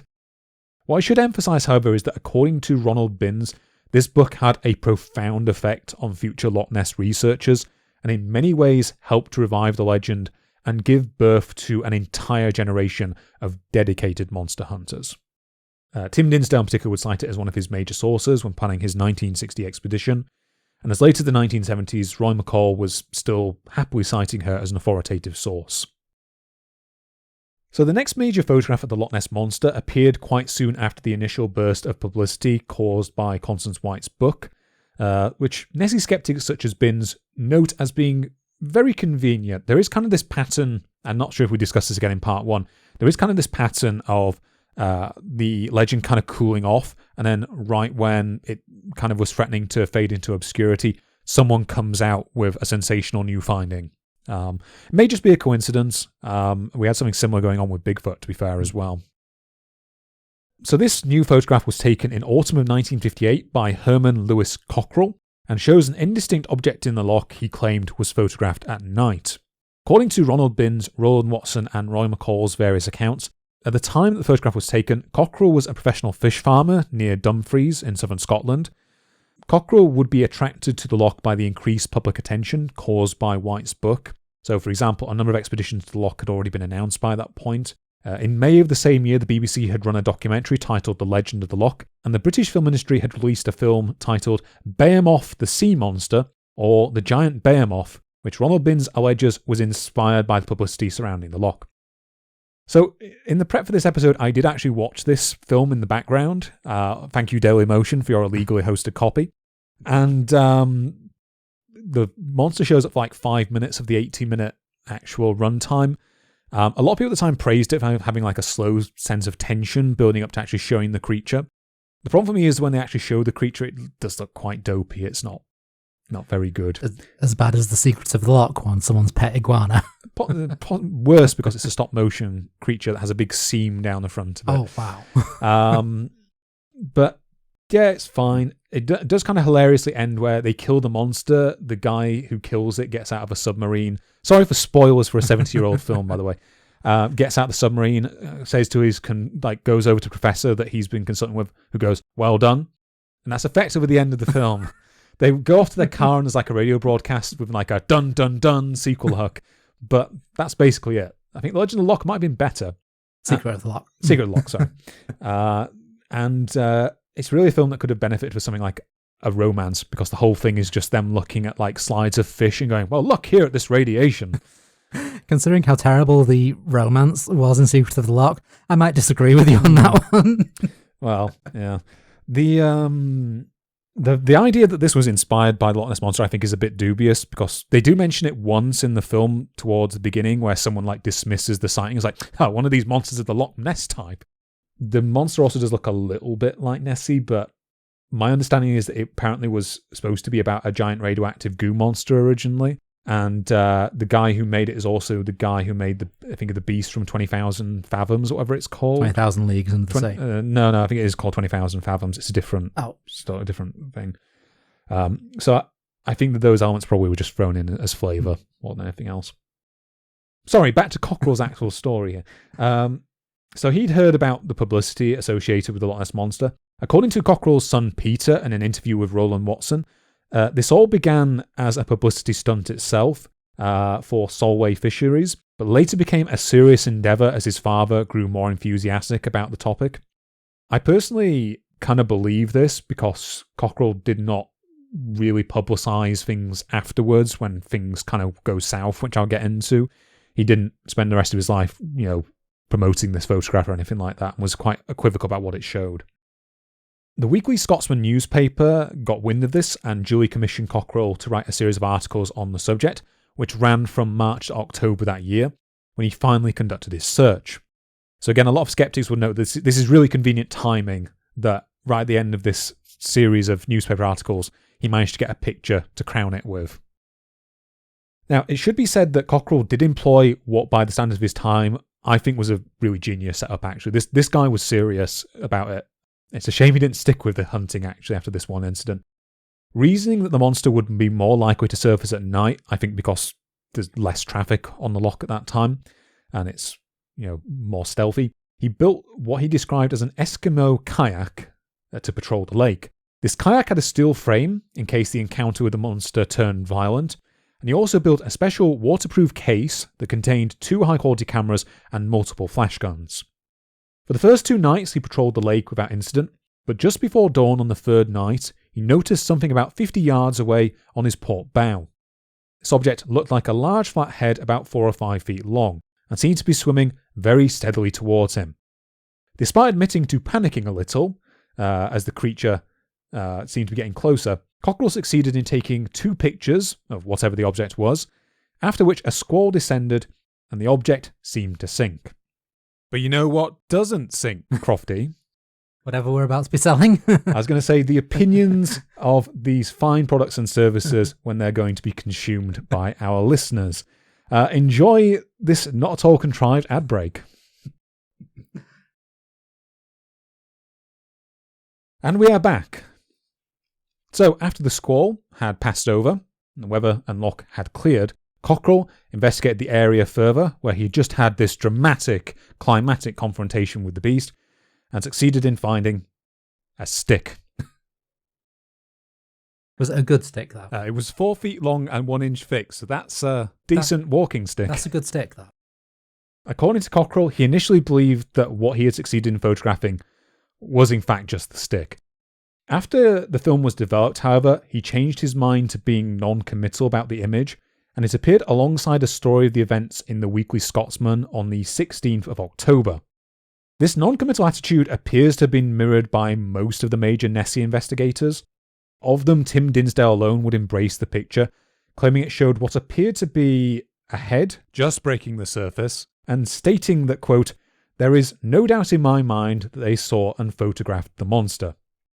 Roy McCall agreed with Cockerell's original assessment that he had probably photographed a stick drifting in the lake, and that him confusing it for the head of the monster was probably as a result of the fatigue that he probably was suffering from after staying up for 3 nights, and also his natural bias and sense of expectation. Ronald Binns echoed McCall's attitude in the book The Loch Ness Mystery Solved, that he had simply taken a picture of the stick he later found. Nicholas Witchell gave the fantastic non-comment of, "It might have been one of the animals, or as Mr. Cockerell says, it may have been just a stick."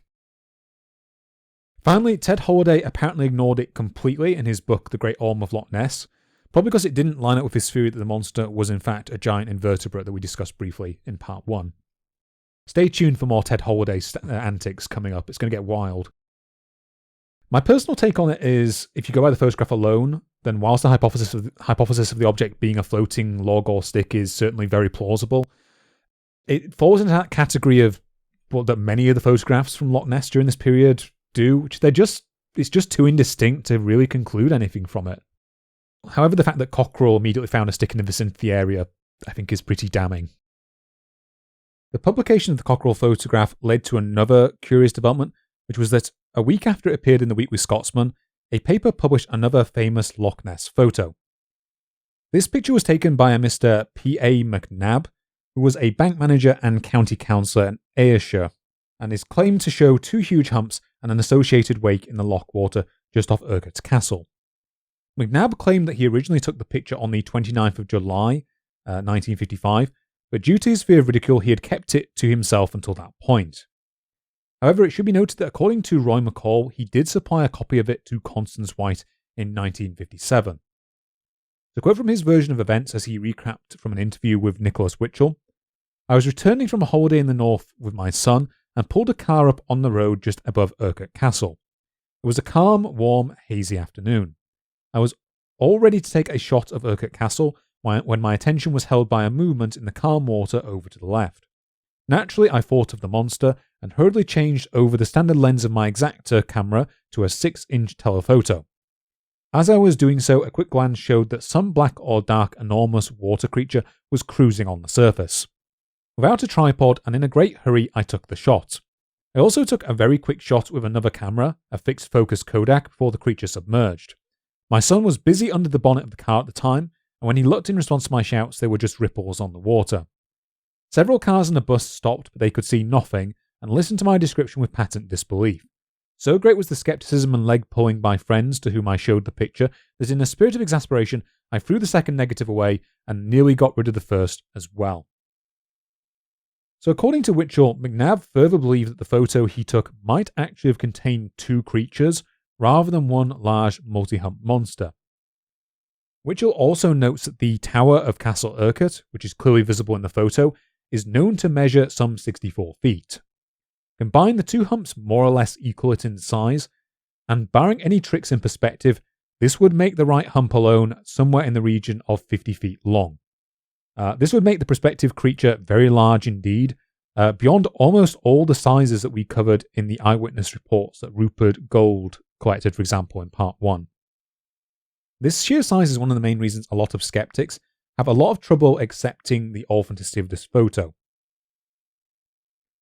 Binns points out that this is only the small portion of the creature that's actually seen to break the surface, and presumably the full creature under the water is actually much larger. Binns would argue that the image may have been produced through a combination of boat wakes, as many trawlers were still active on the loch as they moved through the wider canal system. Indeed, in his book, Witchell includes just such a boat as a reference in a photo taken in roughly the same area as McNab took his. I personally think that's probably unlikely, and it's just because the actual object on the photograph is so dark. I find it difficult to square with the images of wakes, and indeed the actual wake that appears to be coming off the object in the photo is nowhere near as dark. Roy McCall would also have significant concerns with the image. After requesting the original negative from McNab, who sent it along to him, he discovered that the print he got from it differed from the one that he got from Constance White, as it was much darker and the humps were far less distinct. I have actually also overlaid the two images in Photoshop, and I'll put it on the actual video, to show that the image appears to have twisted slightly. Maybe the negative has become more warped over time. This is one of the explanations that Roland Watson gives on his blog to try and defend the differences between the two prints. McNab's explanation was that White's image might have come from the Kodak's fixed camera. Interestingly, these images are almost identical. Like, they look like they've been taken from the exact same spot, and their quality seems to be relatively similar.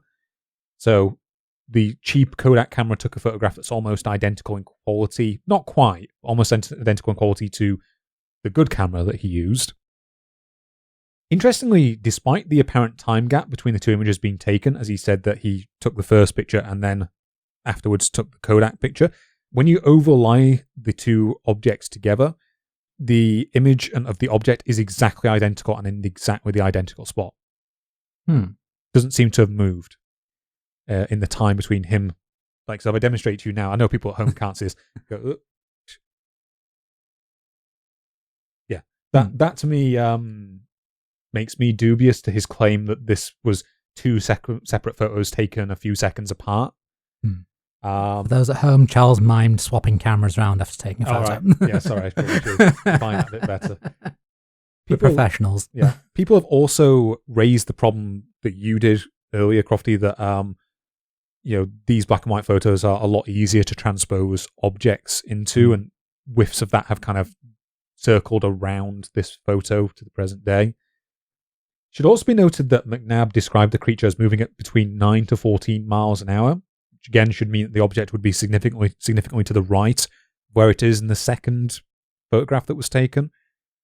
Now, one potential explanation I thought of for this, however, is it could be that McNab is simply mistaken, and that both images actually came from the same negative, but that McCall simply generated a worse quality print, or the negative had deteriorated in the time since it was taken. I don't really know enough about the ins and outs of photography from this period to say one way or the other, though. Again, my thoughts are that the image is simply too indistinct to say anything conclusive about it either way. I am also kind of dubious of the idea that a creature, or indeed multiple creatures that big, could remain in the loch that long and remain undetected for coming up to 100 years now, especially given the scale of the surveillance that it has received that we're going to go into. We're also going to go into the actual volume of fish that are in the loch at one point, and I find it very dubious that a creature that size could sustain itself long term living in the loch. A number of contemporary Nessie believers also continued the picture to be dubious in the 70s. So, for example, Tony Harmsworth was suspicious of it because of the strength of McCall's analysis in the appendices to his book, where he also was very, very dubious about it. Others, however, embraced it. These include Tim Dinsdale, who wrote in The Story of the Loch Ness Monster that, quote, "It is a genuine picture, of that there is no doubt, and as the back of the monster, or rather two long humps can be seen in it moving on the surface close to Urquhart Castle Tower, an idea of scale is gained." Peter Costello, who I think was a kind of what I would describe as a disciple of Constance White, also wrote that it was, quote, "clear photographic evidence for the existence of at least two smaller monsters, one about 25 feet long, the other about 15, perhaps a bull and his cow, or a cow and her calf." In more modern times, Nessie advocate Roland Watson also has a long article defending the picture on his blog. So this all brings us to the last person who is most responsible for the rebirth of the myth in the second half of the 20th century, and the massive attention that the loch would receive in the 60s and also in the 70s. This is one Mr. Tim Dinsdale, who shot the earliest surviving footage of what he claimed to be the monster. I will now hand over to you, Crofty, to give us a rundown of Dinsdale's activities at Loch Ness and the events that led to the recording of his film. Thank you, Charles. So, now that we've covered quite a few photos of the monster, it is time for the monster to finally appear on video, as filmed, like we said, by one Tim Dinsdale.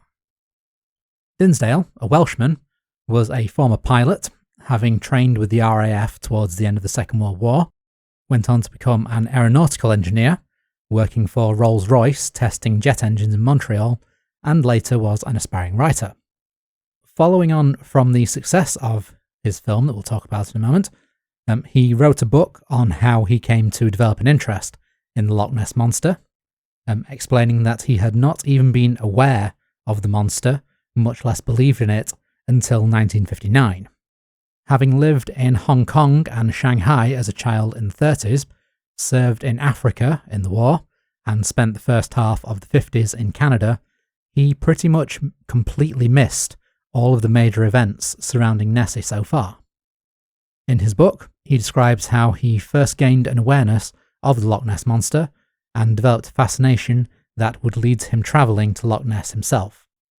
He says in March 1959, late one evening, he saw an article in a magazine titled "The Day I Saw the Loch Ness Monster," with a photograph accompanying the article. He says, "I examined the photograph with mild curiosity, but could make out nothing more than an indeterminate, sinuous shape floating on the glassy surface of a lake, and in the background a distant shore and tree-clad hills rising abruptly. Gazing at the article more intently, however, I became aware of a growing interest.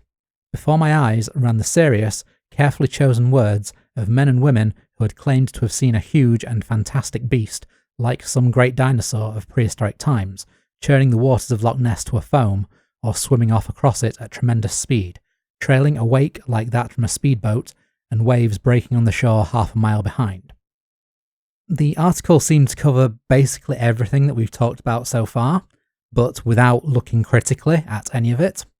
Dinsdale himself also didn't have anything critical to say about such claims as the story of St. Columba showing an ancient belief in the monster, or of Constance White's debunked claims regarding road construction and the large-scale felling of trees. It acknowledges many photos shown to be hoaxes, and that believers in these hoaxes had become a laughingstock, but Dinsdale felt that the story had the ring of truth to it, describing himself as mentally disturbed, jolted out of the rut of normal thinking by this detailed and strange account of the monster, or fish, or reptile, or throwback from the past. He discounted the possibility of all these eyewitnesses being mistaken as being quite improbable. He showed the article to his wife, who cited an account from June 1934 by one Alex Campbell as being particularly convincing, and that if so many people had witnessed the monster, there must be something unusual in the loch. This Alex Campbell story is the story which Charles told earlier, which he related to Philip Stalker, and was at least the second near-identical encounter that Campbell claimed to have had. Yeah, just for reference, I don't know if you got into this later, Crofty, but Dinsdale is basically the guy who launches Alex Campbell as like a credible guru of the monster going forwards. Yeah, he didn't really seem to notice that Campbell had given the same account twice with different dates. He quotes the article in full in his book, complete with Campbell's shock at the, quote, "most incredible sight in my 40 years as a water bailiff." But the article doesn't give details of Campbell's other encounters that were debunked or retracted, and so the Dinsdales both took his words at face value. This is going to become a recurring problem with Dinsdale, I think, as we go through, is that Dinsdale, he wasn't really what I'd call primary sources researcher in a lot of cases. He kind of just went on what earlier respected Nessie believer accounts had told him, essentially. Like, I don't think he ever really looked into many of the claims of Constance White's book or anything like that. Yeah, he's He's very thorough in terms of information gathering, just in terms of actually verifying information. That's where he sort of falls down. Yeah. I think the way I would describe him, I'm going to steal a line here from the Kill James Bond podcast from Abigail Thorne, which was, Dinsdale is a man who is charmingly wrong about a lot of things. That's a good line. And yes. Yeah. Reading about him, I like the guy. Yeah. Once given the benefit of the doubt, he seems very honest. Yeah. And very hardworking at what he does. I think the worst you could accuse him of is being a bit of an attention seeker. And that's about it, really. Yeah. And maybe sort of misremembering what other people have said to him, as we'll see later. Yeah. Or viewing things in a light that supports what he wants rather than. But he's very good at actually getting the information together and preparing for what he was going to do, as we'll see in a moment. Before deciding to go to the loch, he claimed he would dream about searching for the monster quite regularly, and saying that he now had the germ of curiosity from which he could not escape. And to his credit, like I say, he did not just go rushing off to the loch. He first collated all of the accounts he could with maps of the loch and studied all of the available information in order to decide on a course of action. Yeah, I know he talks about spending several hours for days studying all the accounts in Constance White's book, for example. Yeah, in his book, he says he spent at least 5 months working on analysing details of reports, creating a massive board on which he recorded important facts of each report in a table. Got to have a good Pepe Sylvia board out there. I'm picturing the Always Sunny in Philadelphia meme. Yeah, that's the one. Yeah, he collated details of reports on this table, including year, month, day, and time of sighting, a body part seen, details of each individual body part, size, colour, whether it had skin or scales, the speed if it was moving, the location, the viewing conditions, the amount of time spent on the surface, human response to seeing it, whether it had caused a wash or a wake, whether it had dived or submerged, whether it was seen on land, and he presented all of this information very thoroughly in chapter 2 of his book. He also studied the geography of the loch and the surrounding area, noting, as we did earlier, that it's impossible for the monster that he'd identified from the eyewitness accounts to enter the loch through swimming up the River Ness or through the Caledonian canals. He also notes the impossibility of large enough tunnels to the North Sea existing beneath the loch, noting, as we did, the loch's position at 52 feet above sea level, which would mean any tunnel large enough for a monster would cause the loch to drain into the sea and expose it.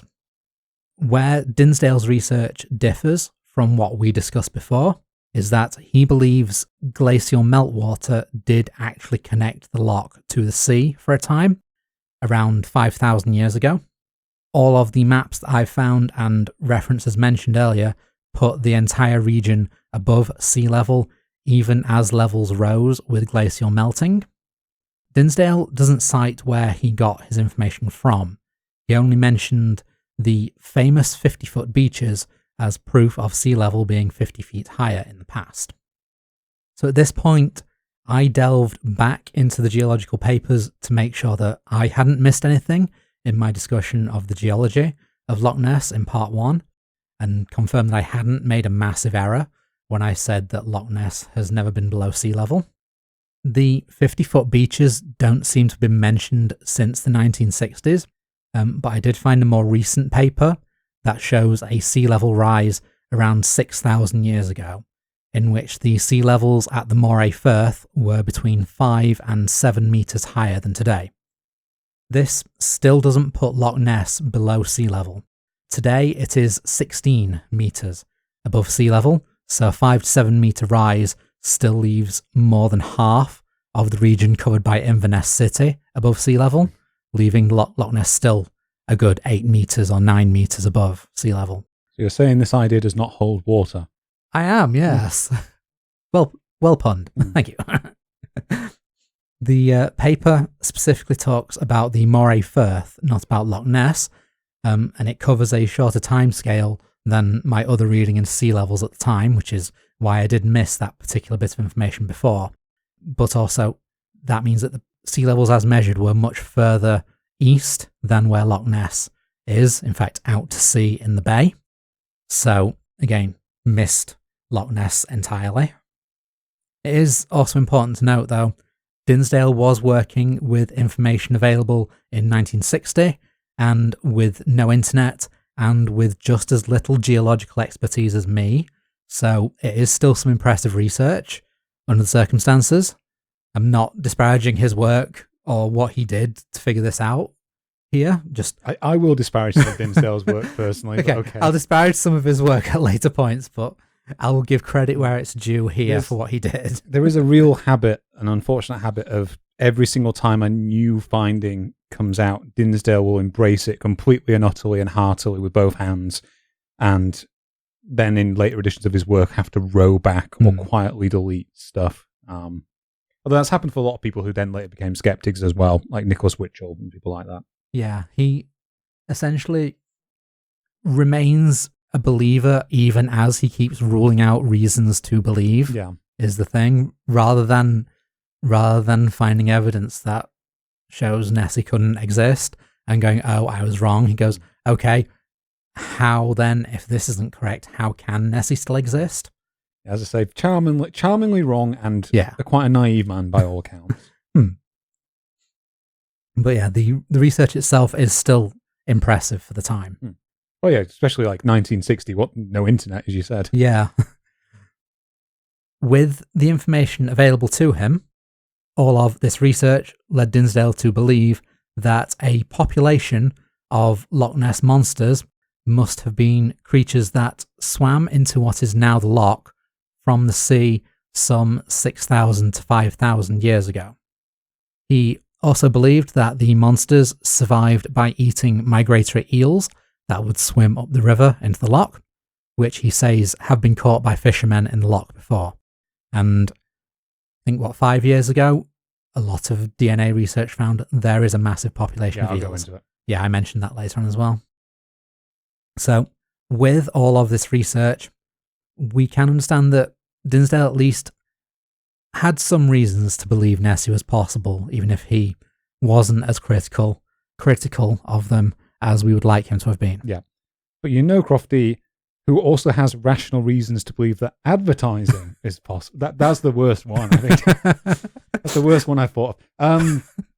I definitely have rational reasons to believe in advertising, like paying the rent. Yeah. So go and follow Tim Dinsdale's example of gathering all the resources you have, do exhaustive research, and then conclude that you're going to buy all these products anyway. Good plan. Enjoy these adverts. And we're back. And Dinsdale's research is now complete. Having done all of this research, he went on to gather 3 cameras, a black and white video camera with a telephoto lens, a colour video camera, and a colour photo camera, and he set off for the loch. He had a clear plan of action at this point. He had removed the passenger seat of his car so that he could have the cameras all set up and ready to deploy at a moment's notice. He had a small canoe so that he could attempt to chase the monster if he was able to get out onto the water in time, and he had a plan to drive a circuit of the loch with a map marking regions where the loch was clearly visible from the road and locations of all reported land and water sightings. On his first day at the loch, he scouted out ideal vantage points, deciding that the western shore of the loch was better for a long observation, choosing to abandon his canoe plan since he couldn't find a point where he would be able to easily launch, and interviewing locals. He told one story by a Mr. Hugh Rowand, who had seen a large triangular object emerge from the water before shooting off at an incredible speed. The following day, he would interview Hugh Gray, still living in Foyers, but gleaned no information about the photo that Charles hasn't already shared. Over the next 2 days, he would also meet with Constance White and with Alex Campbell. Alex Campbell told him of an encounter that I don't think we've mentioned yet, but I could be wrong. We've covered a lot here so far. This specific encounter Campbell claims to have seen 2 Nessies, quote, rolling and splashing about on the surface, and clearly saw that one had flippers. Dinsdale says he believed in Alex Campbell's absolute sincerity here. It was on this evening that Dinsdale got his first sighting, exposing 20 feet of film to record a violent disturbance, a churning ring of rough water, centering on what appeared to be 2 long black shadows or shapes rising and falling in the water.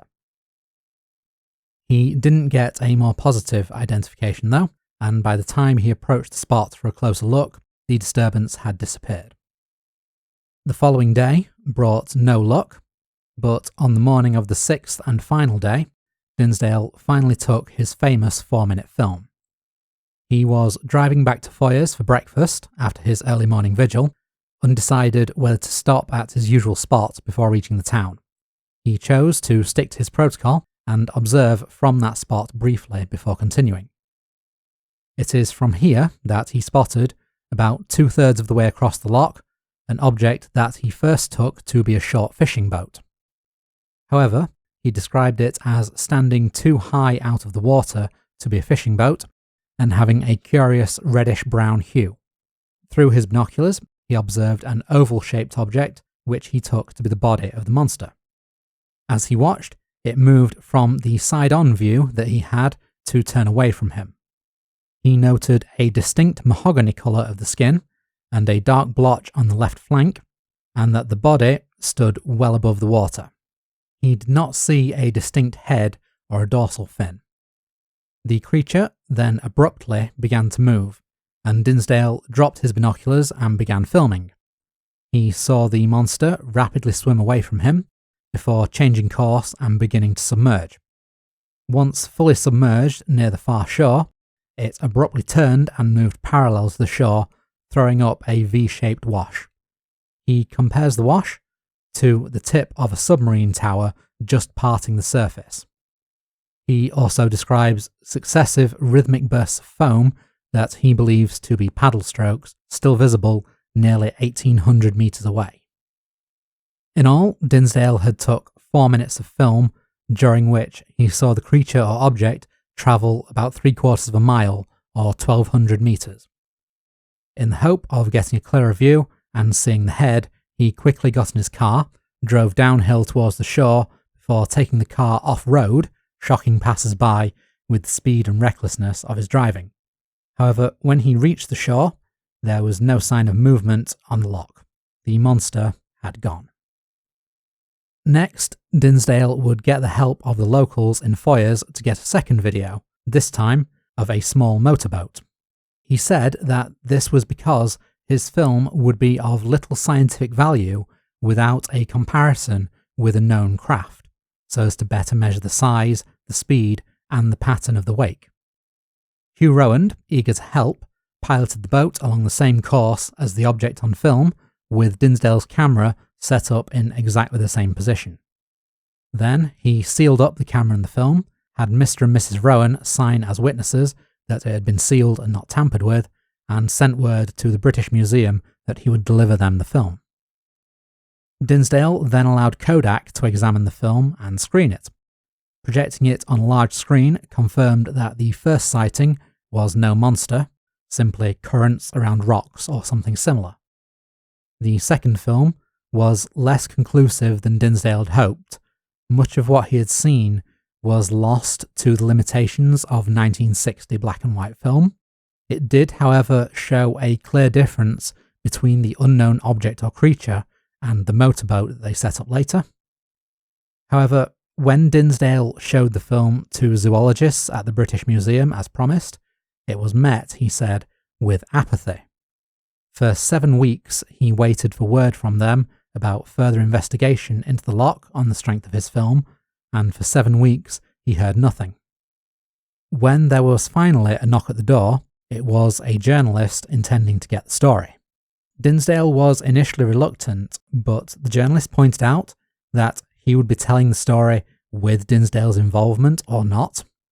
So Dinsdale decided it was best that he be the one to share the story, to ensure that it was as accurate and truthful as possible. I'm not sure if I should actually jump in with this or not, but I heard in the course of my research, I can't point to a single source, is why I can't remember where I read it. I think it might have been on Darren Naish's website, an article. Some of this is like Dinsdale's recollection of what happened. The reality is that apparently a lot of this happened because of an extensive letter writing campaign that he performed, trying to get a lot of different organizations' attention. I might be wrong about that on where I'm citing it specifically from. I know that one of the later things with the BBC that you're going to talk about in a minute came about apparently because he repeatedly harassed them with a letter writing campaign. He doesn't mention that in his book, but I can believe it. Okay. I can believe it. It seems a bit implausible. Oh yeah, this one guy weeks later heard something at the British Museum and went, yeah, I'm going to get this story. I will look into this, and if it's false, I will delete this. If it's correct, I will record a short section outlining this. Yeah, cool. Yeah, I am going by Dinsdale's book, some reading around it as well to confirm things, but yeah, I've not found that particular story. Hey folks, it's Charles here in Post. Just to elaborate a little bit on this, so I went back and double checked this claim just to be on the safe side, and it is indeed in a review of Gareth Williams' book on Darren Naish's website. Interestingly, as far as I can tell, he only claims that Dinsdale's appearance on Panorama was the result of a concerted letter-writing campaign from himself. So what we say here is partially correct. I still don't know if this has any relevance for Dinsdale's initial going to the press. I have heard in a couple of the books that he did go to the press, but I have nothing really to substantiate this beyond just that simple statement. So I hope that does clear that up a little bit. So, as I said, that Dinsdale wants to share the story himself to ensure it was as accurate and truthful as possible. He agreed to an interview with the Daily Mail. And he also did, his words here were reaching out to a film company. So it could be that he very much downplayed what reaching out meant. And in fact, it was more extensive letter writing rather than just giving the BBC a call.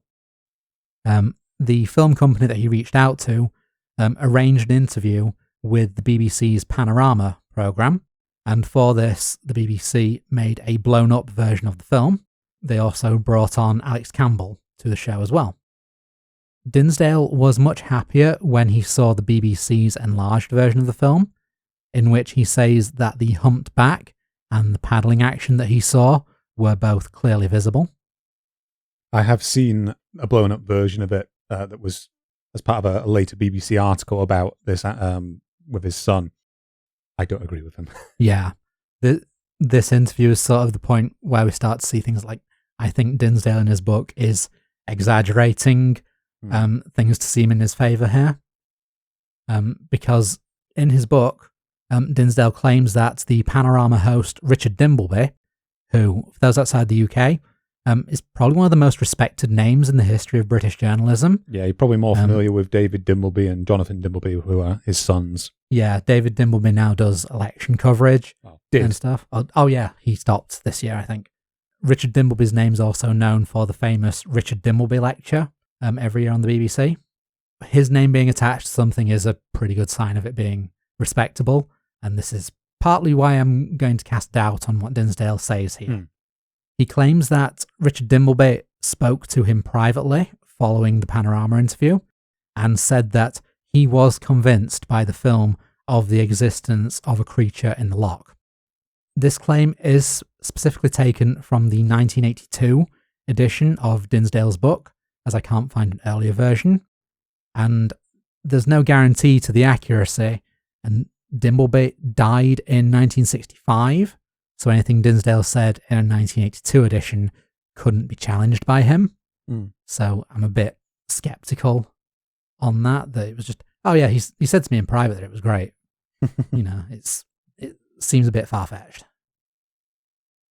The Panorama interview and screening, though, would finally garner the interest that Dinsdale had been hoping for, kicking off a new era of investigation into the loch, which we'll be going into shortly. Before that, though, I will cover the criticisms of the film itself. since so far I have been working entirely from Dinsdale's account. So, as well as my suspicion of what he said about Richard Dimbleby, Dinsdale has often exaggerated a lot of what others have said about his film. Another example is that Dinsdale believed analysis from photography experts with the Royal Air Force Joint Air Reconnaissance Intelligence Centre, or JARIC, had vindicated the film, when in fact JARIC found that the object was consistent with the speed and appearance of a motorboat, but they gave Dinsdale the benefit of the doubt that he would not have missed this fact from where he had observed if it had been a boat. His book, though, shows that he almost never thought critically about whether or not the monster existed, essentially assuming that all accounts of the monster were true, that the monster certainly did exist, and so he didn't critically examine anything that appeared to confirm his belief. Yeah, he only ever seems to have retracted stuff when other Nessie believers appear to have either personally or through their own publications cast doubt on evidence. Yeah. That, to me, does cast doubt on anyone that he claimed had been convinced by the film who's not already a known true believer, like Constance White or Henry Bauer, who he does cite as being convinced by the film.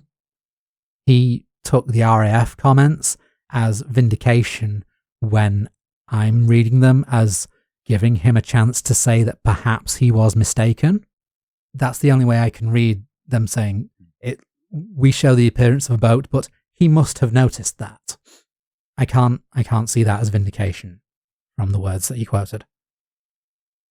So Henry Bauer, who mentioned is something of a true believer, would claim that a Virginia Tech computer scientist, whom he didn't name, analysed the film using unspecified enhancing techniques and stated that it was definitely not a boat.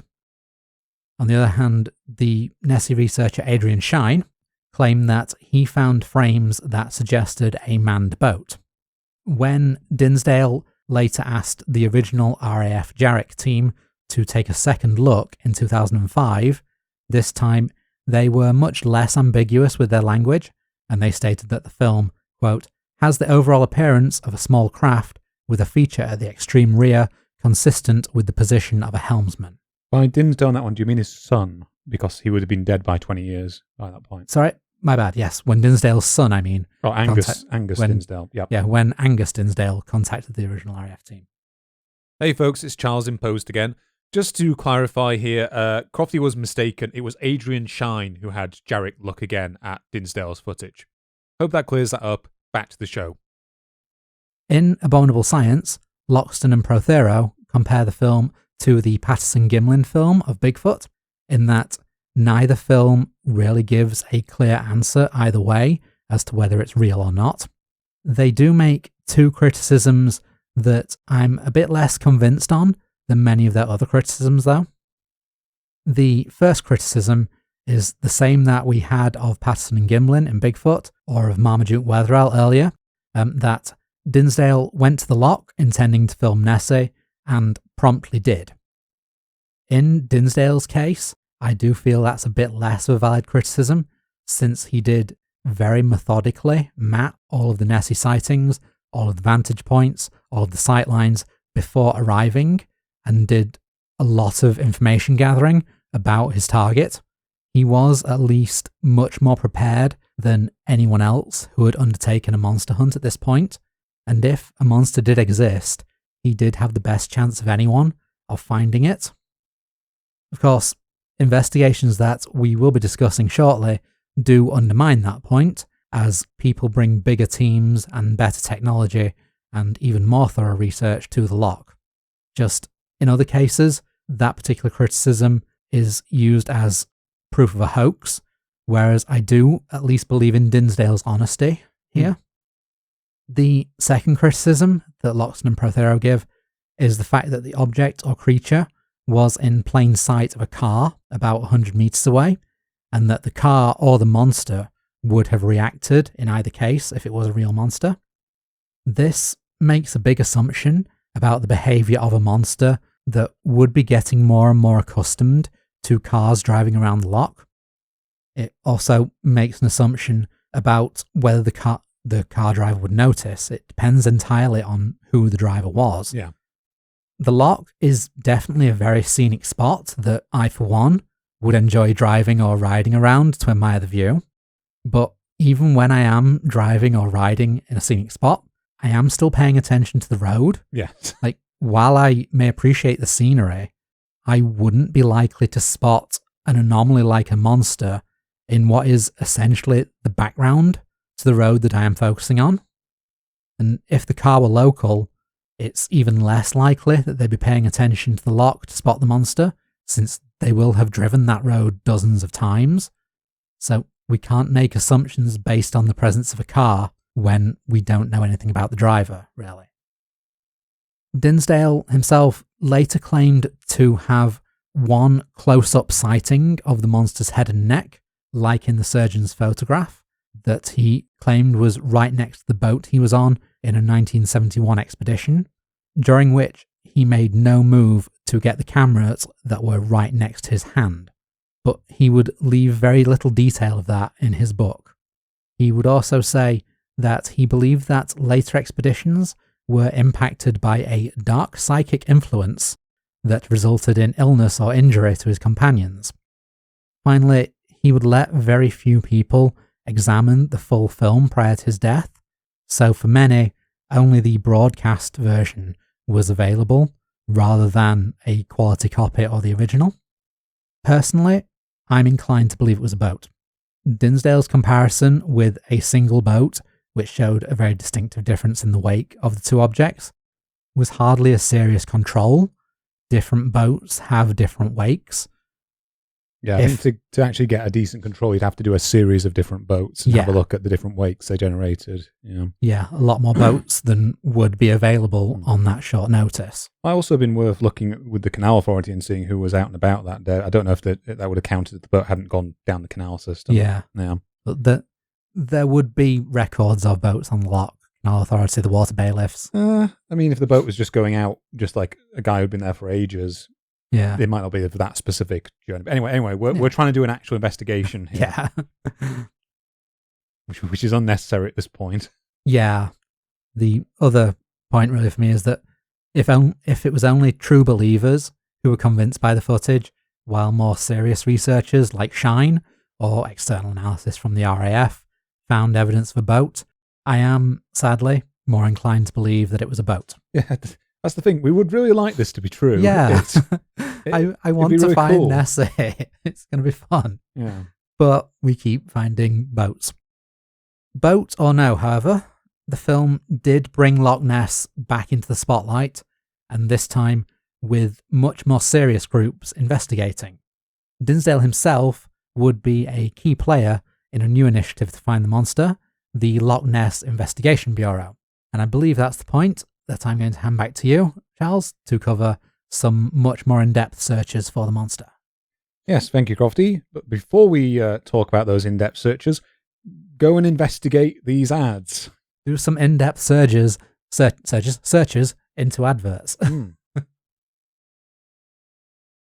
And we are back. Before we move on fully from the Tim Dinsdale film into the era of more professional monster hunting expeditions that he effectively helped kickstart, I want to take a little bit of time to examine the last of the classic Loch Ness photos, which to my mind is probably the least convincing. This picture was taken by Peter O'Connor, who Ronald Binns describes as a publicity-seeking 26-year-old Gateshead fireman, who had previously announced to the Sunday Express that he planned to lead an expedition of 6 people to Loch Ness. That might be 60 people, I've written 6, where they planned to kill it using guns and possibly even a bomb. That escalated quickly. Yeah. I think you can understand why this did not happen, why the expedition failed to materialize, and no one signed on to fund it. So, thankfully, all of that did not happen, and O'Connor later claimed that he had visited Loch Ness in May of 1960 with a friend, where they camped by the loch. If we are to believe O'Connor, within 4 days of arriving, he had already seen the monster twice. I'm going to hold up a big red flag here. because people seeing it very regularly, we say, is a common talking point of skeptics. In his version of events, around 6:30 a.m., the creatures swam past their campsite at a fast-walking pace.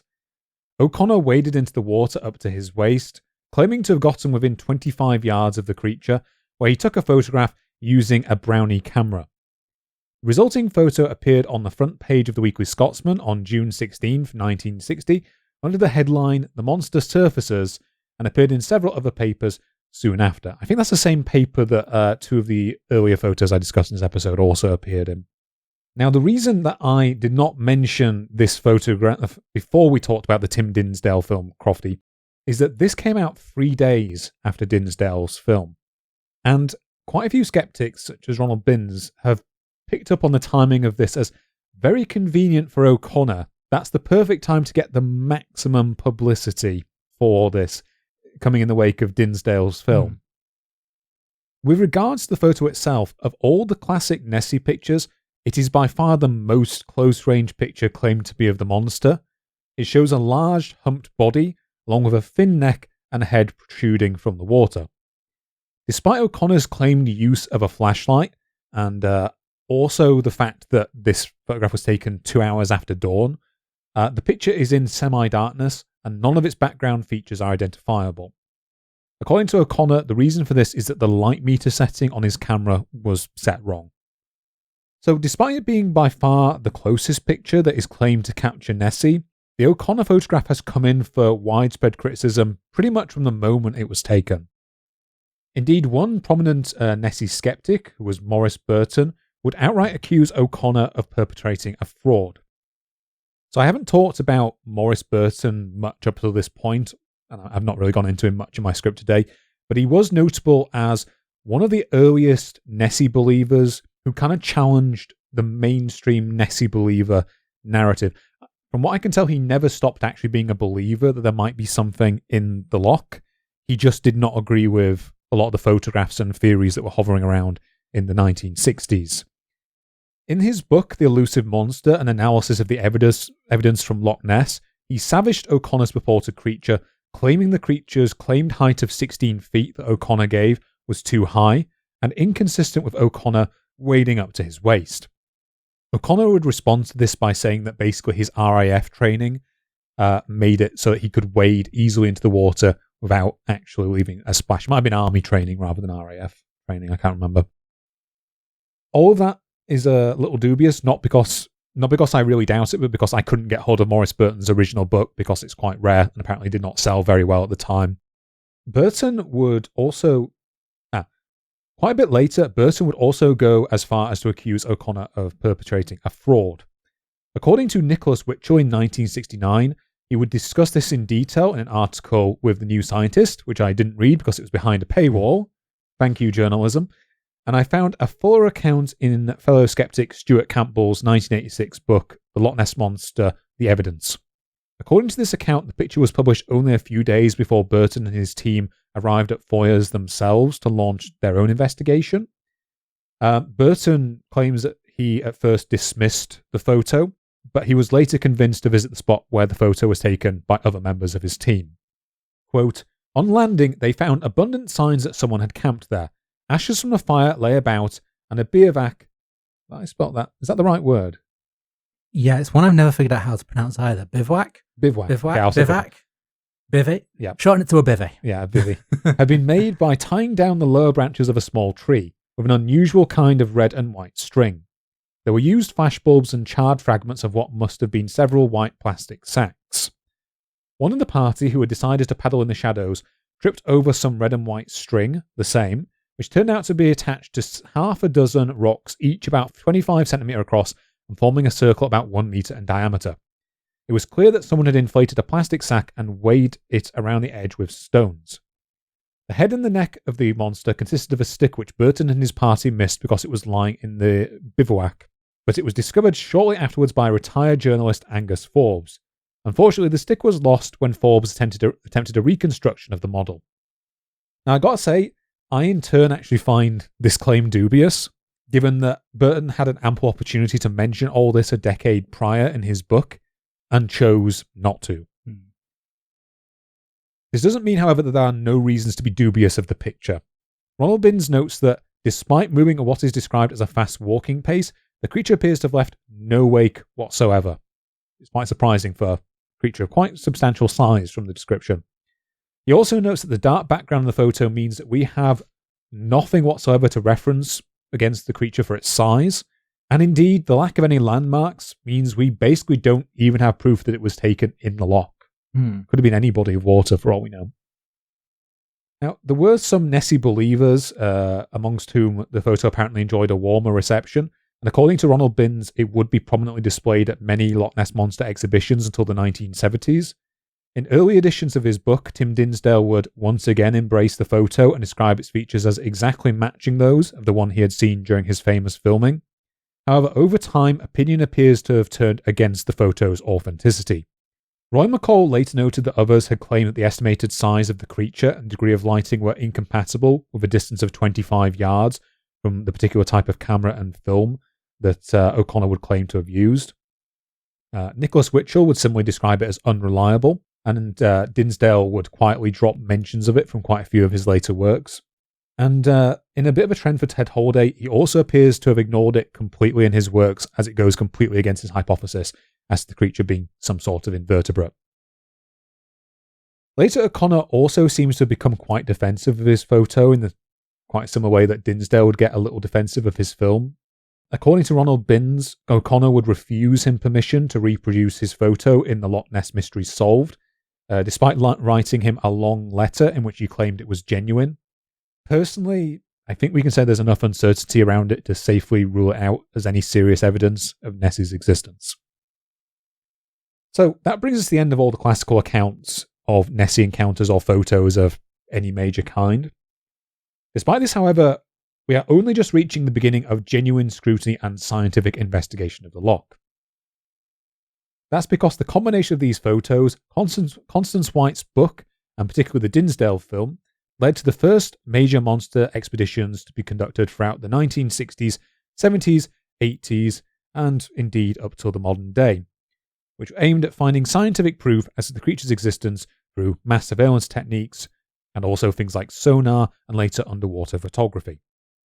Before we get into those, however, I want to cover the first organised search for the Loch Ness Monster, if you could call it that, which actually happened way back in July 1934, during the first burst of enthusiasm for Nessie. I call it a search, but given the time when it was conducted, it was a bit low-tech compared with what would come later. It was launched by Sir Edward Mountain, who was chairman of the Eagle Star Insurance Company. After being impressed by Gould's book, he decided to mount his own search, later stating in an article with the magazine The Field that, quote, "It seemed to me that if 20 men equipped with cameras and field glasses were to be stationed around the loch at strategic points for a month or so, it ought to be possible definitively to establish whether there is anything there or not." That's very optimistic. Yeah. Considering how people got on from the 60s onwards, very optimistic. A lot more than 20. Unfortunately for Sir Edward, he made some fairly large methodological problems in how he organised this search. He employed a group of 20 men from the Inverness Labour Exchange, which is a thing that was designed to help people at the time who are unemployed to find jobs, whereas now we just, pay other people to make them feel guilty and then cut off their benefits. We're getting political here. Yeah. Sorry, we've both gone through periods of unemployment now, our lives, let's just say. Yeah, the job centre's not a fun place. These men were overseen by a man named Captain James Fraser, whose job was to patrol the loch and make sure that they were working. As Ronald Binns notes, this would have been an attractive job for the men in the middle of the Great Depression, as it amounted to being paid £2 a week to sit at the side of the loch during the summer. It's pretty sweet. I could do that. Yeah. However, where he blundered is that he also offered these men a bonus of 10 guineas for every time one of them took a confirmed picture of Nessie. So they had a pretty big financial incentive to get as many pictures that could be plausibly passed off as Nessie as possible. Perhaps unsurprisingly, this led to 21 claimed pictures of the monster being reported in the first 2 weeks, most of which turn out to be things like boats' wakes and many other convenient things that might be passed off as a creature. After these first 2 weeks, however, it seems that this incentive might have occurred to the search's organisers, And for the remaining 3 weeks, no new sightings or photographs were reported. I think Ronald Binns hypothesized that James Fraser may have had a word with the men about this. Like, oi, knock it off. Shame that he wasn't there later on for some other people who Yes. had financial incentives. The men eventually were laid off, and Sir Edward would claim on the basis of 2 of the dodgy photos that Nessie was in fact a large grey seal that had made its way into the loch. Now, there is an interesting postscript to this in that after the men were laid off, Captain Fraser remained camping at the loch, and on the 15th of September that year, he succeeded in capturing a short piece of film that was claimed to be the earliest footage of Nessie. This footage never seems to have acquired the fame of the later Tim Dinsdale film, and unfortunately, according to Ronald Binns, it has since been lost. However, it was shown to members of the Linnaean Society, which is a serious scientific society, 2 of whom apparently commented that they thought the beast was indeed a seal, whilst another said that its movements more resembled a whale, which is a bit preposterous given what we've talked about, the limitations of animals getting into the loch. And yet another claimed that the claimed size of the creature of 8 feet long was too large. Finally, Rupert Gold, who apparently attended the showing, claimed that another attendee had told him that the monster was clearly just a large otter. So I think from all this we can conclude, Crofty, that whatever it was that was caught on film by Captain Fraser, it probably wasn't some unknown monster. The frames from this do still exist. I've seen a few of them. But sadly, with the loss of the original footage, there's nothing really that conclusive we can say about it. Yeah. This search occurred during the dying days of the initial interest in Nessie, and it would not be until the 1960s that the idea of organised searches for the monster saw renewed popularity. These all came in the aftermath of the publicity generated by Tim Dinsdale's film and his appearance on Panorama, along with Constance White's book. In the summer of 1960, Peter Baker and Mark Westwood would lead a combined Oxford and Cambridge University expedition to the loch. This was publicised in the Scotsman newspaper between September 12th to 14th that year, and apparently efforts mostly consisted of observation posts manned by pairs of volunteers with high-powered binoculars who worked in 3-hour shifts, along with echo soundings from a boat. This resulted in a small number of sightings that the group attributed to boats' wakes, but they also found a small number of unusual echo wakes that they could not explain, one of which they claim correlated with an early morning sighting. In 1961, the Birmingham University concluded their own Loch Ness expedition that included echo sounding, and according to their report on the Loch Ness Project Archive, they found no evidence of any large animals. During this time, Dinsdale himself would also conduct 4 separate independent investigations of the loch throughout the remainder of 1960 and 1961, all of which turned out to be fruitless. I'm skipping through these quite quickly because I just couldn't find that much information about them, other than that they didn't find anything conclusive, basically. The echo sounding made by the university team sound promising, but there's a lot of problems with echo sounding on the loch that I'll get into shortly. So despite the failure of his expeditions, Dinsdale's wider efforts were not in vain. That's because, according to Ronald Binns, the increased interest in the monster led to the formation of the first professional Nessie hunting endeavour. This was the previously mentioned Loch Ness Phenomena Investigation Bureau, whose founders included former Arctic explorer David James N.P., Constance White, and the naturalists Richard Fitter and Sir Peter Scott. So where you may know the name Scott from is his father, Scott of the Antarctic.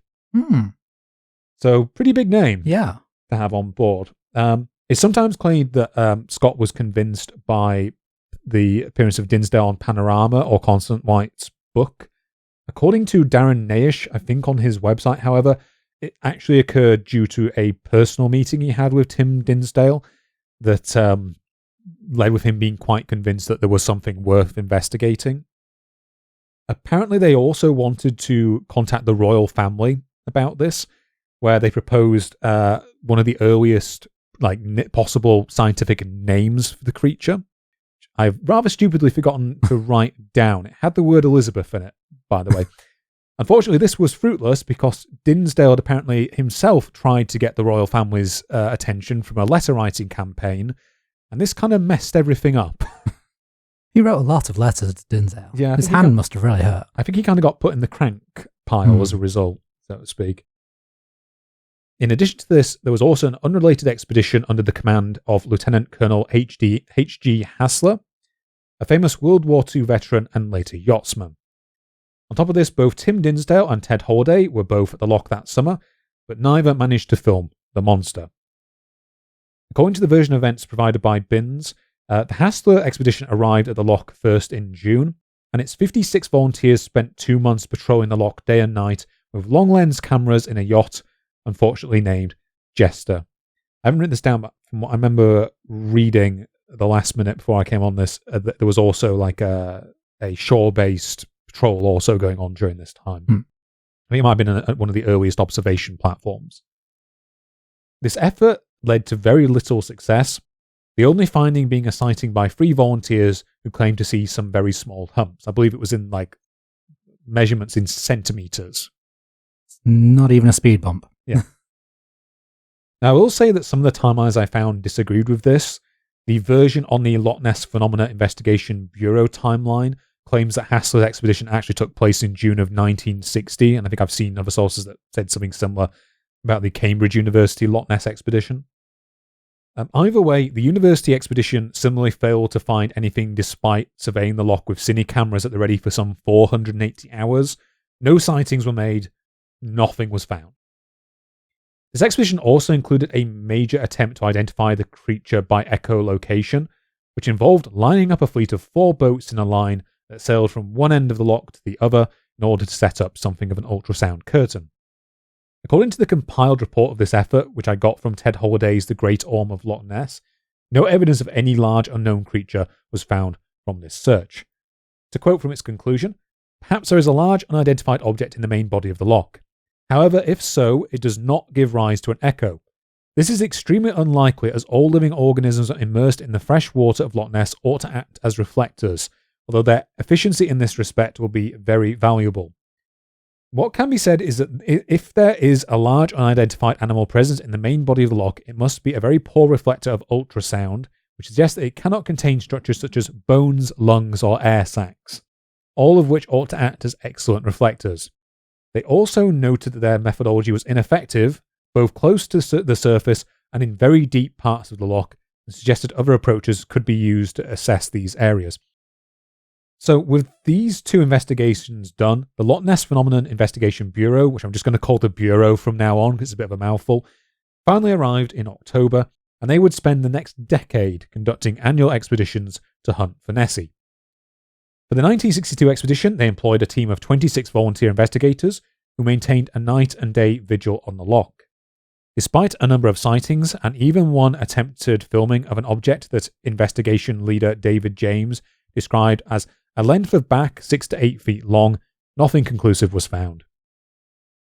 The Bureau would keep at it though, returning in 1963 when they succeeded in filming an inconclusive object from a distance of some 2.25 miles that might well have been a tree trunk. From 1964, this effort became larger and more professional. That year, the Bureau began to use special observation platforms to hunt the monster, one of which was bolted to the wall of Urquhart Castle, whilst the other was placed on the opposite shore near Whitefield. Both platforms were equipped with 35mm movie cameras with telephoto lenses capable of filming a 1 foot wide object at a range of 1 mile. So really good equipment. I think that's also pretty good placement of both platforms, as there had been notable sightings of creatures near both locations. According to Binns, who I believe was a member of the Bureau at the time, Binns is a little sketchy as to his previous, well, not sketchy, he just doesn't talk much about his previous activities as a believer that much. He focuses much more on his time as a skeptic in his works, which makes sense if that's his current beliefs. According to Binns, who I believe was a member of the Bureau at this time, at this point everybody involved was still quite enthusiastic about their chances of discovering the creature, with Ted Holiday commenting that, given average luck, success seemed assured. This surveillance ran from May to October of that year, with both Dinsdale and Holiday also conducting their own independent efforts. However, despite the loch reaching its highest levels of scrutiny yet, only 18 sightings were made, of which only 4 were by expedition members, and no film was shot. In 1965, the Bureau would switch to a different approach. Instead, they employed a single large platform with a panoramic view of the central loch, another mobile camera mounted in a van in the area around Castle Urquhart, so a bit similar to what Dinsdale used, and a final mobile unit that manned a wooden platform below the Drumnadrochit Loch End Road. Despite all this effort, only 9 sightings were logged for the entire year, and neither of Tim Dinsdale's 2 expeditions produced any results. Dinsdale, I think, did remain mostly independent from the Bureau during this time. The only footage taken that showed anything out of the ordinary was a 9-second sequence showing 2 wakes moving parallel to one another at about 1 mile per hour, which I kind of agree with Bin's assessment, could basically have been anything. In 1966, things took another important turn when Dr. Roy McCall effectively took over the Bureau's leadership, or at least its field leadership. Unlike many of the amateurs that we have discussed before, McCall was a man who had serious qualifications behind him, as he was an associate professor of biochemistry at the University of Chicago. This period also coincided, as you mentioned, with the release of the Jarrett Report on the Dinsdale film. One thing I think I should also point out is that in addition to Dinsdale being able to kind of spin the filming as being vindicated, their conclusion that the footage showed something that was probably an animate object was enough for the press itself to spin the finding as the RAF having discovered that a creature of some sort was in the loch. Again, the Bureau would descend on the loch, full of enthusiasm, and again, little was found. 4,000 hours of surveillance footage showed no sign of any monster, and no photographic evidence was produced.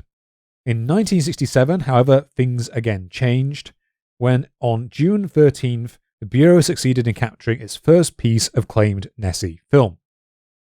This footage consisted of a large wake that was filmed cutting across the loch near Dawes. Unfortunately, it was not possible to make out what the object causing the wake was. The Bureau decided to submit it to RAF Jarrick anyway. Their quite vague conclusion was that the part of the object seen to break the waters at the surface was possibly 7 feet long and seemed to be moving at around 5 miles per hour.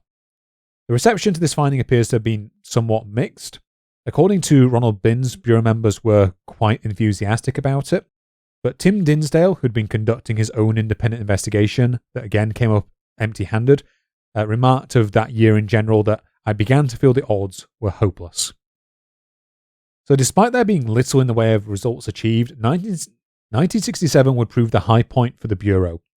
Subsequent investigations in 1968, 1969 and 71 failed to capture any footage or photographs, and after 1968 the Bureau did not issue any expedition reports on its findings. During this time, McCall would come up with a new possible identity for the creature, the extinct Steller's sea cow, a creature which measured up to 8 to 9 meters long that was related to the modern dugong and other manatees. This is a slightly odd conclusion, given that the creature was officially declared extinct in the 19th century, and is thought to have been rendered extinct long before that by 18th century hunters. Also, before that point, it was known to only inhabit the Commandeer Islands off the east coast of Russia, which is extremely far away from Scotland. That's a long swim. Yeah. It's known to have had more of a short manatee-like neck rather than something seen in, say, the surgeon's photo. And another big thought to me is that the sea cow apparently was known to be so buoyant that it probably couldn't submerge entirely for long periods, as Nessie was reputed to do. Despite the Bureau coming up empty-handed, there were some claimed findings by other organisations during this time. In April and August of 1968, a team from the Department of Electronic and Electrical Engineering at the University of Birmingham, led by Professor D.J. Tucker and Hugh Braithwaite, carried out several trials using sonar. The April experiments included one where a target was lowered to the bottom of the loch and then raised, whilst the transducer was pointed vertically downwards. I believe from either the surface or near the surface. The report I found did not state which. According to Ronald Binns' account, as the target rose, the team claimed they detected a number of large objects that appeared and rose alongside it. In August, an additional experiment was performed where a sonar transducer was attached to Temple Pier and directed across the loch for a fortnight continuously. The results of this experiment were published in brief in the December 19th, 1968 issue of New Scientist, in an article titled Sonar Picks Up Stirrings in Loch Ness. Here it was claimed that this experiment produced one anomalous reading, where for 13 minutes a sonar trace of an object at least 50 metres in size was measured rising and falling rapidly from the bottom of the loch, and was later joined by 2 others. They further reported that the speed of ascent and descent displayed by these objects was too fast, with one object travelling at 15 knots horizontally and around 150 metres a minute vertically. They opined could rule out fish as the source of the disturbance. This is like a complete amateur's opinion, but I'm surprised at the idea that fish in the loch like trout could not go 150 metres in a minute. That's 2 metres a second-ish. Yeah. I don't know, to be honest. I genuinely don't know the speed of most fish. Yeah, as I say, complete amateur opinions for both of us there. We're not familiar with the speeds of fishes. Either way, though, this was enough for them to rule out fish as the source of the disturbance. According to Ronald Binns, this news was again greeted with jubilation by monster hunters and was taken to be the first scientific proof of the monster's existence. Indeed, in and of themselves, these results do sound quite promising. However, it should be noted that the Birmingham team cautioned in the same article that the results were, quote, quite inadequate to decide the matter. A great deal further investigation with more refined equipment, which is not at present available, is needed before definitive conclusions can be drawn. The same team would go on to conduct 2 more seasons of sonar experiments in 69 and 70, but disappointingly for Loch Ness investigators, no further sonar evidence was found. Later in the 1980s, the Loch Ness and Morar project, which we will talk a little bit more about later, also exposed a number of potential refraction problems with using sonar on the lake, which again we'll discuss later. Interestingly, 1969 also saw the first use of a submarine to survey the loch, when the Bureau managed to field a custom-built submersive called the Viperfish in collaboration with the World Book Encyclopedia, which I believe also sponsored some Yeti expeditions. This is where I was talking about earlier, where some quite expensive investigations have been conducted. I believe that this submarine was constructed at great cost. I hope so. I wouldn't want to be in a cheap submarine, really. Yeah, I wouldn't want to implode. According to Roy McCall's book, this craft was privately built and crewed by Dan Taylor and was tasked with exploring the loch, searching its bottom for large animal remains, to use sonar to locate any large target for identification, and to sample its tissue. To aid this, the craft was equipped with twin biopsy harpoons that were designed by McCall. This whole event stirred up a lot of publicity, so much so that according to McCall, it was discussed in the House of Lords. Yeah, I read one of those transcripts from the House of Lords that's available. This debate apparently ranged from serious to completely ridiculous. One comment I wrote down from it came from Lord Blyton, who protested that, "My lords, is my noble friend aware that it will be an act of sacrilege to take away the Scottish Tourist Board, the myth of the monster of Loch Ness, by which they get many global tourists each year." I admire the honesty of that one. Yeah, I think there was another one where they asked one of the other people who was presenting for the expedition if he would like to similarly be pricked by biopsy harpoons, claiming it would be animal cruelty. Unfortunately, despite all this publicity, no evidence of any creature or its remains was found during this submarine expedition. Apparently, there was like a quite worrying episode in the first dive where they lost contact with him for like 20 minutes or something, and they were like, "Oh, we just sent him to a watery grave. We just had an implosion." Yeah, want to read more about it? It's in Roy McCall's book. A similar vessel would also be used later in 1973 by the Academy of Applied Sciences, who we'll talk about a lot more later. And between 1994 to 1995, a commercial vessel would allow paying customers to go on tours of the loch. Again, nothing was found from any of these expeditions, probably because the water of the loch is extremely murky due to its high peat concentrations, and visibility underwater is limited to a few feet. This is something which bedeviled all attempts at underwater photography, and people tried to get around it by using kind of batteries of strobe camera to limited effect, as we'll get into later.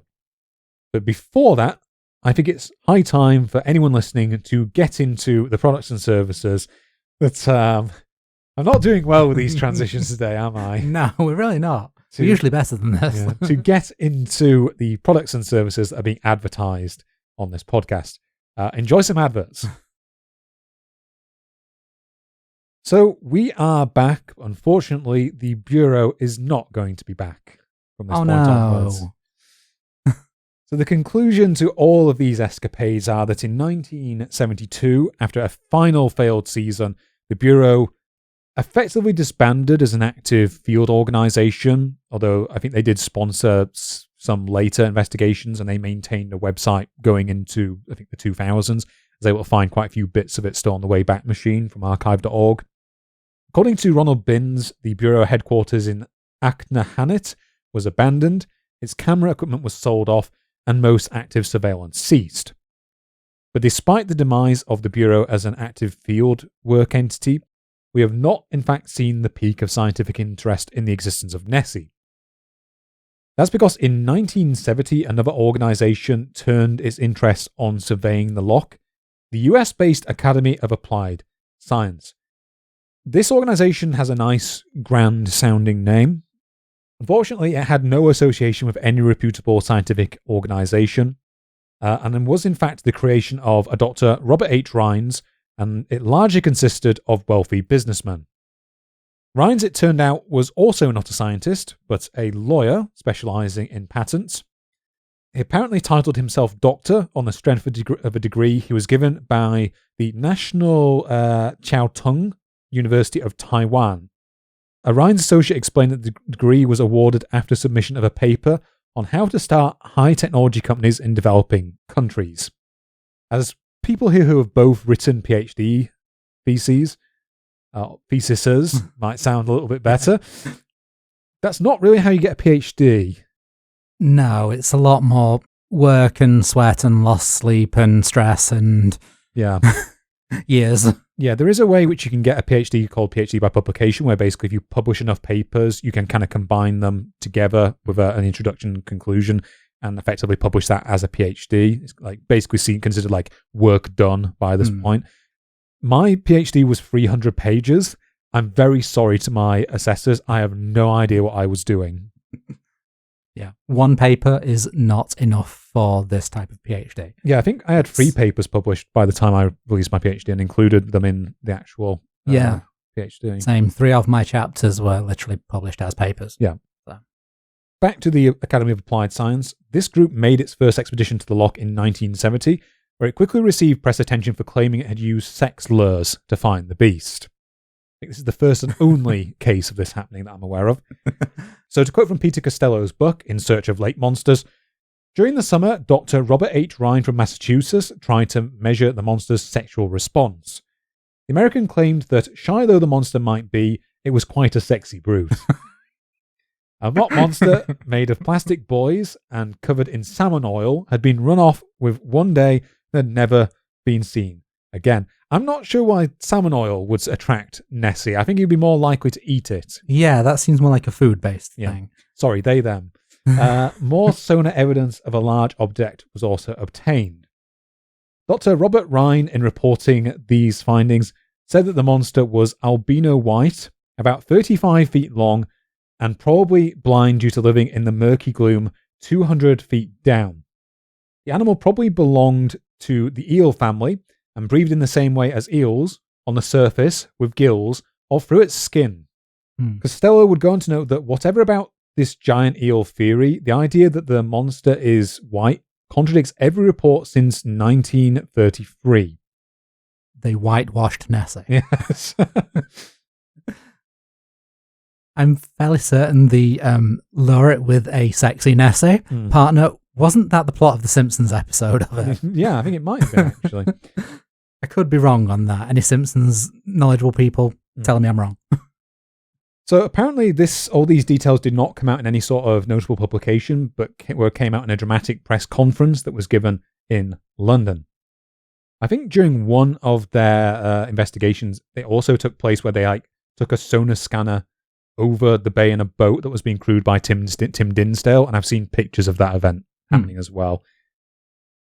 So according to Ronald Binns, this idea was received in the press with about the level of mockery that you would expect for the sexual attraction method. So the level of mockery we've just done. During the same expedition, one of their associates, a Dr. Martin Klein, who ran a sonar equipment business, set up a sonar scanner by Temple Pier, close to the location of the Birmingham team's work, and claimed to immediately detect a large number of shapes.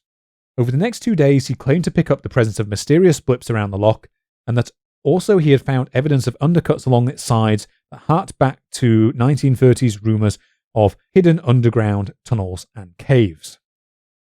In the years since these findings have been pretty resoundingly rejected by Nessie skeptics and some Nessie believers, who point out that there have been no signs of any underground caves or fissures on any other major sonar studies before or since, basically. For example, in the Loch Ness Mystery Solved, Ronald Binns points out that the type of sonar used by Klein can easily present the appearance of phantom caves on a chart, something which is agreed with by Nessie believer Tony Harmsworth. It should also be noted that all other major studies have shown that the loch has steep, even walls that descend quite rapidly down to a relatively flat bottom that's covered in silt. It is in the next couple of years that the Academy claimed to strike it big. In 1971, one of their underwater camera strobe units disappeared one night and was later found in the middle of the loch. Rines would quickly describe this as an encounter with the monster and produced a photo that he claimed was of a flipper that had been taken whilst the creature was towing the camera behind it. However, according to a Skeptical Inquirer article titled Sonar and Photographic Searchers for the Loch Ness Monster, a reassessment by Ricky Drasdan and Alan Keeler, when the authors investigated this claim, Ronnie Bremner and Tony Harmsworth would tell them that the incident was due to a local fisherman capturing the camera's buoy marker with his propeller, rather than any encounter with Nessie. Similarly, Ronald Binns claimed that Tim Dinsdale's opinion was that poachers were responsible for the camera ring being moved, though I cannot find that opinion in any of Tim Dinsdale's works that I looked through on archive.org, so I'm not sure where this comes from. It may be in a personal communication for all I know. If one of these explanations is behind the encounter, then I think we can say this is relatively innocuous as misunderstandings go. However, it is in the next two major encounters the Academy claim to have with the monster that I think we can see some more nefarious motives. And it is from these encounters that some of the most famous Loch Ness Monster photographs were generated, possibly on a par with the surgeon's photo. These are the flipper photos. So in 1972, Rines and his crew returned to the loch to perform further underwater photography. This time they used a strobe camera linked to a sonar unit, which he claimed was fixed to the loch floor of a depth of about 10 meters that was designed to activate if it detected any large objects in the area.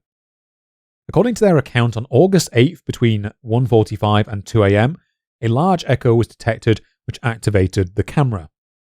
Of the roughly 2,000 frames captured, Rines claimed that 3 showed indistinct objects and that after computer enhancement conducted by Alan Gillespie at the California Institute of Technology's Jet Propulsion Laboratory, 2 of these frames apparently showed large flippers, whilst another was claimed to show 2 large bodies. On October 1972, the Loch Ness Phenomena Investigative Bureau apparently also sent out a newsletter claiming that the photographs showed a triangular appendage with 5 clear digits. However, when the photographs were finally released to the world, no such digits were to be seen, and they instead depict smooth fan-shaped flippers that were apparently attached to a creature's body.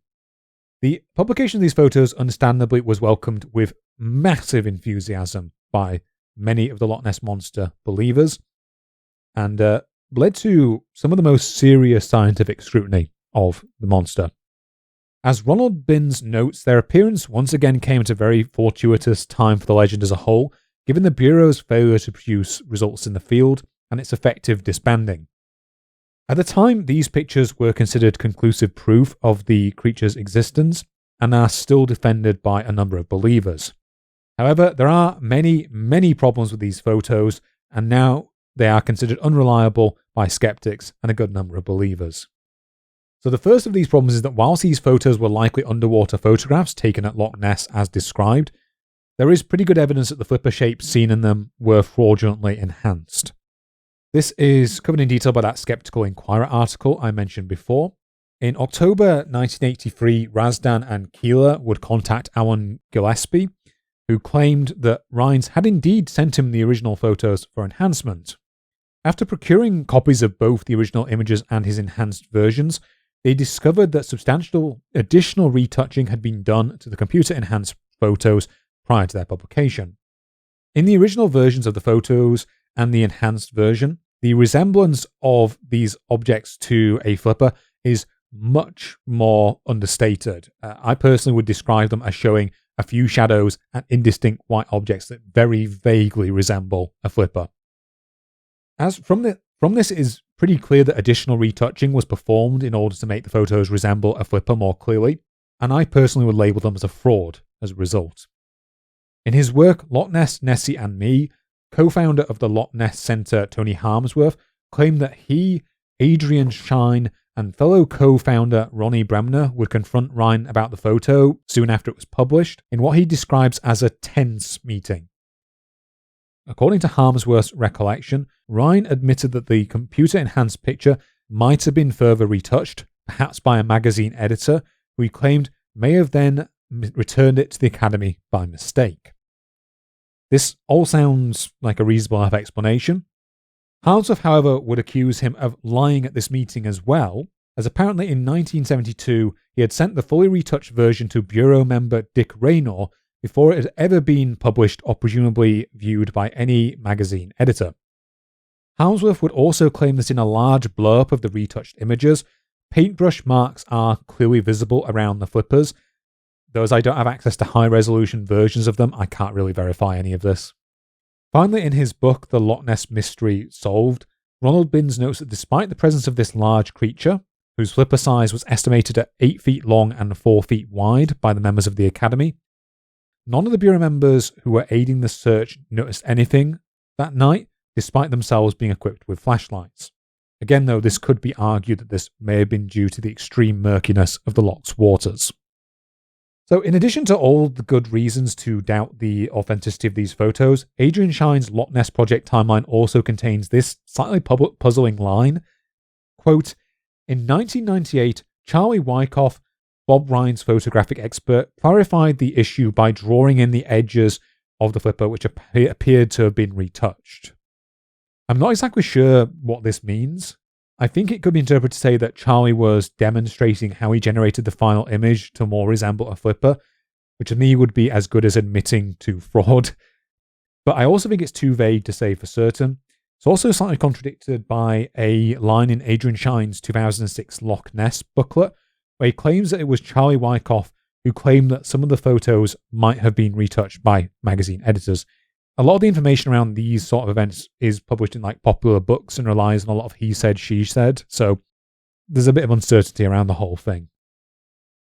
These uncertainties also extend to the sonar readings that were generated during the claimed encounter. In early 1976, witnesses from the boat's crew apparently got in contact with Peter Scott and informed him that the sonar transducer used when the 1972 pictures were taken was in fact swinging around in the water, not fixed to the loch's bed as the Academy claimed. One of these witnesses was a young Dick Raynor, who on his delightfully Web 1.0 website, LochNessInvestigation.com, claimed the sonar transducer was actually attached to a free-floating piece of wood that was suspended about 12 feet under the boat that was being used that night, not on the loch floor as claimed by the Academy. This was significant as Dr. Klein had originally declared the trace they picked up to be a moving object on the basis that the transducer was actually stationary at the time. Again, this is not indisputable evidence as to the trace being fraudulent or mistakenly acquired, but within the bigger picture of the whole affair, it does contribute to its dubious nature. Raynor also notes that the team who assessed the sonar trace also failed to rule out a number of expected features you would see on an image from a transducer that is swinging around on its mooring, such as the camera tubes used on the day, the hull of the boat itself, and the anchor chain. In 1975, Rines and the Academy would follow up these photos with 3 more equally sensational images. According to Shine's Loch Ness Project website timeline, these pictures were acquired through time-lapse photography, with a 2-camera unit being suspended below a moored boat. Whilst the main camera failed to pick up anything, the backup camera, which was the same that took the 1972 flipper photos, produced a picture of what is claimed to be a plesiosaur. 8 hours later, it took 2 more photos of what is claimed to be the creature's head. This image has been dubbed the gargoyle face by a number of publications, along with what is claimed to be the creature's underbelly. At the time, it was claimed that this camera had been positioned in mid-water in order to prevent them from accidentally capturing the silt on the loch bed. This has now also been disputed. So again, these images were immediately greeted with a mixture of skepticism and enthusiasm. And as with the 1972 images, significant doubts have been raised as to their authenticity.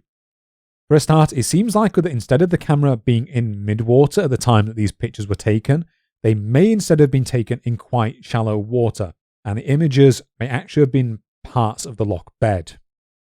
According to Adrian Shine, Tim Dinsdale was present on board the craft when these photos were taken, and noticed that the boat that performed the photography was swinging into shallower water. But when he tried to raise this issue, apparently investigators ignored him. According to Nicholas Witchell, several other frames on the same roll of film used in the camera indisputably show images of the loch bed, and he theorizes that it may have been lying on it rather than in open water. In 1987, the Loch Ness Project's own investigation, Operation Deep Scan, again run by Adrian Shine, would also examine the spot where the photos were taken. Not only did this operation report that the water at the mooring spot was significantly shallower than the midwater position reported by the Academy, but during underwater photography, Dick Raynor also came across a sunken tree stump, which he retrieved, and which many people claim heavily resembles the gargoyle head in the photograph. Finally, according to Adrian Shine's Loch Ness booklet, the Academy would follow up on these photos with another investigation in 1976 using cameras fixed to a secure raft, which resulted in no new images being taken. So in a postscript to this whole episode, according to Witchell, by the late 1980s, Rhines had apparently accepted that the headshot from the photo in 1975 was dubious. However, he apparently retained an open mind as to the validity of the other photos, and Tony Harmsworth would later claim, with what I can only describe as righteous disbelief, that Rhines continued to promote the flipper image in documentation for his various expeditions until his death in 2009. So despite all this later uncertainty around the photos, at the time it led to the closest mainstream scientific scrutiny that the monster has ever received. But before we do that, I'd like to invite you to take the time to scrutinize. I'm not going to even try. Listen to some adverts, please. It helps us pay the rent and keep the lights on. Don't scrutinize them too much, though. Don't scrutinize my ad transitions too much. And we are back. So, as I was saying, despite all this uncertainty, these photos led to the most mainstream scientific scrutiny that the monster has ever received. This took the form of a symposium that was to be held under the auspices of the Edinburgh Royal Society, with sponsorship from the University of Edinburgh and Heriot-Watt University.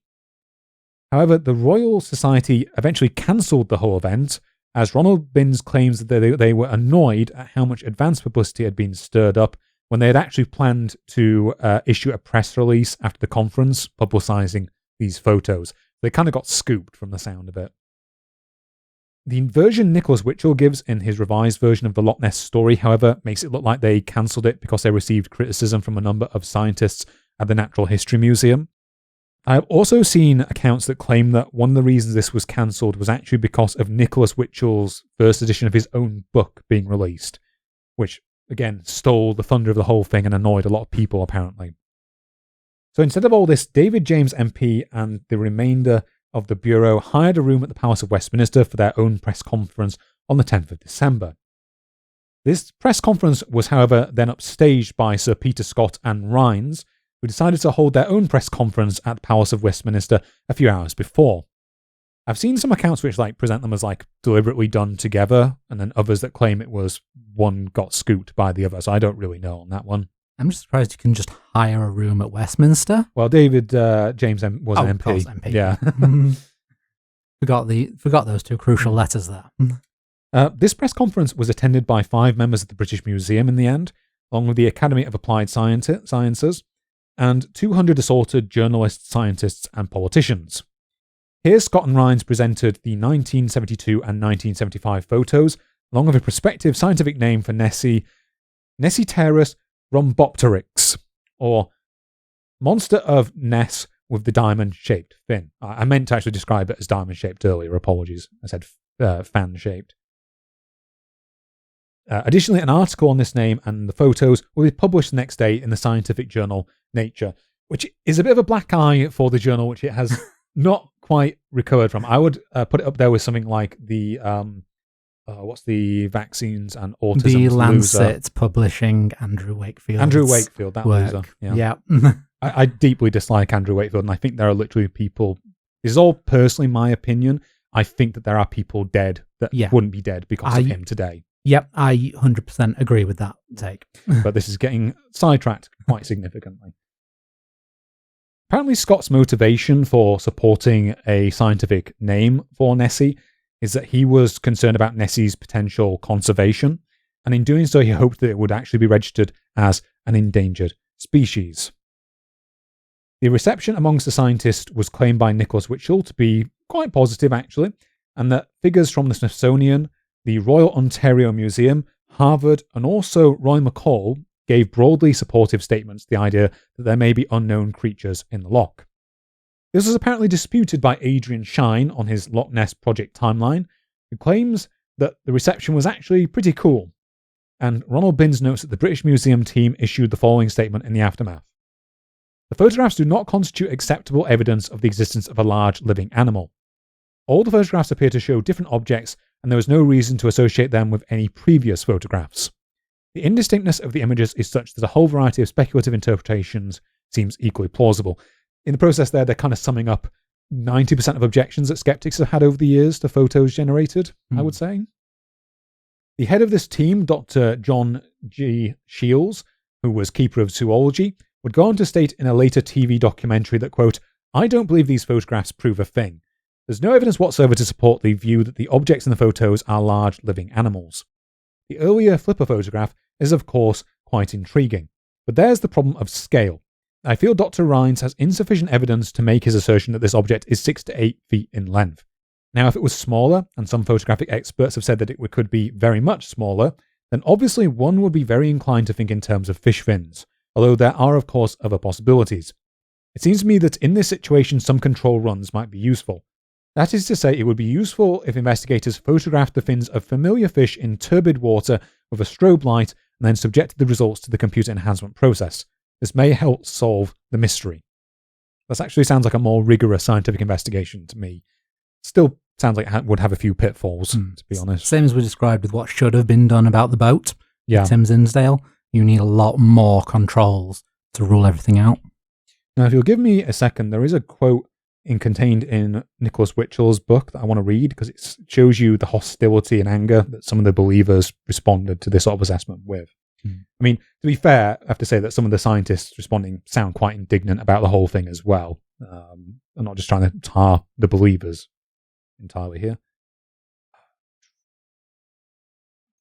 Charles taking a book from the stack of Nessie books on the table here and just searching for a quote directly from it. Yeah. It's an impressive amount of books. It looks cooler than my Kindle-based research. Yes, thank you for filling time. In the aftermath, a letter was sent to the Scotsman newspaper and published on 12 December 1975, written by a Michael Scott Moncrieff of Inner Leithen, Pebbleshire, and that Nicholas Witchell quoted in the revised version of his book. I got another quote coming up from the earlier version of his book as well. On behalf of the thousands of ordinary sentient people who have sighted the strange creature, and in particular the 30 or 40 in buses and cars who stopped our own car in June of 1975 to watch the creature, or creatures, sporting at powerboat speeds for at least 5 minutes, I would like to take this opportunity to thumb my nose at those extraordinary, fusty, and incurious gentlemen from the museum. How refreshing, on the other hand, is the enthusiasm of the gentleman from Boston and our own Sir Peter Scott. I'm guessing he might have been a bureau member from how he said it, or might have just been saying it was a fellow believer. Hope, curiosity, and humility are their inspiration, as they are with all true scientists. Hope in such evidence as there is. Sufficient curiosity to explore and examine it in detail, and humble appreciation of the limits of the knowledge of man. So, pretty unhappy, I would say. Yeah. He was there. Let me indulge in a second quote if I can find it. We do need a photo of this stack of books. Yeah, I should have copied these down, to be honest. Just give me a second. We're adding authenticity. Yeah. So here's Witchell's quote on the matter in the aftermath in 1976. Although the most recent episode in this strange saga ended in disappointment, the final note must be one of great hope. The veil around the animals has now been lifted, and the coming months are bound to produce more and greater efforts at Loch Ness. The final answers will soon be found, with or without the help and blessing of the British scientific establishment. Ronald Binns kind of condemns this in his book, and he's basically saying this is kind of a deja vu statement from a lot of believers, where year after year the monster hunters promise the final proof, and year after year the evidence continues to elude them. Yeah, and always is.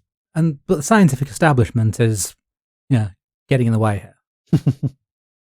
David Attenborough concurred with this argument, just casually dropping Attenborough in there. He didn't comment in any length. David Attenborough concurred with this argument, stating that the 1972 flipper might actually be the fin of a small fish photographed at an unusual angle. This is particularly, I think, a pertinent point, given that there is no reference whatsoever in the actual photographs or any other objects. Personally, I think this sort of a debate, though, is a little bit academic, given that what we know about all the retouching stuff done with the photos. And in a final amusing twist, it was soon after pointed out by a December 19th article in the New York Times that in an unfortunate coincidence, the prospective scientific name chosen for Nessie is an anagram of Monster Hoax by Sir Peter S.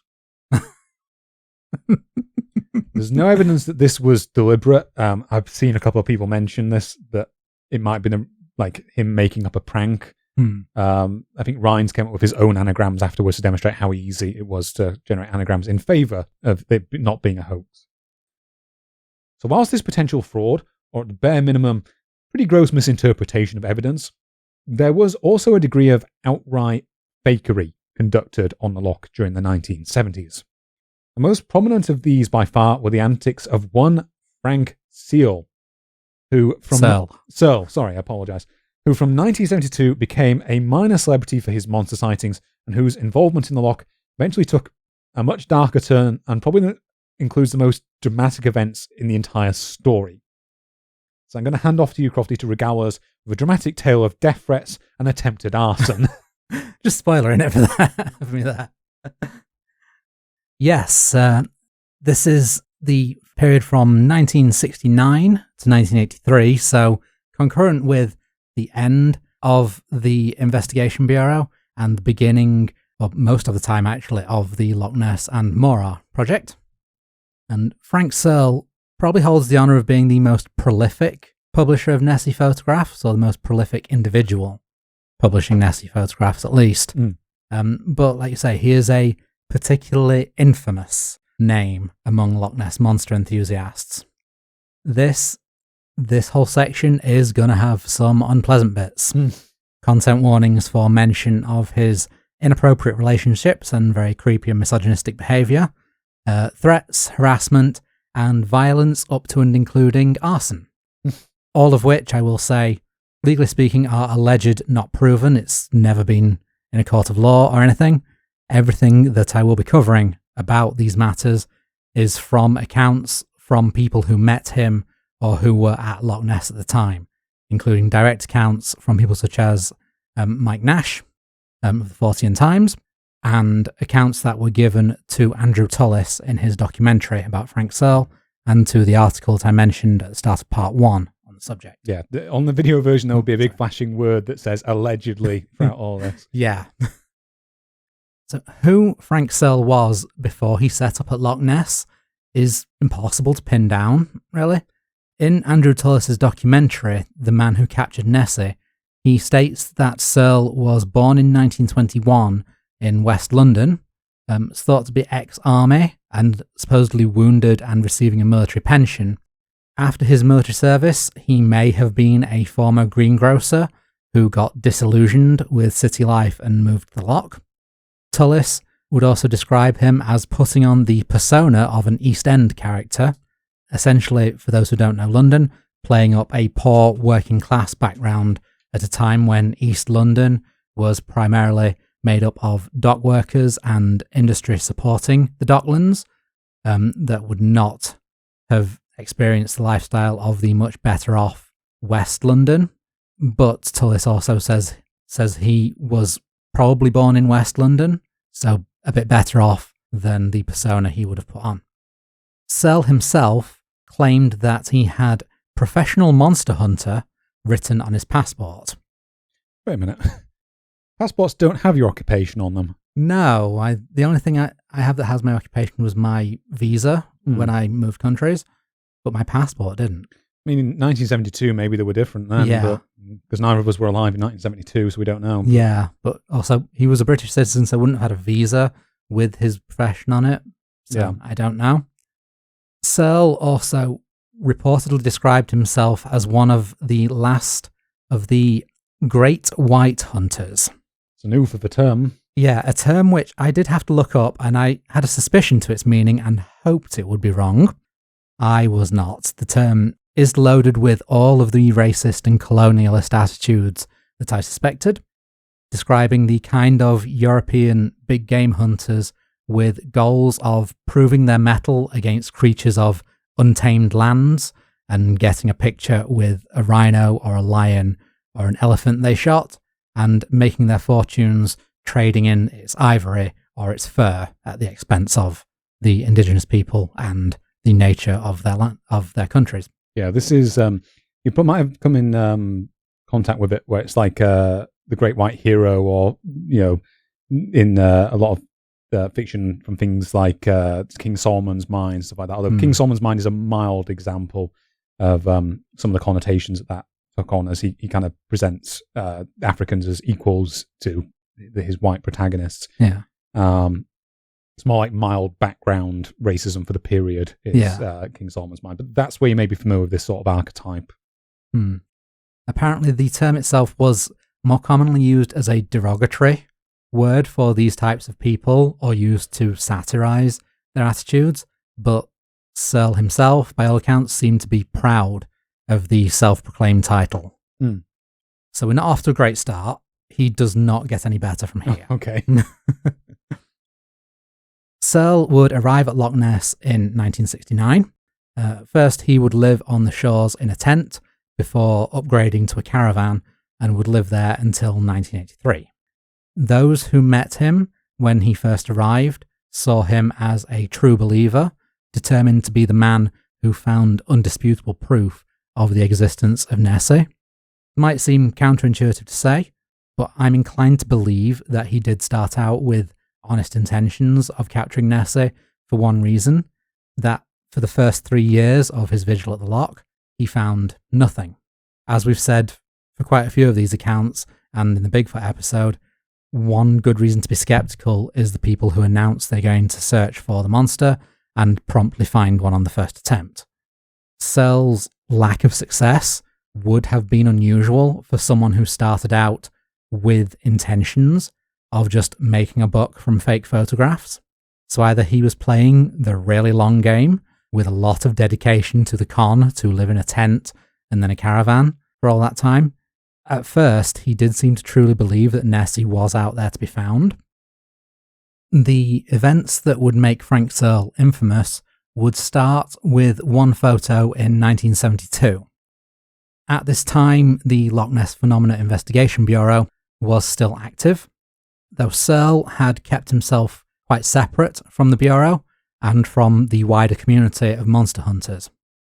In Tullis's documentary, he shows some footage from the time of a very vibrant little community based in caravans and huts, a mix of scientists and amateur enthusiasts who'd very much embraced the sense of adventure of monster hunting.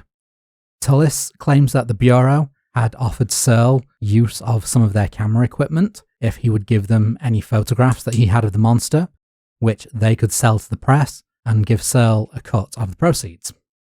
With one of these cameras, Searle took a photo later that year and passed it on to the Bureau, and the Bureau did nothing.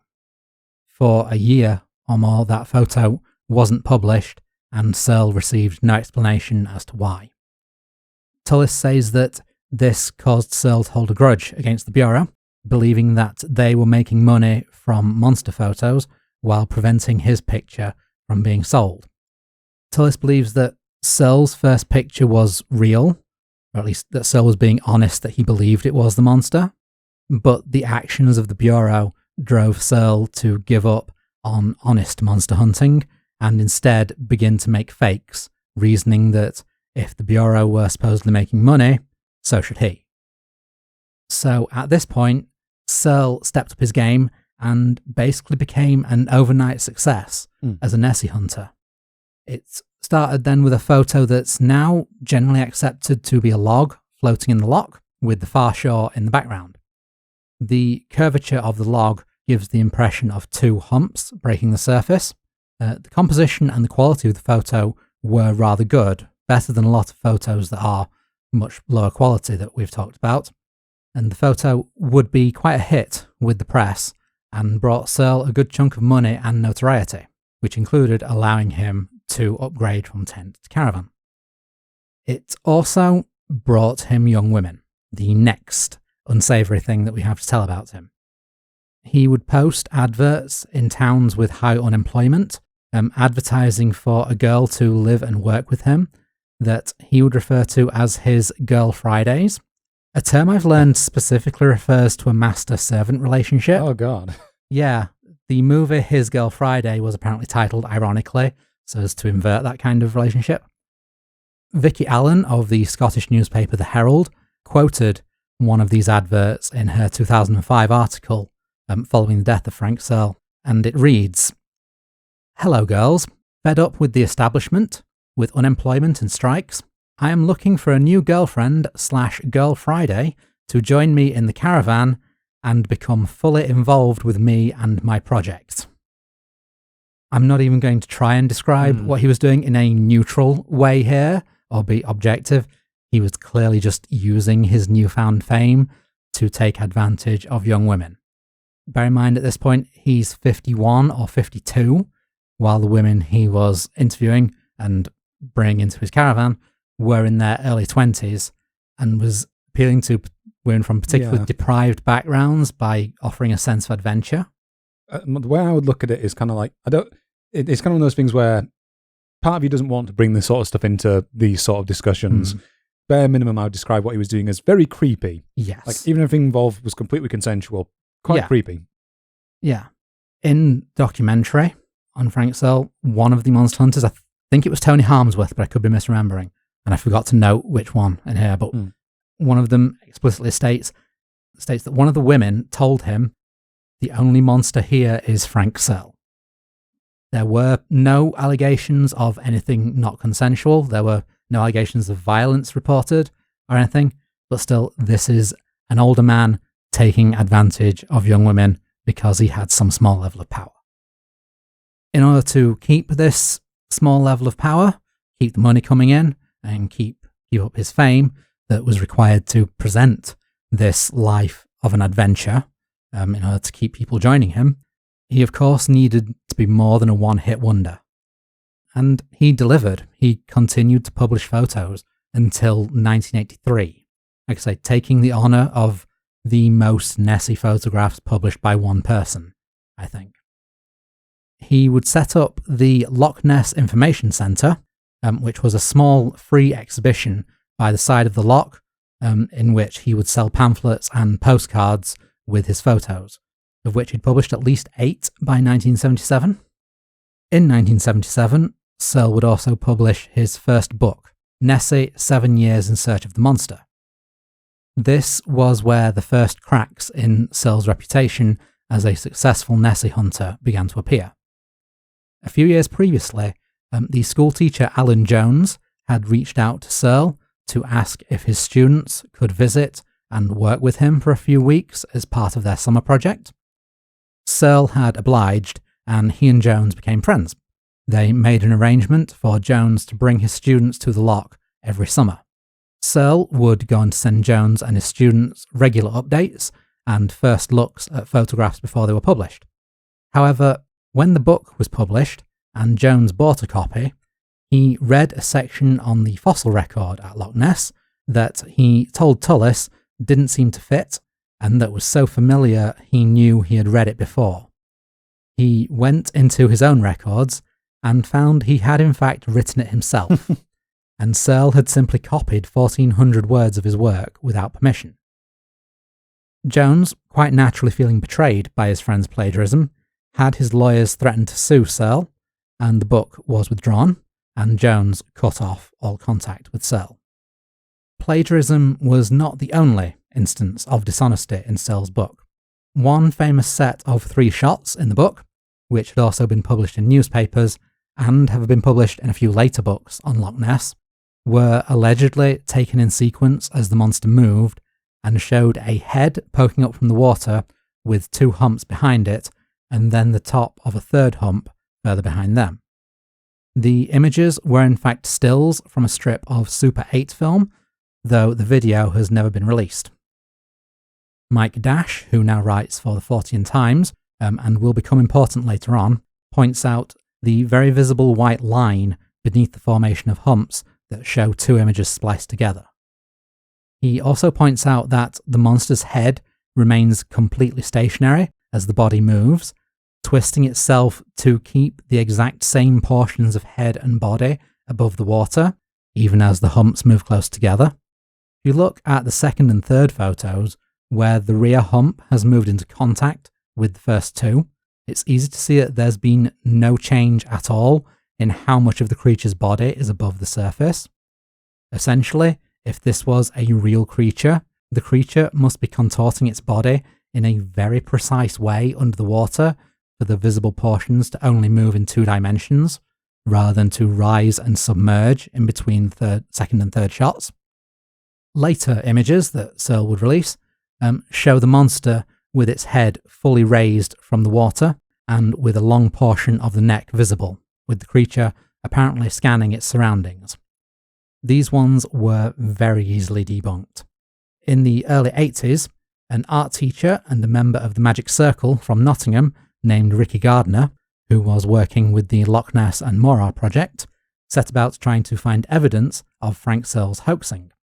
It was very, very easily done.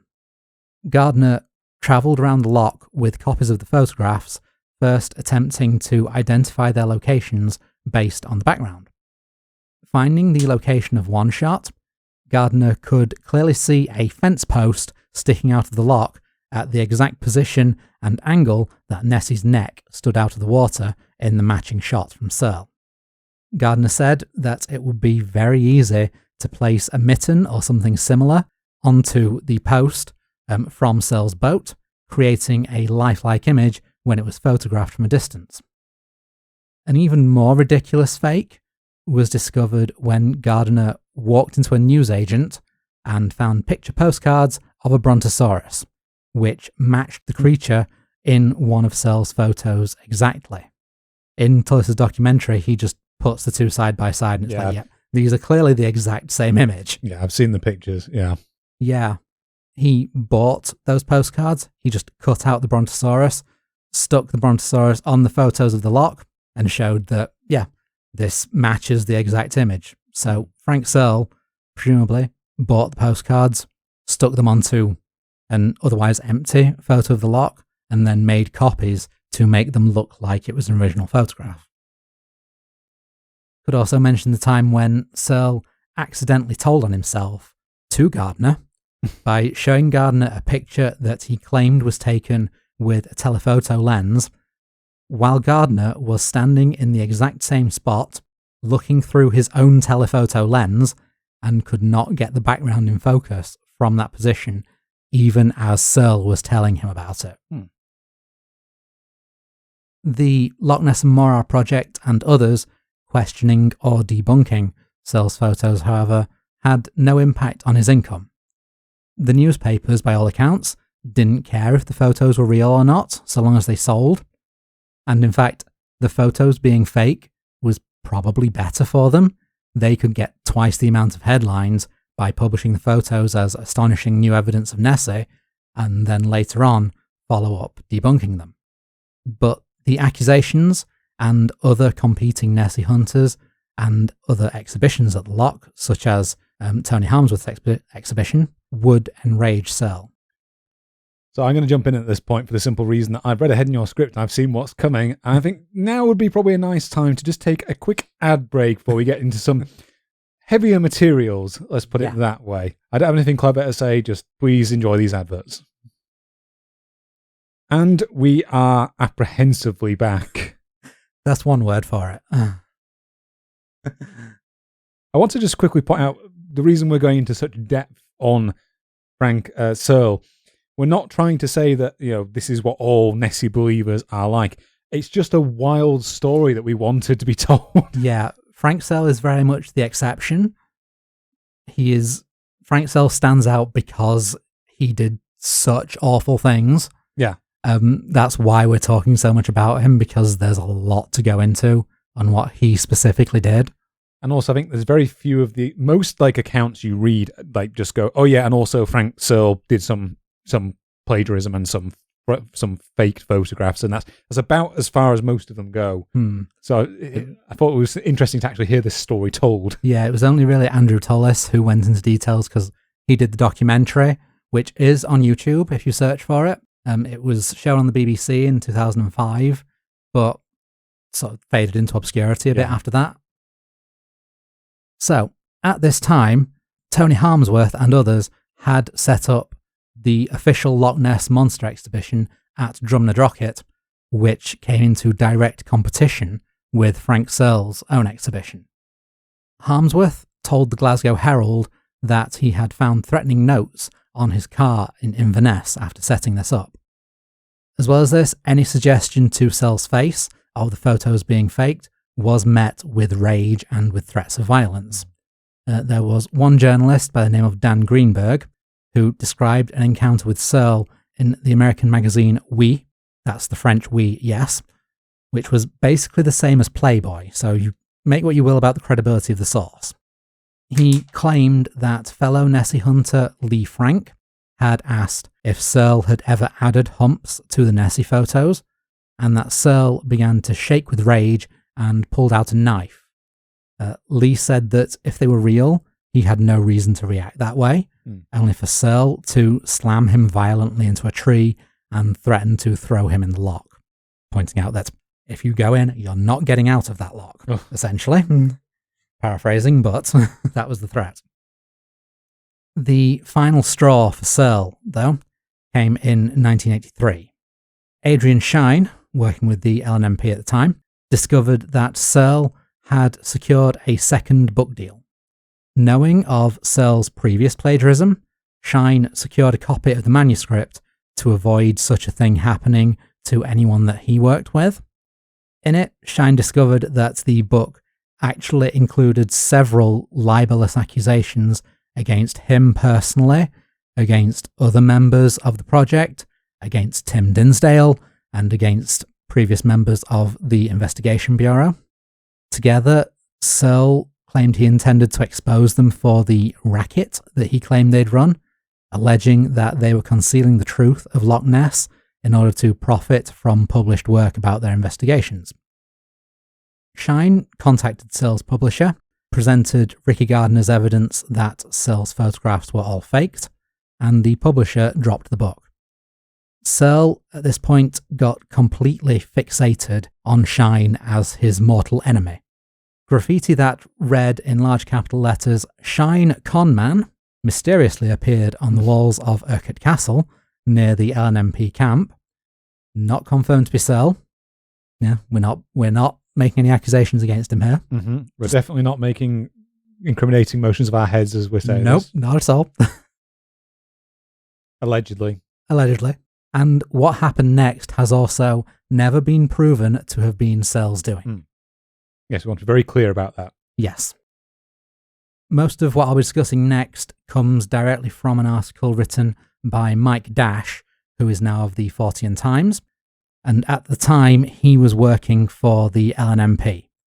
So he recounted this in 2009.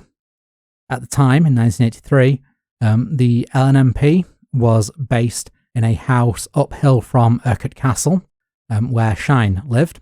The project members would be camped in tents nearby, with the work of the project mostly being based on a beach about 3 miles southwest. The project had a fixed platform with a mounted sonar system, intending to search for large moving objects underwater, which was anchored about 700 feet offshore from their base at the beach. The base consisted of a tent and an inflatable dinghy at the water's edge to transport to the platform. Around 20 or so volunteers were divided into 3 watches and were working at the time of August 1983, keeping the sonar staffed 24 hours a day. These volunteers ranged in age from 18 to early 20s. Dash himself was 20 at the time and said that he was one of the oldest. Transport was by a minibus travelling from the house to the shore for changing of the guard, but otherwise the only way back from the shore to the house was walking or hitchhiking. At around 5:30 a.m. on Sunday the 21st of August, 2 volunteers were asleep in the tent and 4 volunteers were on the sonar platform. The volunteers on the platform saw the approach of a boat and saw someone on board throw a glass bottle filled with petrol and a lit rag at their dinghy. The 2 sleeping volunteers were awoken by the approaching boat engine and came out to see the water's surface on fire by the inflatable. They scrambled to drag their boat ashore before it caught fire, and fortunately did. It took about an hour to get word to Shine and the team at the house, since they had no transport and no mobile phones at the time, obviously. And once Shine had received word, the police were contacted. Shine informed them that the obvious suspect was Searle, and the police showed up at his information centre hut at around 7:30 a.m. to find him in the middle of painting his ceiling. Mike Dash points out that this is very odd behaviour for someone to be doing so early on a Sunday morning if they did not need to provide themselves with an alibi. One of the volunteers on the platform, who had never met or seen Searle before, identified him from a lineup of photos shown to them by the police. However, Searle was never charged, and he left the loch shortly after. Searle would release one final pamphlet following this, entitled Loch Ness Investigation, What Really Happened, whose contents were basically the same as the book he intended to publish. Soon after, he disappeared. He dropped off the grid for 20 or so years, and no one associated with Loch Ness would know of his whereabouts until Andrew Tullis tracked him down for his documentary. Tullis found out about a month after Searle died that he had been living in a seaside town near Blackpool. He had no known heirs. He was renting a one-room flat, and by the time Tullis arrived, all of his things had been packed up and either donated to charity or just disposed of. His landlord and his only known friend, Bill Shirifts, said that he lived very simply. He loved the garden of the building and was the only tenant in the building who tended to it. So on that depressing note, we end the story of Frank Searle and hope that Charles' next section is a bit more cheerful stuff to talk about. You have to try and claw us back upwards in terms of tone. Yeah, sorry for the very dark tone there. Yeah. So thank you for that. So moving on from Frank Searle, I thought that was just a good episode to include in the history of the Loch investigation, just to see the kind of strange directions that some people went into in that era. Obviously, no one other than Frank Searle went anywhere near the sort of things that he did. So it is during the late 70s to early 80s that some of the more prominent names within the early Loch Ness investigator scene began to drift off in various directions. In addition to Frank Searle, to give an example of some of the other people that we've mentioned so far, Bureau co-founders David James and Sir Peter Scott don't seem to have had much more active involvement with the hunt from this point onwards. I can't find any mention of either men from 1976 onwards in any of the major accounts I looked at. The Bureau's former leader, Roy McCall, would also increasingly lose interest in the monster. After writing his book, The Monsters of Loch Ness, where he hypothesized that 90% of the sightings were false, and the creature was in fact either a giant eel or some sort of descendant of an older eel-like group of creatures, he would move on to studying another area of paramount cryptozoological importance, whether or not prehistoric dinosaurs still exist in Africa. More specifically, he was trying to study the reputed creature known as the Mokele Mbebe, which is said to dwell in the Congo River Basin. That, depending on how Patreons eventually vote, may end up being a topic on this one day. We'll have to wait and see. Probably in quite a while. But next time we do a big cryptid poll. Yeah, we probably things like Yeti, the sea serpent to spin off from this. Woods monster. Yeah, all sorts. Mothman. We could do an entire Why aren't we doing an entire podcast on this, Crofty?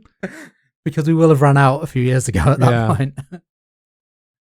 So, In another very odd outcome, Ted Holiday would increasingly blame the lack of successful filming of Nessie on paranormal elements surrounding the creature and the loch.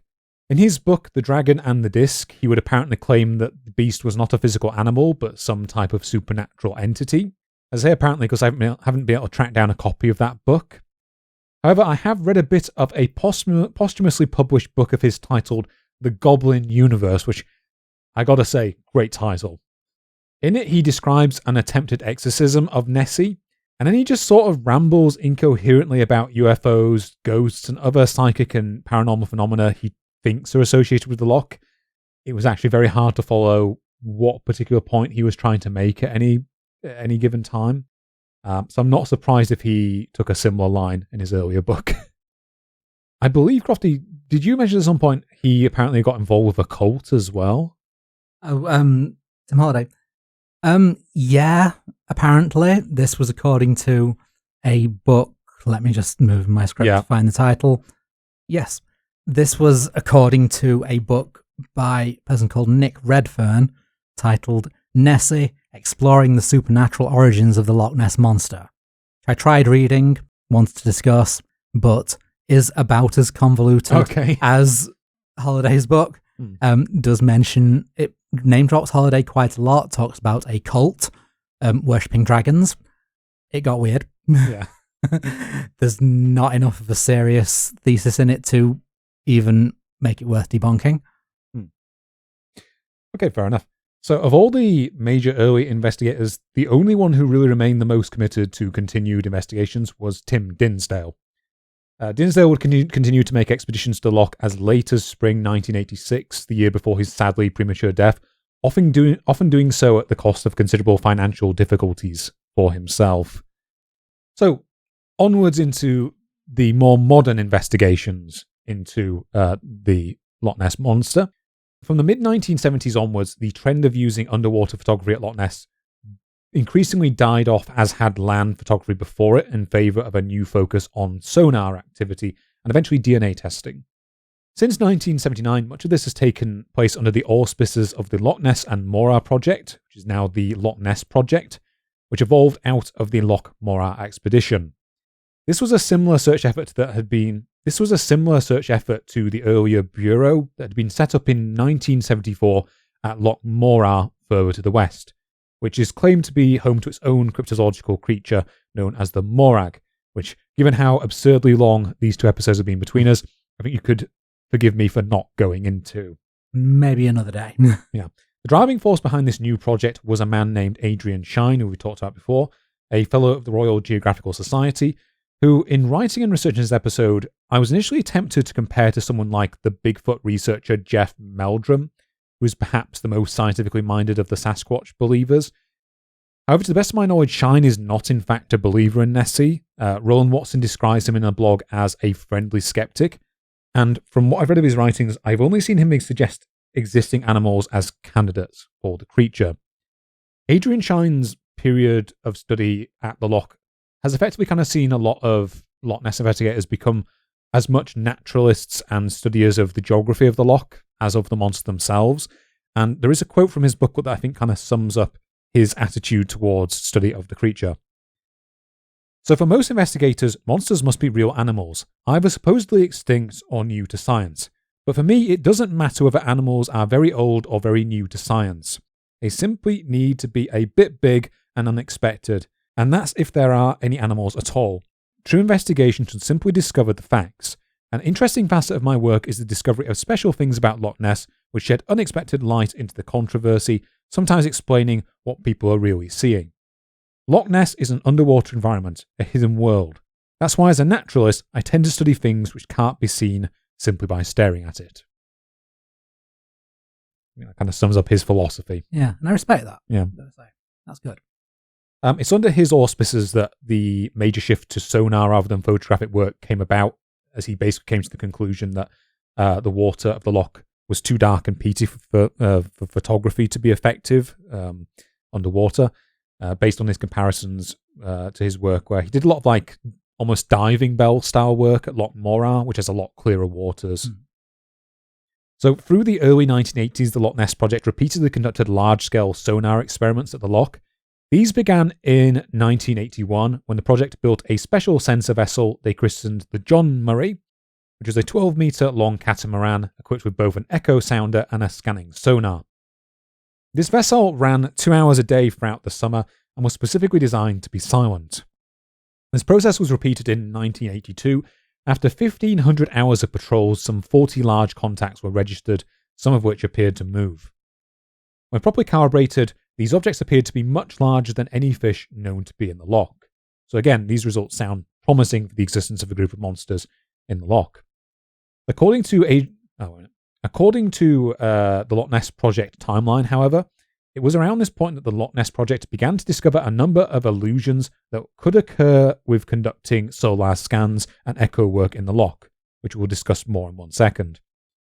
In 1984, the project established a stable scanning sonar raft on a part of the loch some 178 metres deep, using more than 2 kilometres of rope.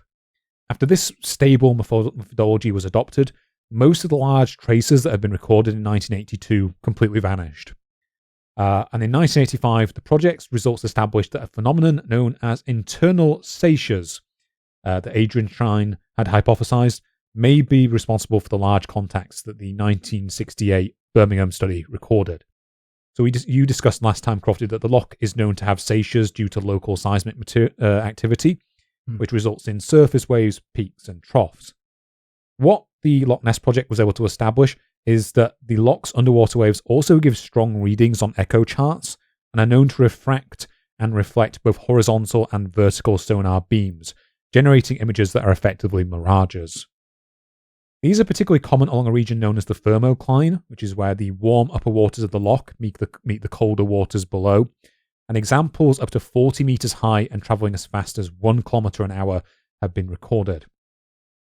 In a 1988 report titled Loch Ness Habitats Observed by Sonar and Underwater Television, published in the Scottish Naturalist, Shine and David S. Martin theorised based on this that it was these seisures that the Birmingham team detected in 1968, and that the refractions resulted in portions of the loch bed apparently giving mobile returns from mid-water.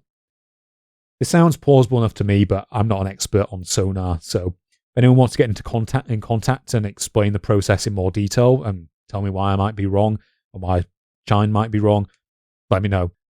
Other causes they found for some of the sonar traces noted in their report included logs washed into the loch from its river sources. They found that there's no real evidence of logs that are lodged in the silt at the bottom.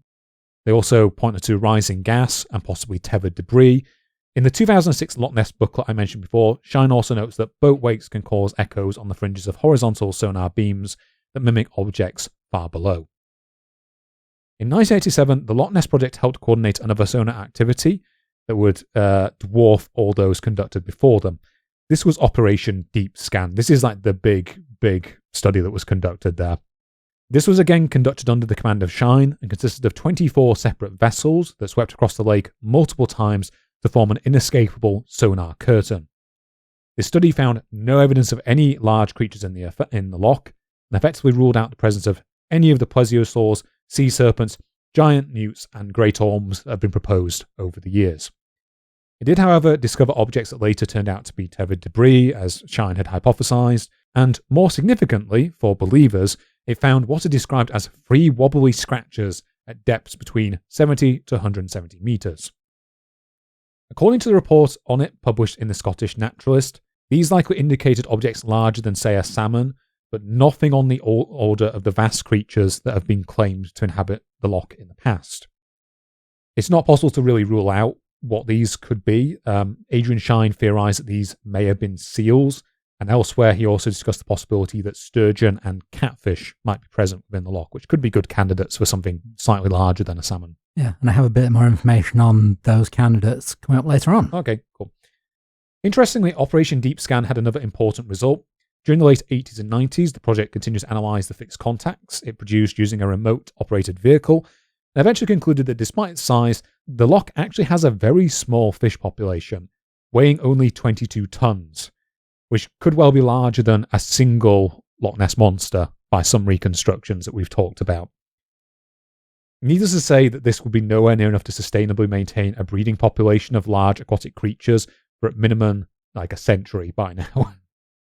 A further 1993 study conducted by Nicholas Witchell's Project Urquhart, which was conducted in association with the Natural History Museum and the Freshwater Biological Association. It's mysterious how a lot of believers talked about how there never has been any legitimate, mainstream, I should say, scientific scrutiny of the loch, but that sounds an awful lot like it. Yeah, I mean, there's been quite a few scientific things in the past hour or so we've talked about, and they don't get bigger than the Natural History Museum. Yeah, sorry. This also involved the Freshwater Biological Association and produced an even lower figure for the fish weight of the loch, just 1.2 tons. In scientific terms, I do find the vast spread between these two figures a little suspicious. Maybe there's a difference in methodology that I haven't looked into, and also having only two different results is not great. However, I will note that no survey that I could find has ever suggested figures large enough to sustainably support creatures the size of Nessie. Since Operation Deep Scan surveillance has continued on the loch until the present day, with very little in the way of new findings being produced, in 2003 a BBC team claimed to have investigated the loch using 600 separate sonar beams and demonstrated that whilst they could readily detect test buoys moored under the surface, scans from shoreline to shoreline and from top to bottom found no signs of any large living creature in the lake.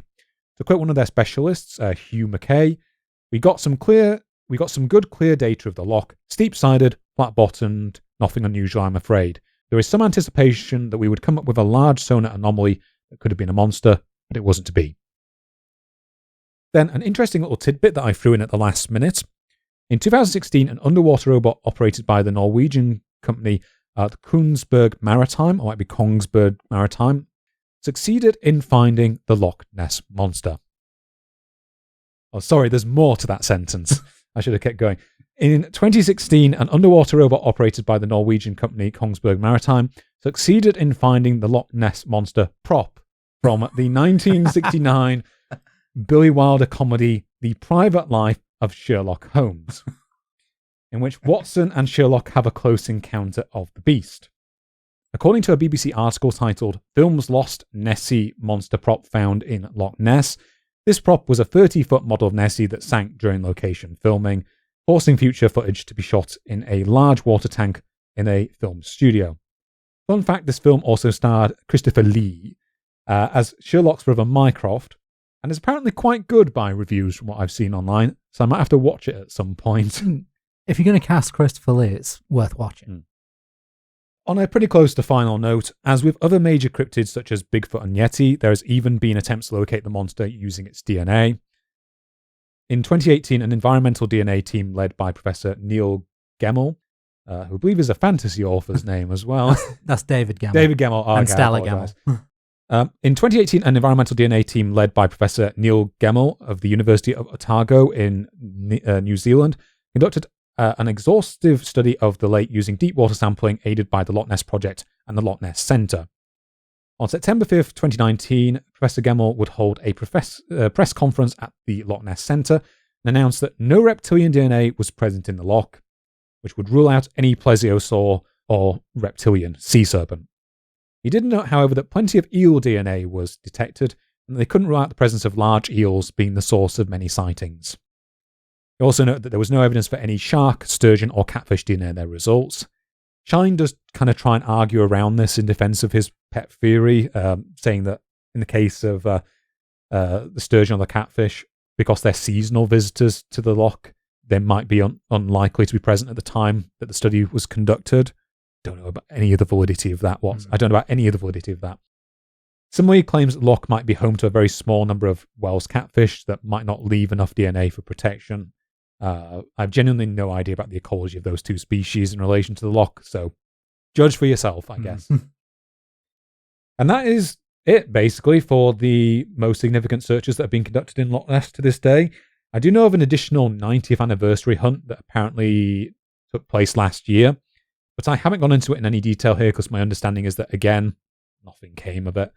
About the most interesting thing I could find is that the event apparently inspired a woman named Chi Kelly, to come forward with fresh pictures that she claimed to have taken on holiday back in 2018, but only approached long-running Nessie investigator Steve Feltham, you're going to talk about in a second, after being inspired by this event. These claimed pictures of Nessie have been widely disseminated in papers such as The Telegraph, the Huffington Post, and the Daily Record, and whilst Feltham was very enthusiastic about them, I will admit to not being particularly impressed by the pictures. They could be an unknown creature, but they're so indistinct that they could easily also be a pair of rocks, a fish, otters, or just one of the loch's normal waves that get thrown up. Outside of this, I hope this overview demonstrated just how intensely the loch has actually been surveyed in a real scientific sense over the last 60 years, and ultimately how little there has been in the way of conclusive evidence for Nessie's existence found during this time. As of 2014, the Loch Ness project is still, however, active, and I believe Adrian Shine has published a book on sea serpents as recently as 2 days ago. For obvious reasons, I have not had the time to read it. I didn't know that had come out this weekend. So, this leads us to our final section of this, what's probably going to be a 7-hour odyssey by the time we're gone. I'm so sorry to everyone for how long this ended up being, especially the YouTube viewers who may have stuck with this. But before we leave, there's always a good chance to crowbar in a final ad break. So here are some adverts. We are back, and it is officially time for me to hand over to Crofty to put us out of our misery. Yes, we are so back, and we are nearly done. We have covered basically the entire history of sightings and searches for the monster. Yeah, we've gone from its Jova to its we're so back in a few seconds. So all that's really left is a bit of a rundown of other explanations for phenomena at Loch Ness. We've discussed wave activity, explaining a lot of encounters where there's no distinct creature. We've discussed strong evidence of hoaxes for many images. We've just covered the finding of a lot of eel DNA.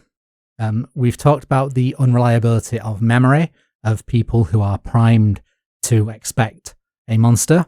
One thing we've not covered much yet is it's simply a misidentification of a known animal. We've mentioned a few things. We've mentioned eels, but I'll just give a bit more detail on some of the other candidates here. So the explanation of misidentification, when we don't have evidence for hoax, is a feasible explanation for many sightings and reports. It does tie in with the unreliability of memory. A person aware of the idea of the Loch Ness monster, but not aware of the possibility of other animals that are known to science in the loch, makes it an easy conclusion for them to come to. There have been quite a few animals proposed as explanations, some more realistic than others, so I will run down a few of the major candidates here. Firstly, I will mention again the killer whale.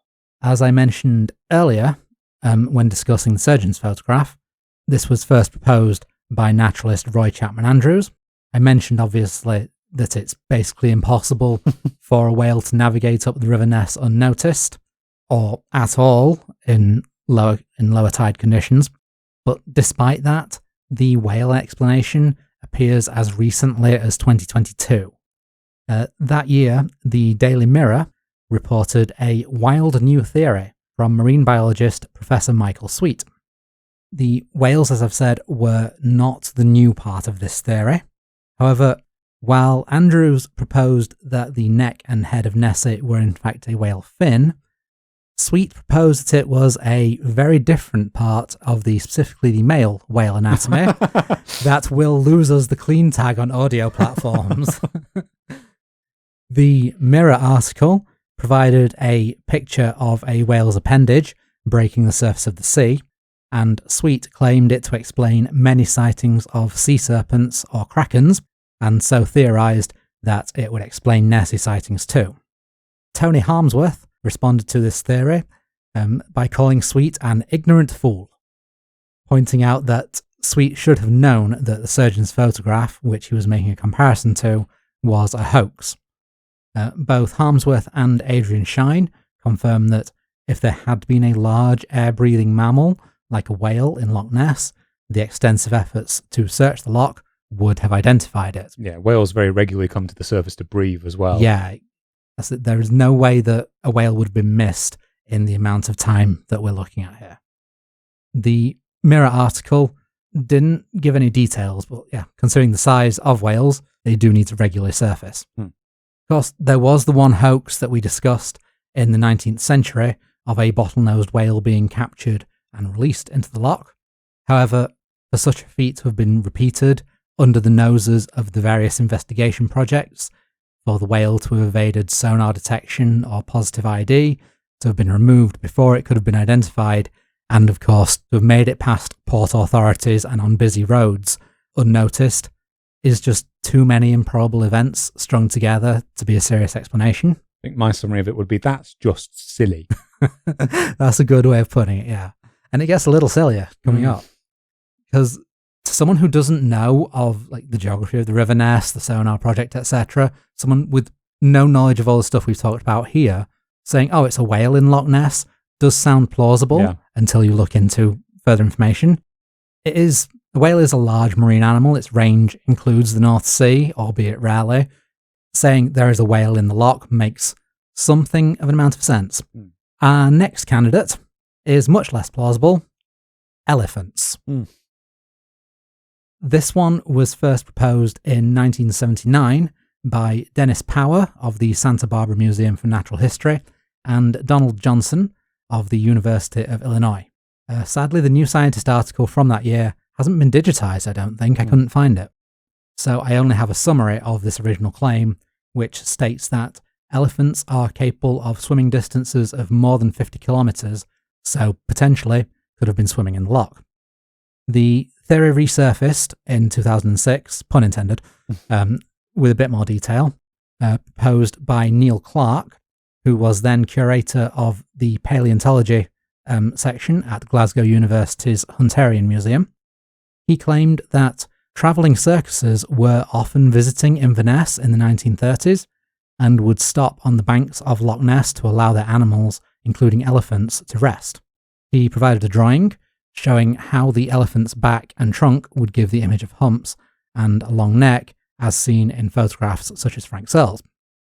This explanation to me, if you'll forgive another pun, definitely doesn't hold water. I think we've made that pun about 4 times now. I'll see about putting a little counter next to it whilst I'm doing the video editing. Yeah, we need to.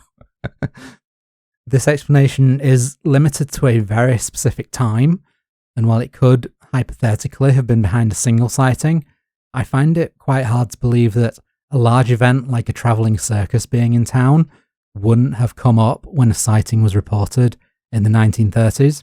It's not every day that someone travels through the Scottish Highlands with elephants.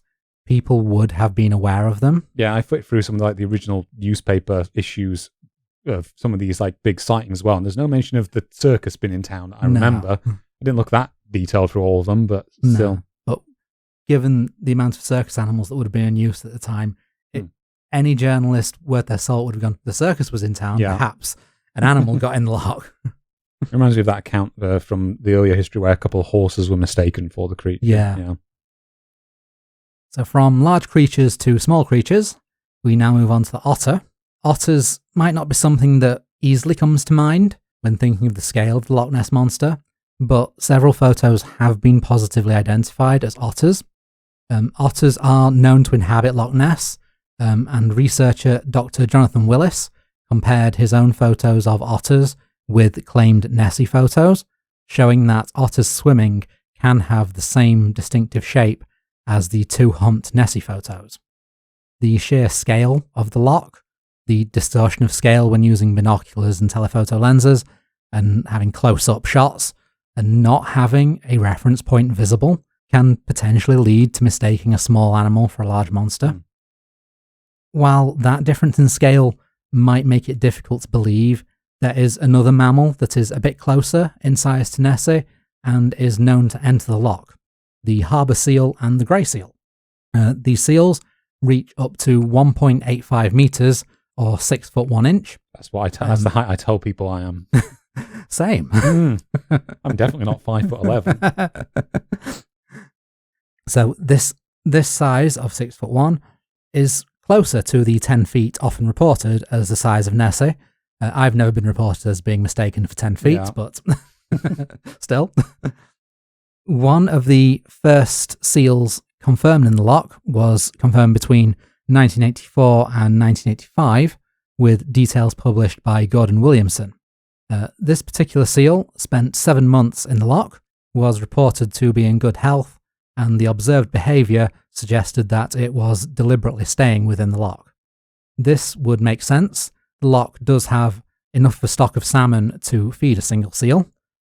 With only one present, it had no competition, and assuming the absence of a real monster, no predators.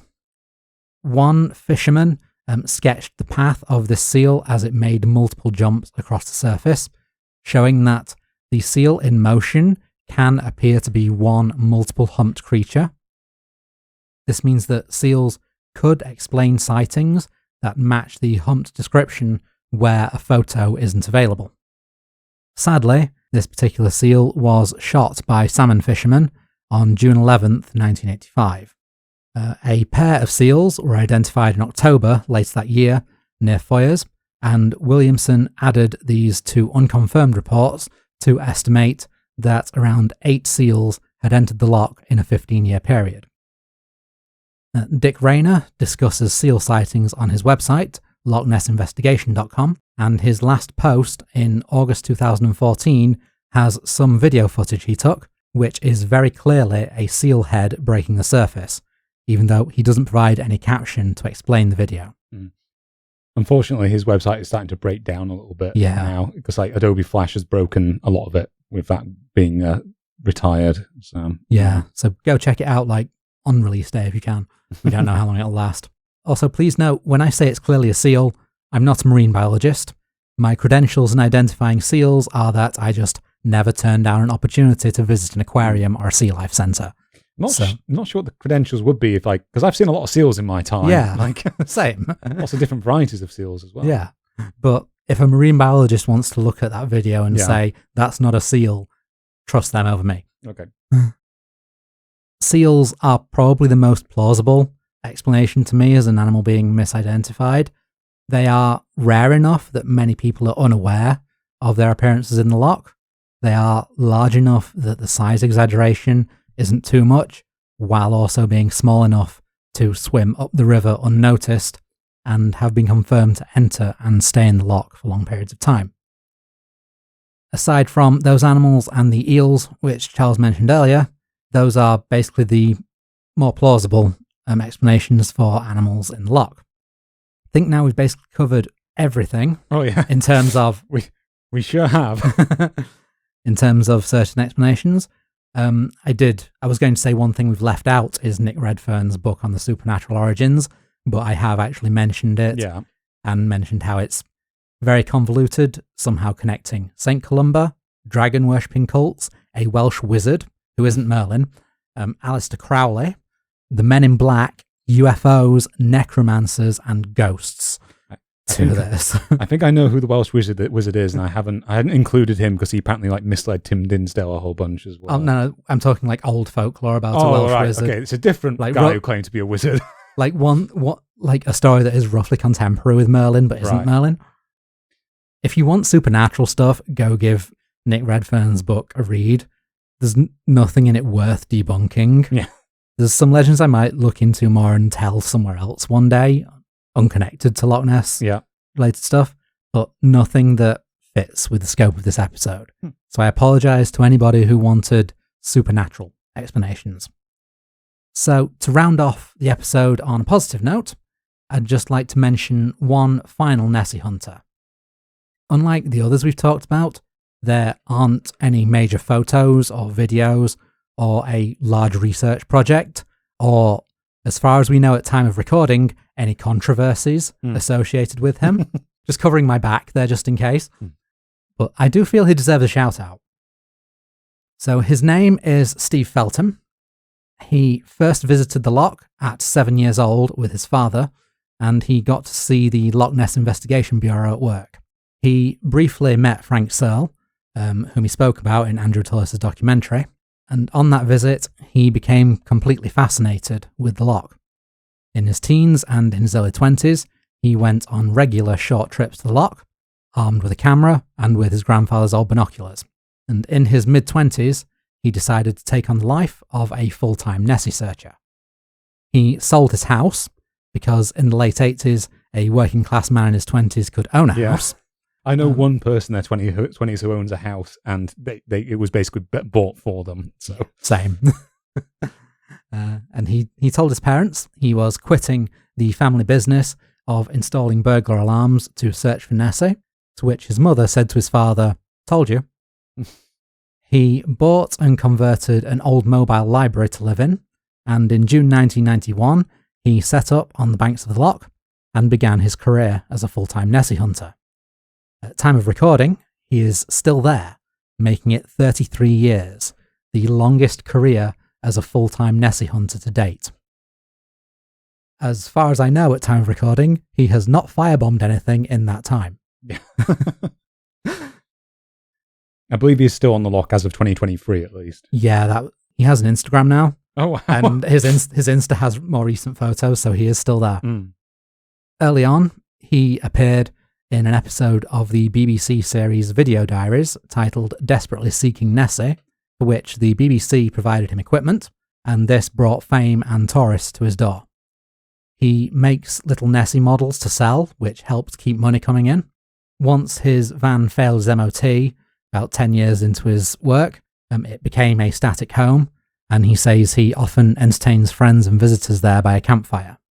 He works almost entirely from the shore, since he doesn't own a boat, though he has attempted to get pictures from a microlight flying over the loch.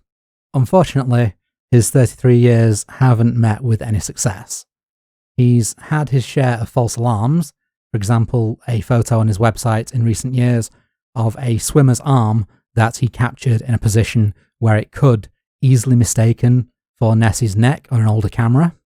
But he describes his simple life on the loch in his small home, making Nessie models and photographing the loch, as his utopia. He genuinely loves the adventure of it. He says in Andrew... the guy, yeah. Yeah.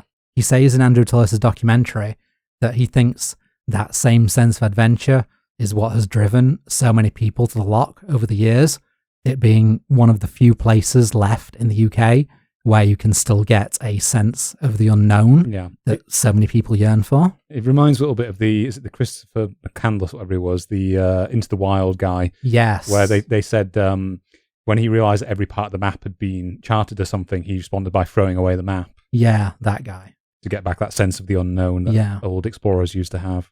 Yeah, I'm not going to lie, I'm slightly envious he could do that.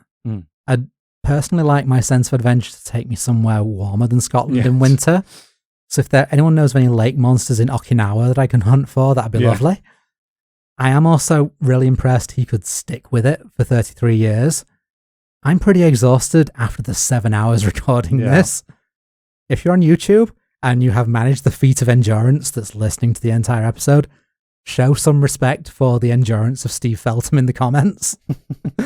And also go on Nessie-Hunter.co.uk to look at his photos of the loch, the surrounding landscape, and the marine life there, which are absolutely stunning. And his models are pretty cool. I might add some to my collection of random figurines. And yeah, I hope that one day this guy gets the photo of the monster he's searching for. Like I said, I still want to be proved wrong about all the debunking we've done here. And this guy is putting the work in, and it would be really cool if he were the one to get the photo. I think that brings us to the conclusion of our adventure on Loch Ness, finally. Unless you have anything to add before we go, Charles. I'm going to go die. Yeah, I'm tired and everything hurts. Could you cremate me and scatter my ashes in the loch, please? No, because I need to die first. Oh. Well, folks, thank you for listening. If there is anyone still listening, I think statistically speaking, there'll be 2s of you out there. So thank you very much for your service. Yeah, I haven't got anything else really to add. So if you enjoyed this podcast, feel free to check out our Patreon at patreon.com/thehistocrat or _histocrat. I always forget which it is. You can, of course, follow me on Blue Sky or on Twitter with the Histocrat handle. And if by some reason you were listening to this on YouTube and wanted to listen to it in a different format, you can always go over to Spotify or Apple Podcasts or all various other podcasting forms. And of course, if you're listening on those audio platforms, you can always head over to YouTube and check out the this episode with the advantage of having a few visual aids to go alongside it. Right. Well, my enthusiasm went a while ago. Yeah, I think I need a nap. Yeah. That's going to be our final comment then. Stay hunting for Nessie, I guess. See you next time.